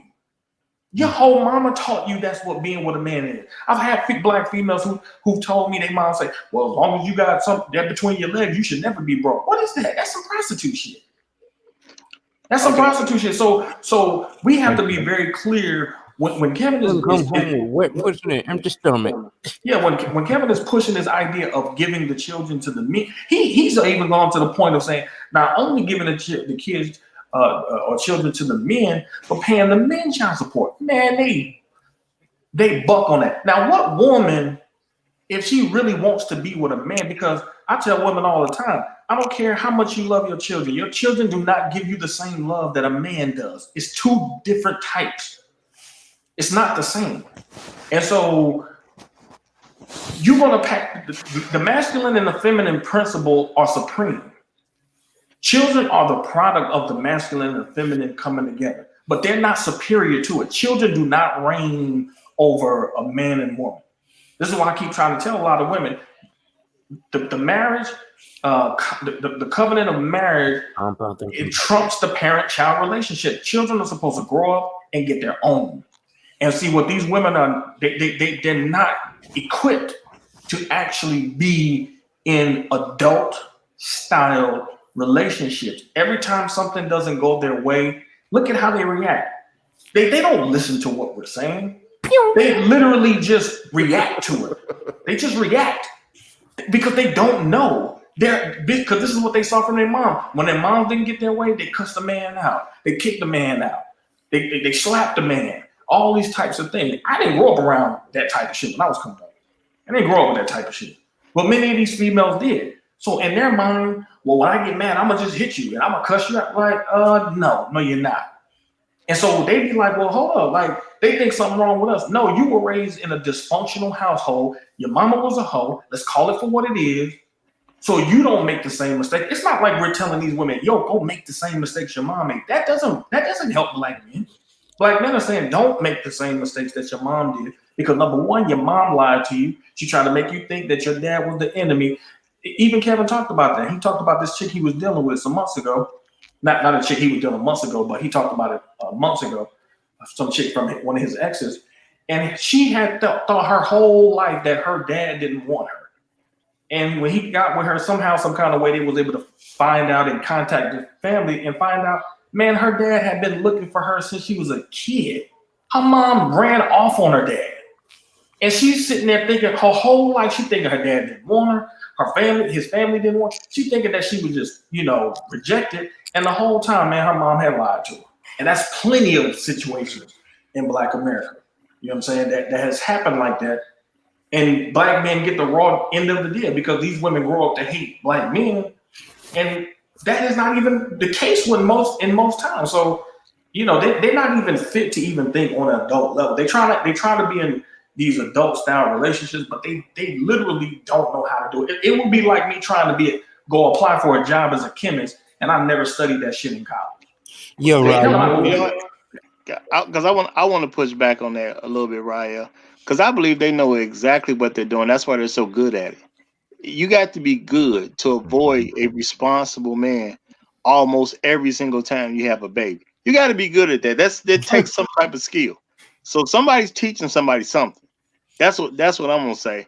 And I'm gonna say to answer Sexy Lexi questions like what are the solutions? First of all, you actually avoid people with names like Sexy Lexi. Okay. That's one of the first things that let you know this is probably not a person you want as a girlfriend. This is probably a bust down trick. Okay. Why would you put sexy in your name that you're using online if you don't want people to focus in on sex when it comes to you personally? So you're trying to already get a man to think about sex at his first contact with you. That doesn't sound like a choice of a good woman. Okay, so that's number one. We don't say stupid name. We don't give ourselves, because this is the name you gave yourself. This is not your mama did it to you. This ain't your daddy did it to you. This is what you pick for yourself, and you put sexy on it. Yet you think somebody should respect you as a woman. That's a very unintelligent move. That's number one. Let's stop being idiots, okay, on purpose. Number two, okay, the solution is first of all, stop having babies if you ain't married. Period. Number three, pay the cost to be the boss. If you want to be in a relationship with a man that makes less money than you, then shut up complaining about it and be the breadwinner. You be the person that take care of all the issues and the problem. Let your man turn his money over to you and you fix everything. You buy the house, you buy the cars, you take the car down to the shop and get the oil change and all that type of stuff. Let that brother be a house husband and stop complaining about it. You got a man that wasn't very productive for your own reason. Let that man chill. We let y'all chill as wives, so let him chill. Y'all make the money y'all make. Don't nobody give y'all no stress about you not making enough money, baby. Men don't do that. So if you want to be the breadwinner, just be the breadwinner. But don't try to be the breadwinner and then start complaining that your man ain't did enough. If you like losers, then just lose. Stop tripping that you losing when you pick the loser. That was your fault. Nobody forced you into that. That's number one. So, matter of fact, if women weren't complaining about the losers they having sex with and having babies by, there would be nothing to talk about here in the first place. So, how about you just stop being a loser? Because you as a woman can definitely not be at a higher level than your man. I don't care what you accomplish as a woman. We're gonna see you through your baby daddy's eyes, and we're gonna see you through the eyes of the men you pursue. So when we see, I don't care if you making $500,000 a year. If I know you dating a loser, I know you a loser. Because losers love losers. It's just that simple. Yeah. Tell it, Roger.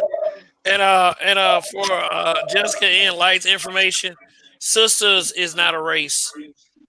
Listen, that nigga's hilarious. She said sisters open their legs the least. They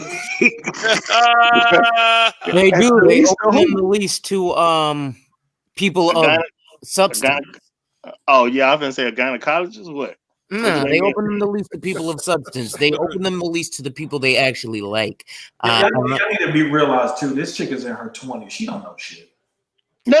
Oh, She she's doing you young knows and just as dumb. much as a Okay. 40-year-old. Hey, Jessica and Light, come here. I'm about to pump and dump you and then be the ain't shit baby daddy that you need. So 20 years down the line, you can say, well, I fell for his, because men lie to say anything to get in your pants, even though we're the most college educated, so we're so smart we don't fall for that. But, come here, girl, because, I want to drink your bath water. Come give me some sex so I can get you pregnant, Jessica.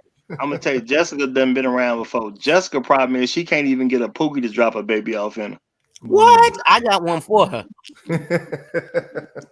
No, I mean let's keep it real. She you know what I'm saying? She come around these spaces. She come around these spaces. Every race of man Talking about has she wanted to experienced learn and every things race like of that. woman except You know the what I'm black saying? woman. I know I seen her kind of early in this space, and she said she was 22 years old, and I was even telling guys, let's give her a break. She only 22, blah blah this, blah blah that, and all she does is fight against everything that's being told to her, no matter how old the man is that's telling her. She got no respect for her elders. She don't want to learn anything at all. She only comes over here to rail against anything that we're saying, and she don't have a kid yet, which means she can't even get a pookie type dude to give her a baby. Good troll. She's losing on all levels. Well, you know She what? said she here for the She troll could because she ain't probably got be shit an to do. insight to this whole energy. So she say every race of man experience every race of woman except the black woman. Facts. Okay, the thing is with all this whole energy, since you know what I'm saying, you're gonna be queen of the hoes and everything, Jessica. Won't you jump on in and you know what I'm saying, lace us with a little bit of this understanding from 22 years. But notice that, and notice that comment basically is saying that it can you highlight that real quick for me, Kev, again? Because that was a whole comment. What she say? Everybody has experienced what she say? Every race of man has experienced every race of woman except black women. Yeah, and make sure when you put the Ghetto Gaggers link in the chat for her. So her issue is her issue is she ain't been screwed by enough different types of men. No, she's not here. Every race of man has experienced every race of woman except black women. What does that mean to her? Think about that. What does that mean to her? Her name is Jessica in Light. So you got to understand, she's telling herself she's anything but light. She's not hanging around men. She's probably a big chick, probably 300-400 pounds. She don't get out often. I'm telling you, her name is Jessica in Light. She's not light. That's what that I is. think it's the exact opposite. I think she's a dime piece.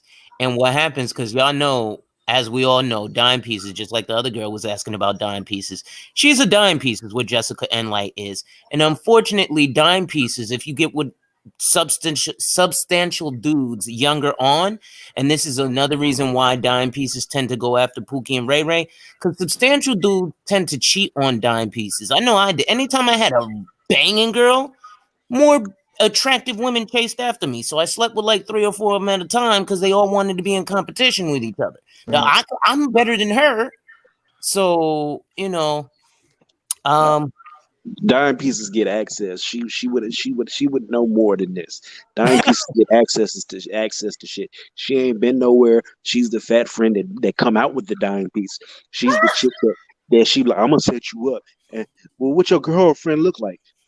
She look like Rihanna. Oh, she look like Rihanna. Well, she's big like Rihanna.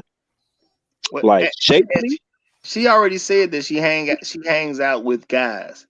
And so the guys she hangs out with obviously don't really want her like that. See what I'm saying? Let's just keep it real.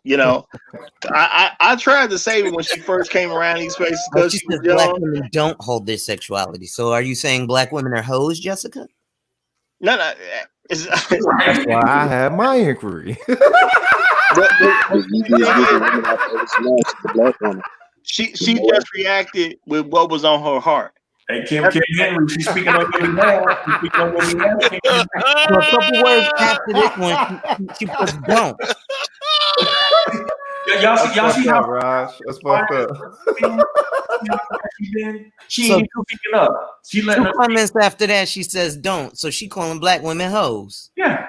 Well, she know they hoes, and we all know that black women have dove into a whole culture, so that's not even debatable. But the thing is, for her to be that young and she thinks saying what she says is some kind of defense of black women.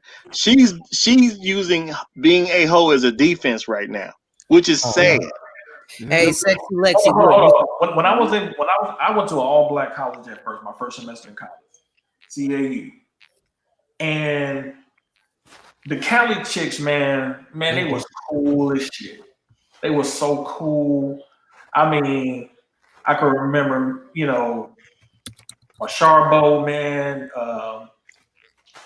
Crystal. I mean, beautiful chicks from light skin to dark skin. Beautiful.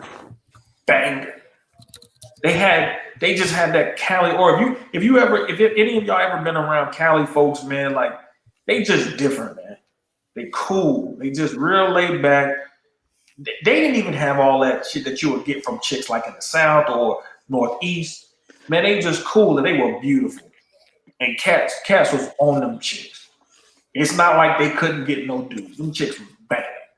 So this idea from females like her that black women are just looked over. Yeah, certain caliber of black women are gonna be looked over, no matter where you go. Your attitude is fucked up. Yo, so here's the problem, right? Being in California, you can't be Jessica, overweight in California. Age, You can't. I don't think y'all understand, right? I got a bunch of nephews and little cousins who are in their 20s, right? There's one dude that I know who's black, who dates black girls. The rest of, and I'm talking like 15 dudes. None of these young boys will date a black woman. And they're under 25. So, Jessica, they're in your age range. The reason we are telling y'all this is, okay, look, our generations might be done. And, but the beauty is men get better. Like, we grow fine like wine. Y'all women you age like milk. Like, you start to sag and shit. It is what it is. That's why it's unfair that while we're young, y'all are in your 20s, you want the baller. So you go for the older guy. Well, the older woman needs to either pay for the young buck truck, or she just gets left alone. The men, we get older, we could get y'all women, but y'all can't have us as y'all get older unless you really got to come with it. Even Kevin Samuels will say a woman who's older, just like he told to the 35-year-old woman, realistically, you should be running circles around the younger woman because you should be cultured. Oh, Lexi, look, you see my name is Blue Blazer, so come up on the page. I won't let the guys attack you. I'll put on my blue pill simp defense for you so we don't beat you up. Come on the panel. I'll be the designated simp and protect you. I'm saying what I'm saying about Jessica Light, because Jessica Light is not new around here. And again, when she first showed up, said she was only 22 years old, I was like, yeah, let's try to give her a chance. I've seen multiple men in this space, you know what I'm saying, in the Black Manosphere, try to talk to her, tell her the best tips to get stuff done. And all she has done is she's displayed worse and worse character the more help we've given her. So that's how she's repaying us for trying to help her. Jessica obviously ain't got the looks to get what she wants. That's just a reality she gonna have to face. And I'm not even saying this to be mean. I'm just saying this because it's true. Many brothers have tried to help this young lady. On a white man, she won't come on, but you should come on, sexy Lexi. Sorry, Roger. Oh, no problem, no problem. But because Jessica has got on panels before. That's how I know. She's been on my show before. She's been on a few other people's channel before, and we tried to help Jessica. Jessica keeps coming here just displaying bad behavior, and she's real salty that she's not getting what she wants out where she is. And my thing is, it ain't none of our fault. I understand Jessica wants attention from men. They're not giving it to her where she is. She hangs out with guys, so she should be able to get some type of sexual attention because she says she hang out with guy friends. Obviously, they're not paying her that type of sexual attention. So now she's coming to a Black Manosphere where a bunch of guys are at, and she's looking for attention from us. The girl obviously ain't that cute either. And she doesn't know how to be cooperative. She doesn't know how to be nice. A lot of black women resort to being negative because they know how to get attention from being negative. But if you tell them good attention from a man by being positive, they don't know what to do. You know, well, I ain't gonna even say they don't know what to do. They refuse to do it because you're black. So that's why I was pushing against what Rael is saying. Black women know exactly what to do. You put any other group of men in front of them, they know exactly how to act and operate to get what they want. Not saying they're gonna get what they want, they just know how to operate. Actually, because I think. Let me say this. Go ahead. The reason why I'm pushing back is because if they knew what to do, then why did they write so many books on how to get a white man? If they know what they're doing, they know how to trick a motherfucker. Now they can do that, but in terms of literally knowing how to coexist with another, because coexisting with a man and listening to your boss on your fucking job, that's not the same. That's not the same. A slave know how to do a fucking slave job. But there's this Brazilian movie. I cannot think of the name of this movie. I wish I could. I've been trying to find it. Where this Brazilian, he was a slave owner. And he had a wife, had a Portuguese wife, you know, he's Portuguese. And he had a slave girl. She was real loyal, did everything he asked her to do. The owner's wife died. He tries to marry the slave girl. When he married the slave girl, she started acting a fool and eventually ran off on him. 10 years later, he was married to another woman. She died. He runs back into this former slave girl. He asked her to come back. She told him she would come back under one condition, and that was to be his slave girl again, not his wife. What the fuck? Now, what I'm saying is, when you talk about conditioning, when you've been conditioned to be an adversary to the men in your group, we have talked till we're blue in the face. Man, has these motherfuckers changed? Like, I mean, seriously, we have some of the most intelligent men in Black America in these spaces. I mean, show me the female equivalent to be BGS. Show me the female equivalent to him in these spaces that we've seen that came over here and argued. They have not debunked anything that has been said. Why? Because their whole conditioning is to be adversarial towards you. That's it. That's their conditioning. Now, when I took a psychology class in college, the professor said that in order for you to change psychologically, there has to be a radical shift in your thought process. Now, we don't know where that radical shift is going to come from. Is it going to come from many of these women being homeless on the street? Maybe. It might be that. But logic and reasoning, does it seem like it's working? I mean, look at this example we just saw in the chat. Does logic and reason work with this motherfucker? Is she young? She should be, if she is somewhat attractive. Let's say she's a 6. Let's say she's a 6. According to Kevin, she's cute. Let's say she got a pretty decent body on her. Why the fuck would she be in chats arguing with the very men she could be possibly getting into a relationship with? Because her mode and her conditioning is to be adversarial, no matter what. We could come and offer this motherfucker an ice cream cone, and this bitch is gonna find some way to be adversarial about it. That's her conditioning. That's what it is. That's deep in there. I agree with that. They're going to be combative and adversarial and the whole 9 yards. I totally agree with that. My thing is, they know what to do. We just have to accept that they just refuse to do it. It ain't like there's a lack of knowledge out here. They got the books, they got the information, they talk to the men. When you put them in front of other groups of men, they change their behavior at the drop of a dime. It is not for a lack of information that they act the way they act. They simply want to be that way toward Black men. Roger, that's all I'm saying. We're agreeing. Roger, we're agreeing. That's the reason why I brought up the books, is because specifically they want to do it for these men. They're already you do we realize how hard it is to undo 18 years of conditioning? Do we really think a YouTube channel gonna really undo conditioning in these females? It works with the men because of our nature. You know what I'm saying? We can see dudes come from the worst types of background, worst dysfunctional homes.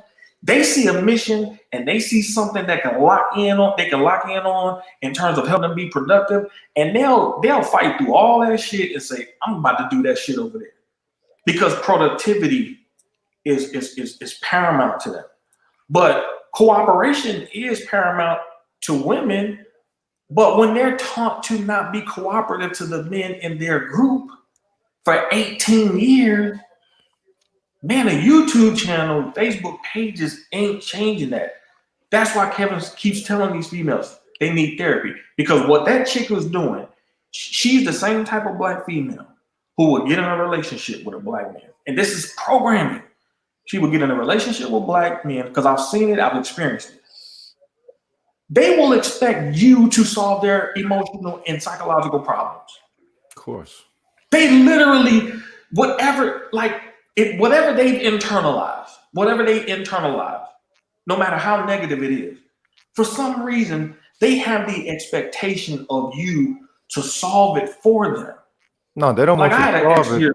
They want to use your brain for motherfucking scratch paper. That's what they want to do.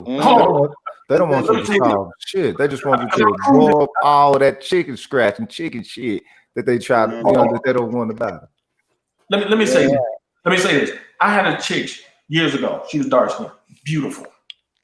I mean, down a piece to me. I mean, to give you a vision of what she looked like. She looked like a darker, with curly hair, like Puerto Rican type hair. So Layla Rashawn with chinky eyes and hips and ass to match. Now, she was my type. Or specs, that dark skin has always been my type as far as women's concerned. So now when she was with black men, she had all these issues. So much else and things to do. Hold on, she had all these issues. Her booty was an issue. Her hips, her hair, her eyes, her skin, all these little issues, as long as she was with black men. But when she was in a relationship with a white dude, she never had those issues, dog. Never. She never had any self-esteem issues. She never had any damn issues about her thickness. None of that. You know what I'm saying? Now, meanwhile, I'm sitting there the whole time like, man, look, I ain't got no problem with you. You good to me. I got exactly what I want. Our sexual chemistry was banging, all of that. It didn't matter what I said, because her programming was, no matter what I said to her as a black man, it had no value. It had none. But if a white guy said it, he could say the same thing. Oh, you're a beautiful dark skinned woman. It was no problem. She didn't act up. She didn't give no back talk. None of that shit. Only these issues that she had internally were exhibited and acted out whenever she got with black men. So what I'm saying is, this shit is almost like a motherfucker under a spell. Because they raised by witches. These are witches who have programmed these females to react like this. Now, when they get older, it becomes habit. It becomes just their personality. But they don't realize that in the real world, you can't be like this. Like, you just can't. But unfortunately, because they don't go seek help and try to undo this shit, which is what Kevin is always pushing, every time you hear a chick on there, oh, I'm in counseling now. Every motherfucking chick up there ain't in no goddamn counseling. They coming up there trying to get him to put a Band-Aid on their fucking issue and keep doing the same dumb shit they do. Because they know when they go to that counseling session and it's just them and that counselor forces them to have to look within themselves, they might see a motherfucking monster looking back at them. Ain't got nothing to do with black men. That's them internally. And we know that these are the type of women who don't like to do self-reflection. So what they'll do is exactly what this chick has been doing. She's coming into chats projecting her own insecurities, her own low self-esteem, her own lack of confidence in herself on black men and expecting black men to make her feel good about herself. This is typically what they do in relationships. Well, let me say something real quick. I see Blue Basil trying to say something too. Let me say this real quick. This is because y'all know I don't like to talk down on any of the sisters or whatever the case is. I try to say stuff in real delicate ways. I was on a panel one time, and I remember BGS, and y'all know BGS name hold a lot of weight. He was like, yeah, Roger was had people holding back off on her because Roger was like, let's give her a break. She only 22 and all that. So, you know what I'm saying? So for me to have my name put on it like that, it's like it's cool because I was really trying to give her a break for being 22. Maybe she don't know nothing. She need to come learn stuff. But then for her to get worse and worse, the more men that talk to her, the worse she got. So for me, it was almost like a complete embarrassment because it's like you raising a child and then you set your child out in the world. She do the exact opposite of what you want her to do. So like every guy she talked to, she just started getting worse and worse and worse. So I knew good and well she never came to learn anything. And I'm over there like, let's be nice to her because she only 22. So it was a complete embarrassment on my name. Go ahead, Blue.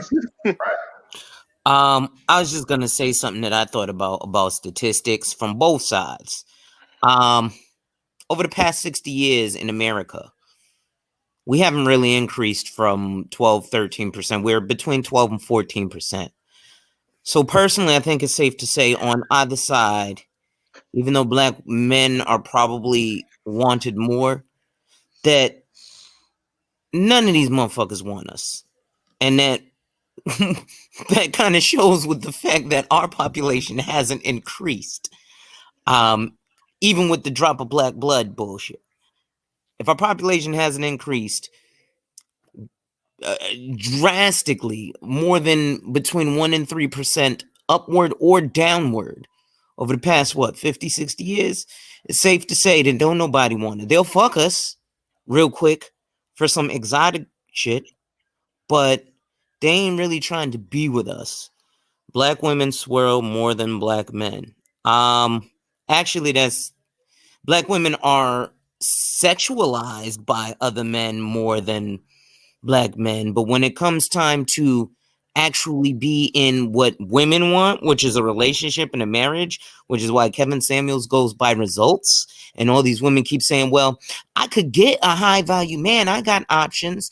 Someone wanting to put their penis in you is not options. That's like the cheese saying, I have rats, or that's like a piece of shit on the ground saying, well, I have flies. Yes, because flies go to shit and they lay their maggots in it. That don't mean that you're a special piece of shit, ladies. Hey, why is it that he doesn't put out some type of content showing, a little bit of testimonies from the couples, So he get couples together, and obviously the chicks were of the specific type of quality of caliber and everything. So he put that out. He actually said he's gonna start doing that. Yeah, after COVID, and people are more able to, get out. Because he actually has a lot of callers that they be doing very well. Thank you, Kevin. He gets those calls all the time, and you don't hear no females talking about that. The ones that call in and they say, I'm married. And they be in their 30s sometimes too. All got they that one Latina doctor. call and they be happy. And the sisters don't never talk about that part. To say oh well, that's what I really want, and whatever it takes, even if I have to settle. That's what I want. They don't want to be married. They don't want that. They just want something else. And it seems like it's just a whole bunch of rhetoric to me because they don't know what they want. They want something that it's just like Boba said earlier. They're looking for retirement. Kevin asked them very specific questions. And do you want to have to work to pay significant bills after you have children? The answer is no. So people are looking for retirement. When you don't have to work anymore, that's retirement. It just is what it is. And these women are calling in at a high rate in their 30s. So Roger, so when you say retirement, isn't that street language for trying to get the bag? I mean, yeah, same thing, because it's all about not having to work anymore. So check this out. Now that I'm sitting back looking at it from my point of view, we're beginning to sound just like them, talking about them.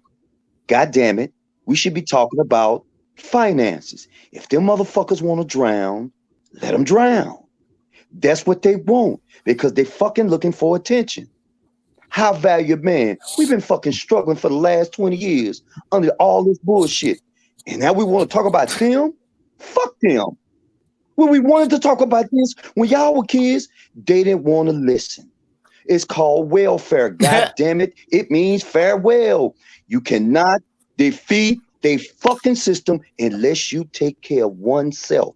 And if you really want to be real, we as men, we've been trying to come up even when y'all was in fucking school, through all the wars, through all the turmoils. The first, the second, and the last fucking thing I want to hear from them is their problems. Why? I heard it from my daughter. I'm not going to call it that, but the individual wouldn't listen. Somebody called them witches. Wicked, ignorant terrorists against cool humans. Interchange the fucking words. If they don't want to fucking listen, then you keep that expensive life jacket and save it for yourself. I even heard the frustration in Kevin Samuels. He said, I can't fucking do this no more. Because logic and common sense does not ring in their freaking heads. Willie Lynch gave it to him. Cable and television gave it to him. Let them mofos drown and let us come up with a plan to get economics. Because goddamn it, we don't have a grocery store. We ain't got no land. We ain't got no cows. We ain't got shit. And the last thing I want from them is their shit. That's all I got. Grabbing us by the cable toe. I'm sorry. It's just the way it is because we fucking tap dancing. We're tap dancing with this. Fuck them. The system aided them in coming up. Reason why half of them got money? Because when it comes to a man going to a job and compete, we got to compete with the white woman. We got to compete with the white man. We got to compete with the lesbian white woman. We got to compete with the lesbian black woman. It goes on and on and on. And God damn it, we've been on the fucking bottom ever since I've been in this situation and I've been able to recognize it. I'm not caping for them. I'm not caping for those women no more, including my damn mama with her victimized claiming ass or my daughters with their entitlement asses. That is the shit they sell on TV. But it's my fault. That's what I get for smoking good weed. It opens up your third eye. This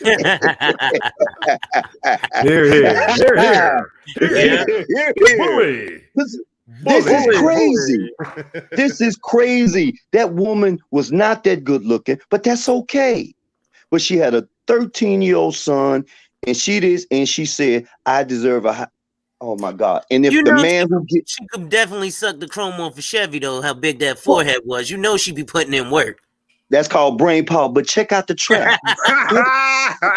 That is called brain power. But look, listen to the trap. Here's the trap. If she gets a high valued man and she gets tired of that man, guess who's on the hook for the child support for that stepson? Yeah. They changed the laws, y'all. They changed the laws. So let's play law. That means that man that's not his seed also has to pay for that child. They just changed the law last week. These conversations are simple. Money rules the world, not their fucking emotions. And for any of them that's listening, sorry, I hurt your feelings. You are not number one. In fact, you're number 4, number 5 now. And you better tighten up before you end up not even being in the number list. You're just not worth it anymore, especially economically. Flesh-wise, yes, give me that 15 minutes of good feeling, and that's about it. But somehow I seem like I'm the one getting fucked all the time. Sorry, Rogue. I had to go there because I've been listening. Yo, that's poetry, man. That's poetry, cuz. Go ahead. He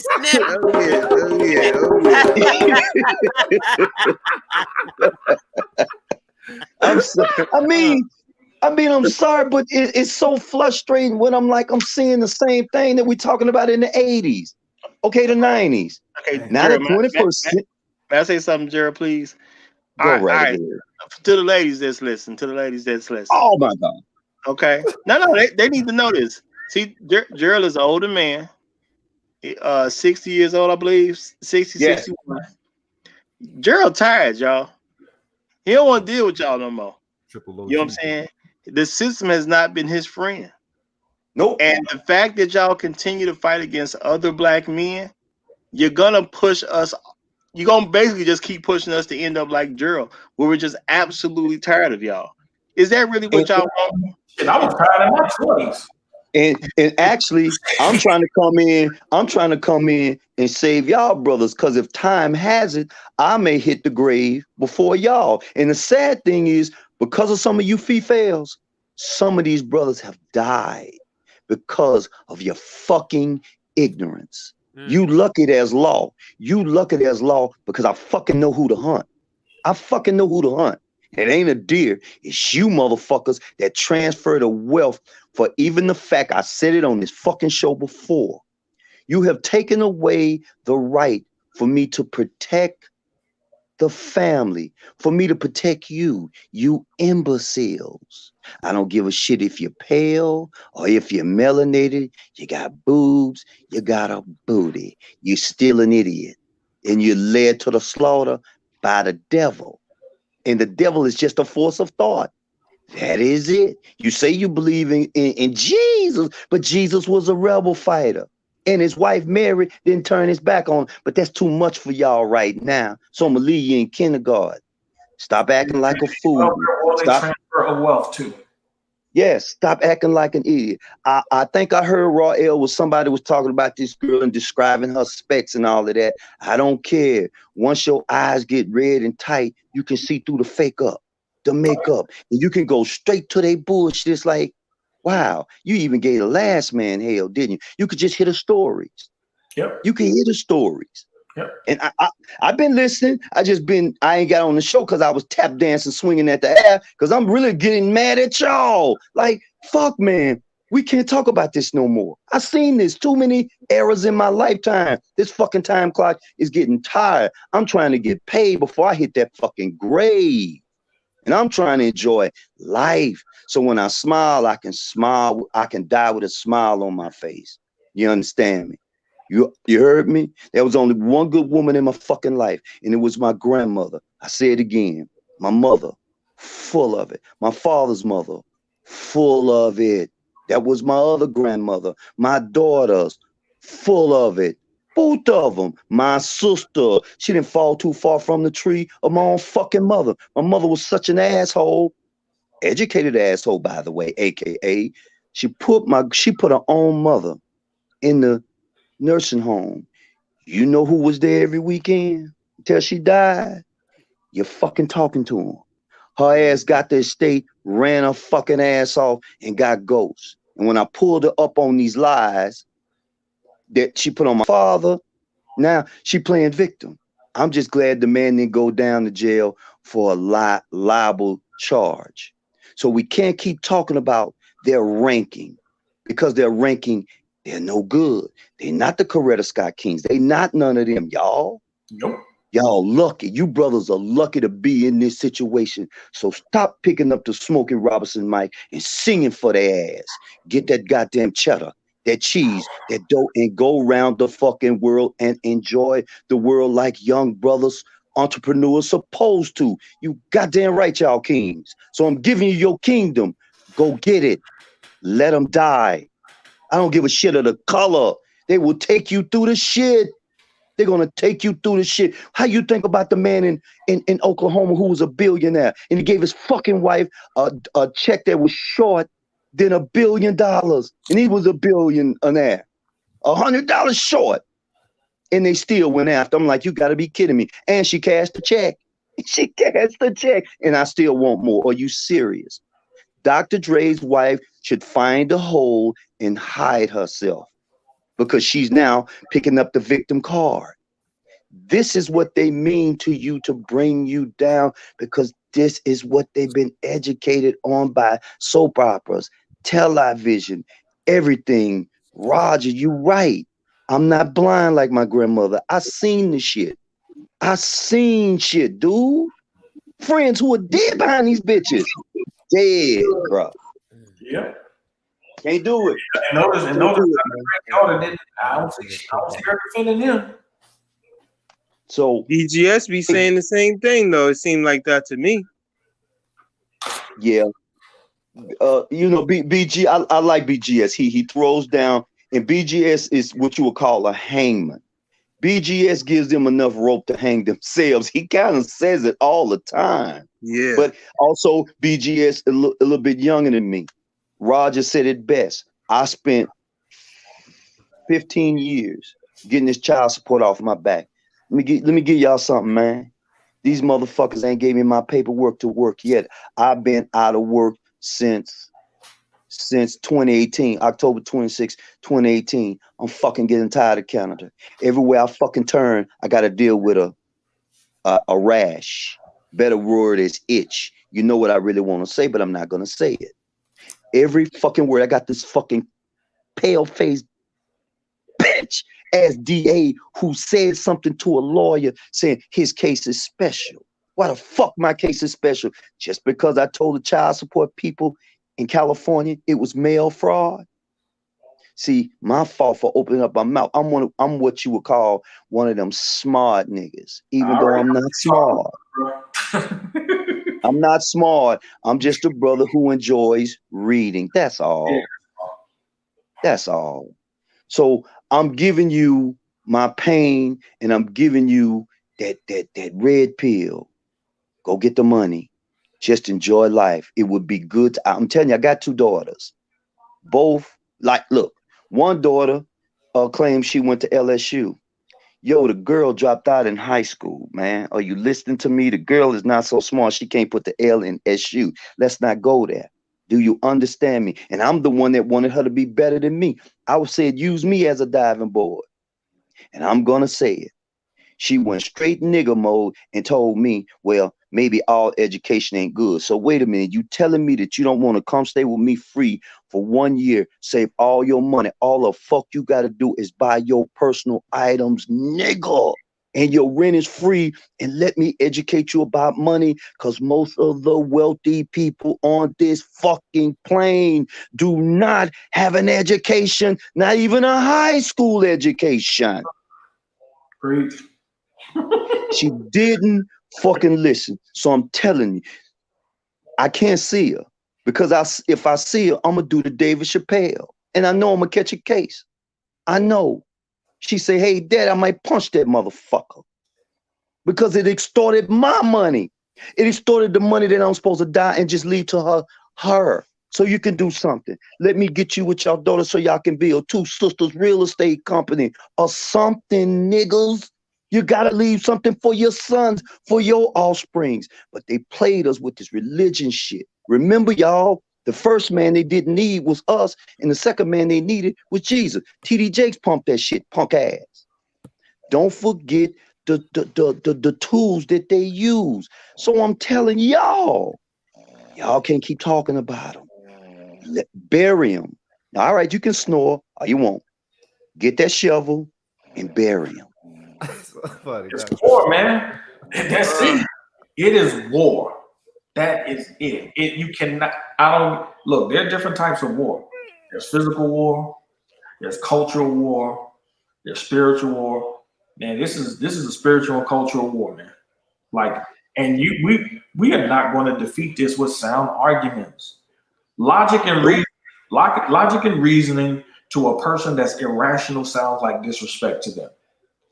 Facts. No matter how much we make them, the more intelligent we sound, the more offended they're gonna get. Right. And who's feeding them? They're gonna respond in that way. This chick has been in this damn chat for all this damn time. She ain't responded favorably to nothing. Man. Not one thing. Hey, these chicks, they have never asked themselves one of the most important questions that they can ask themselves. It's very simple questions. It's a very simple question, and it's this. Actions speak louder than words. What if these black men are telling the truth? They don't care. They don't care. because they don't have the life experiences that we have. This motherfucker, 20s. I'm 42, and in them 42 years, I've had some experiences that make me probably about 70 fucking two. Okay, talk about money, man. so these motherfuckers have lived a coddled life. You know what I'm saying? I came up during the crack era age. If you made it through that fucking age as a black man, You made it. You pat made it. yourself on a motherfucking back. These motherfuckers got it good. Some of these motherfuckers ain't never been in no projects. Ain't never had to see motherfuckers with AK-47 walking through your fucking projects and shit because niggas was fucking shooting at them, playing and shit. Like these motherfuckers don't know what the real life is because men protect them from that shit. Money. So the very women who will sit there and tell you, I remember this one chick, I forgot whose stream I was on one day, and this motherfucker literally said, "Well, what have black men built?" I said, "Bitch, we built America. What the fuck you talking about?" All free labor. All for free labor. These motherfuckers, they really, literally think that we have not made any contribution to this fucking country whatsoever. Bro, the funny one is, Hey, y'all. Hey, listen up. It's getting to that time. Let's go on to final statements. Very good conversation, but yeah, I'm a little tired right now. It's been a long day for me. So that was you snoring for real. No, that was not me. That was not me snoring. That was not me snoring. But that was me listening to everyone. But it's gotta start, wrapping this up. So, gentlemen, go on to final statements, please. I came in last, so I'll leave first. Can't tap dance. Can't talk about this shit no more. Even though somebody was snoring. Back me on facts. Concentrate on money. We don't have no grocery store. Who's feeding us? We're really in serious trouble. We're really in serious trouble, y'all. And talking about them, that conversation is over. That's all I got to say. Okay, well, I'll go next since I came up in the order. I'm going to say this. Ladies, at the end of the day, I'm going to tell you what's real. There has been no group of men in any society on this planet that was able to build a thriving civilization without their women. You're the problem. It's just that simple. You cannot be against your man and then say, why aren't y'all doing enough? That has never worked in society. We're not going to be the first to figure that out. It ain't going to happen. So I'm going to say for black men, concentrate on that 15 to 20% of them that are somewhat between good and great, because that's about all we got. And if we just face that problem as men, we're going to be in much better positions and we'll make much better life choices if we just simply accept the fact that a lot of black women, about 80% of them, are choosing to be white supremacists. They are not on our team. And for all you who are new, and this is your first time hearing somebody say that black women are white supremacists, understand white supremacy is simply an ideology. And if you follow it, that's what you are. Same way Christian is being an ideology. If you follow it, that's what you are. If you being a Muslim is an ideology. If you follow it, that's what you are. Black women choose to be white supremacists, and they okay with it. And as black men, if we want to make better choices in women and who we do things for, and get a better woman to actually build something with, so you're not divorced in 5 years, giving her half your stuff, we're gonna have to accept them for who they are. And if we accept them for who they are, they might actually change if we treat them exactly like who they are. Facts. So we can love them, but that don't mean we can ignore what they do. I don't give away my love that. All right, I guess I'll go next. So first, since I see there's a lot of women in here listening, I want to speak to y'all in y'all language. So hold on. Now, to the men.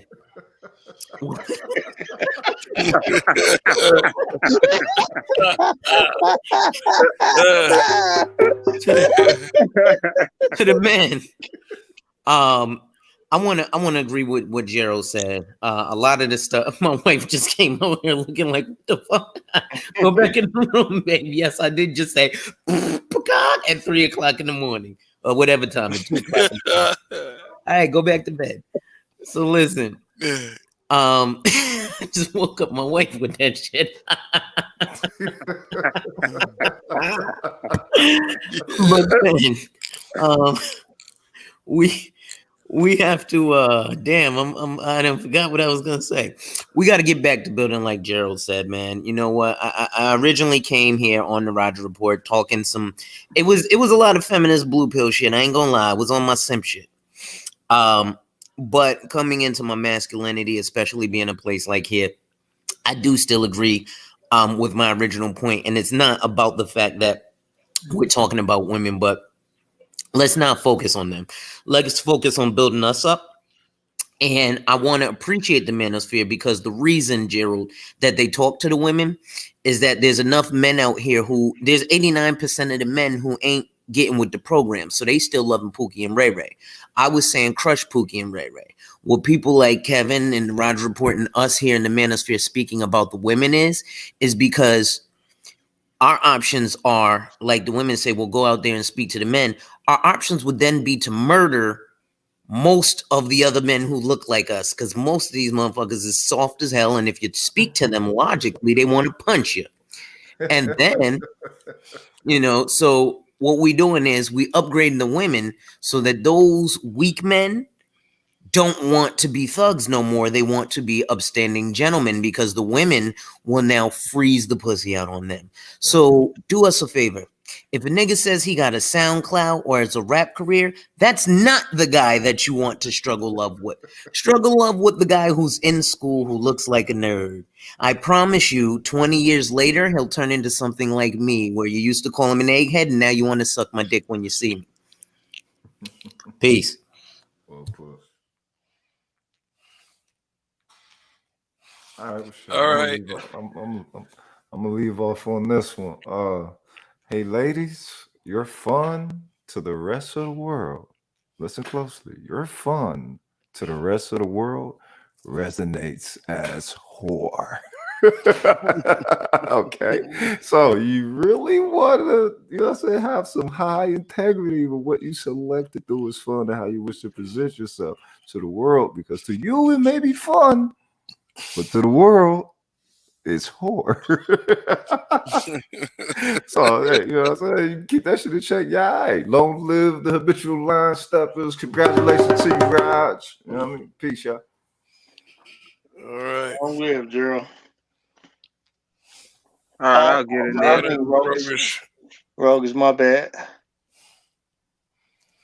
I just want to say, for the females that's out there, or females as we call them, they was talking solutions. So, I wrote down a few, like on the bit of what Roger is talking about, because we still got, we got love for him.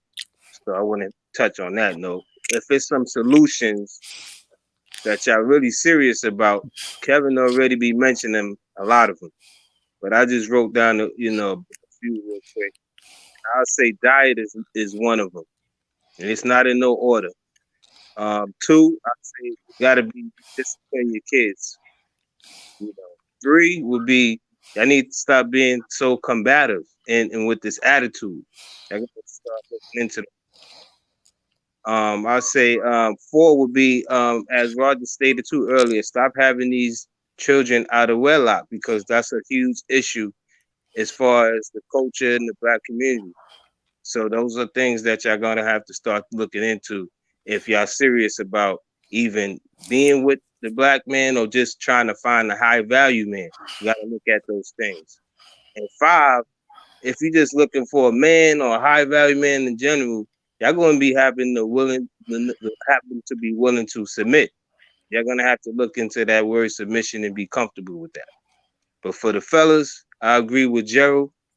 And because he's an elder and he been around, and I love learning from elders like them and Roger and everybody, Kev and stuff like that. I'm glad to be in the space learning, and I agree with him. I think that the men should get on your purpose. That's what I'm trying to do, and go hard. SYSBM, whatever you gonna do, do what you got to do and stay focused. Travel the world, get out there. I got my passport. I've been to Jamaica in 2018, I'm trying to start getting into things like dual citizenship and things like that. So I'm for that. I think we don't got no more time to be having these arguments and wasting our time, trying to convince them to do things. Just leave the ball in their court. You see what I'm saying? And if they want to take their ball and go home, then let them do that. We got other things to do. We go build a gym or something like that, or build a stadium. You know what I'm saying? Go own a team. Go build a league like the big three. Go do something different. And that's all I want to say. Thank you for having me on. Shouts out to Kev, Black Man being brutally honest. Shouts out to the habitual line steppers. And congratulations to Roger. Peace. All right. All right. I think that's everyone. I wanted to say something. No, Rael. Yeah, right. Yeah, I was about to say Rael. Appreciate you having me up, Kevin. Peace to the panel in the chat, especially you, Gerald.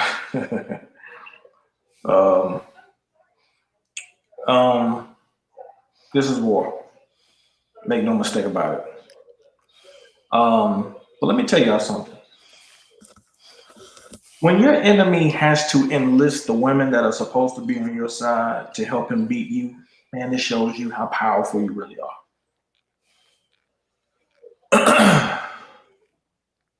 We don't need women over here to fight battles.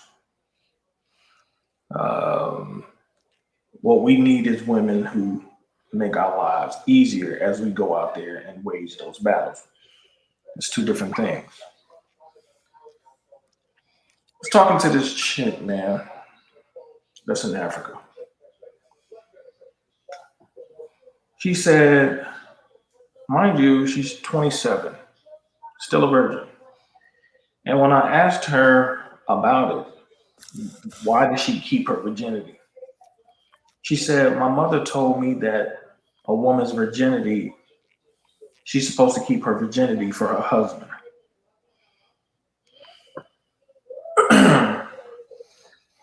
And I asked her, what were her views on men and in terms of, respecting men and things like that. And she said, well, yeah, she's like, a woman that's supposed to be submissive. These are the words she used.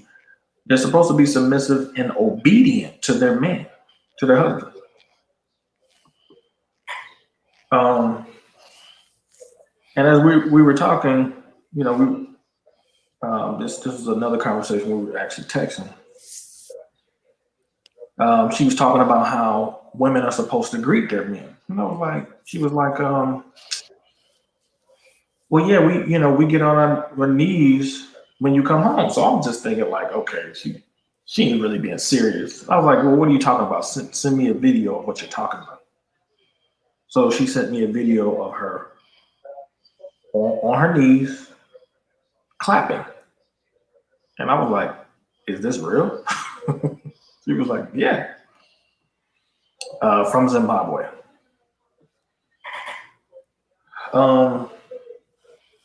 And so she was like, she said, when greeting your husband, you have to confirm if he had a good day. You can give him a massage or food after a hectic day. She said, it's funny, right? I said, no, it's respect. I like that. She said, really? You like it? I said, yes, I do. She said, you want me to practice my culture in our house? I was like, yes. She said, we're taught to be respectful. Adultery is not tolerated when you are married. A woman, if she is engaged, she has to put on her ring when she is going out or when you're married. She said, some of the things are funny. I mustn't do anything without your confirmation. Now, mind you, this is a woman who was in a completely different country while we're having this conversation. She said, I mustn't talk too much when people are around you. As the head of the house, you will give me the chance to talk. When your friends are around, I mustn't be too comfortable. I have to respect them and I have to know my limits.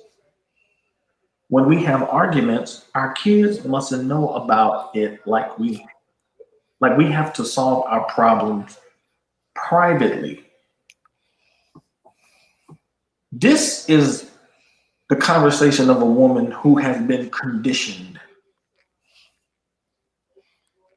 to cooperate with a man. This is 27 years old talking. We have women who are in their 40s and 50s who don't talk like this. And black men are not asking a woman to get on her knees and clap when he come home. In this culture, you don't even have to ask for that. It's already a given that it's supposed to be done for you. Now, black men with sense, what you think they're going to choose? An argumentative, bombastic, obnoxious chick, or a woman of this caliber?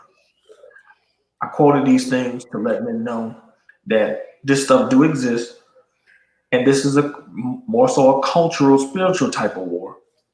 And it's incumbent upon you to explore the world like your Moorish forefathers did when they were out there conquering the world, and to find more suitable soil that's out there. And I'll leave it at that. All right, Rob. Thank you for that good word. And yeah, what an interesting broadcast. What an interesting topic. And yeah, we do have people who visit the chat and have their different opinions, and I'm cool with that. I'm cool with whatever you say because only your real life can define you. And if you're not scoring too well with people on the internet, you must be doing at least, I don't know, 5 times worse outside the internet. I mean, what the fuck can I do about your life from here? Hey, if you stop doing stupid shit, we'll stop having shit to talk about. But you know what? Thanks. Thank you very much. Because when y'all do stupid shit like that, we know exactly what problems to examine, and we can talk about it as men. Most of the men y'all shit on are productive, so y'all the one that looks like chicken shit. It ain't us so much. We have to face problems head on. That's what we are conditioned to do. We're also conditioned to understand that no one gives a fuck about black men for real. They don't give a fuck about respecting us. They don't give a fuck about following our lead. They just don't give a fuck if we just basically live. I mean, they give a hell of a fuck about us when we're dead, because then our deaths, especially if it's by cop, are used for political gain. But what you're telling us is we're not good enough to have say so. I mean, and words like that had never really been worth a fuck to me anyway. I mean, I'm going to say what I want to say. I mean, despite whether you have an objection to it or not. I mean, if you don't want to listen to a black man, why do you keep talking to us? And that's what all we were trying to say about Kevin Samuels. You called into his show, you left yourself open for anything. I mean, you call into anybody's show, you participate in anybody's chat or anybody's YouTube channel, you are going to leave yourself open to whatever that environment is going to subject yourself to, especially if you're saying stupid shit. I don't let stupid shit slide. I've learned how to pay less attention to it. But understand that everybody can see you right now. Everybody can see you. Everybody saw you twerking that restaurant. Everybody sees you call into that man's show and make absolute fools of yourselves, and you fucking deserve it. And you're going to keep deserving it. It's just that simple. It's not, no amount of insults, yelling, screaming, talking shit is going to change the fact that deep down, you're really fucking miserable. And ain't a damn thing you want us to do about it because you keep yapping. I mean, all these little bullshit arguments about submission and paying half, all of it roots from the same goddamn thing. You just don't want to respect a black man. Now, if you do any goddamn thing as a black man, you'll move the goalposts anyway. Hell, if like I said in the beginning of the broadcast, when you talk to a black man, you think of him as being at the very bottom. You know, as far as you're concerned, he's broke, he's defeated, he's a loser, he's alone, has no girlfriend, has nothing going for him. And he has to start giving away details of himself, which is really none of your fucking business. And some of these brothers really think they have to prove something to these chicks. Dude, you ain't got shit to prove, especially on the fucking internet. I mean, damn. It's like we're all, you know, a lot of us do good in our lives, and then we just want to come to this space and share our perspective. And if you don't like it, you know where the door is. But as long as you persist, and as long as you're out there doing stupid shit, there is going to always be this incessant need by guys like me to say something about it. Because, you know, a lot of folks, a lot of us in this space, we actually care about what's left of this community. Because, you know, some of us, you know, we have people we have care about, and a lot of us have children.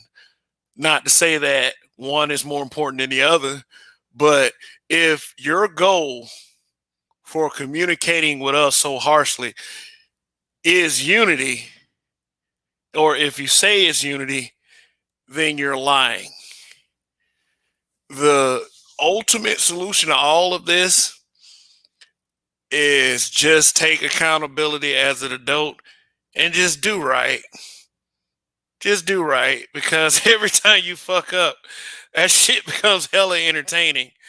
And two guys named Kevin this past week definitely proved that shit. You know.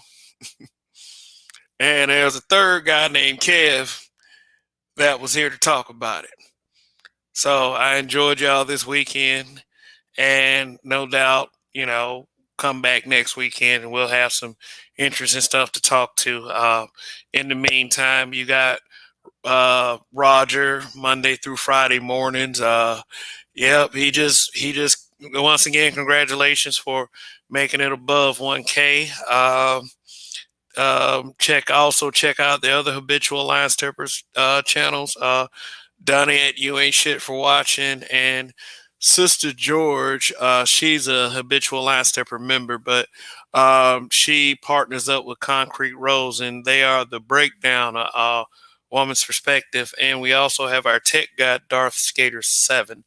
Also, that pinned comment that was in the chat, may I direct you to it? That's our entertainment channel, the Black Dimension. That's where myself, Donnie, Roger, and others have been doing broadcasts on where the topics and the subject matter is more entertainment. Like we're doing what we're doing is a ranking of all of the MCU films in the Infinity Saga over there. We call it our MCU Infinity 23, and the next broadcast that we will do, and I'll announce it in my community tab, is Thor. Yeah, so go ahead, go and hit the link in that pinned comment. Sub if you've ever done anything that got you made fun of as a kid, that you loved as a hobby growing up, then the Black Dimension, I'm sure something on there will be just right for you. So subscribe to our entertainment channel. We want it to grow, and just, you know, something for the manosphere that, you know, helps us depart from all of this back and forth, and, you know, these things that, especially, you know, as black men, that we have to deal with, you know, blatant and wanton criticism from others just for sharing that opinion, you know, is like the way black men get talked about for sharing our opinion, you would think that there was nothing worse on the planet. Not any amount of drug deals, any amount of drive-by shootings, poverty, famine. It's like all of that just dwarfs in comparison to when a black man is brutally honest with everyone. Okay, so if y'all stick with me, you're just gonna have to get used to it. And for the, you know, the trolls tonight, thank you for the views. Really enjoyed those as well. So anyway, oh shoot, Donnie's back. Donnie, what's up, man? Oh no, I was waiting for the back chat. Y'all go do your thing. Okay. Check me out. You ain't shit for watching. Appreciate you. Okay. Well, yeah. Anybody want to stay for a little back chat? That's fine. For a little after show or whatever. Uh, yeah. So, Yeah.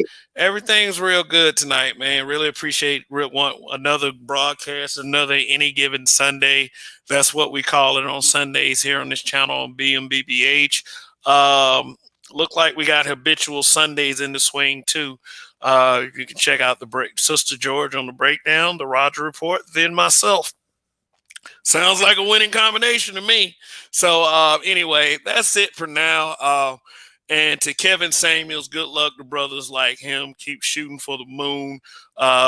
Push that shit as far as you fucking can, bruh, and have all the success in the world with that. And there's a lot of brothers in this space. I mean, it's not even just Kevin Samuels. There's a lot of productive brothers in the space of the Black Manosphere. And we'll have another conversation about that because the Black Manosphere, that's a bunch of black men being brutally honest without so much, say what? Yep, you're right. Yeah, You're right. I'm agreeing. yeah. So, Yep. they put this narrow spectrum on the manosphere. It's like we just do this and we do. I even heard some guy that on another broadcast say they want us to hate women, and that really is not fair to how much talent we actually have in the Black Manosphere. So, you just keep your eyes open. Keep your eyes open. Plenty of weeks to come on this channel with the Habitual Line Steppers and within this entire space of YouTube. It's just more great shit to come. So anyway, like, share, subscribe. Long live the Habitual Line Steppers. See all of you beautiful people next weekend. And Kev, we trust. Goodbye. Goodbye.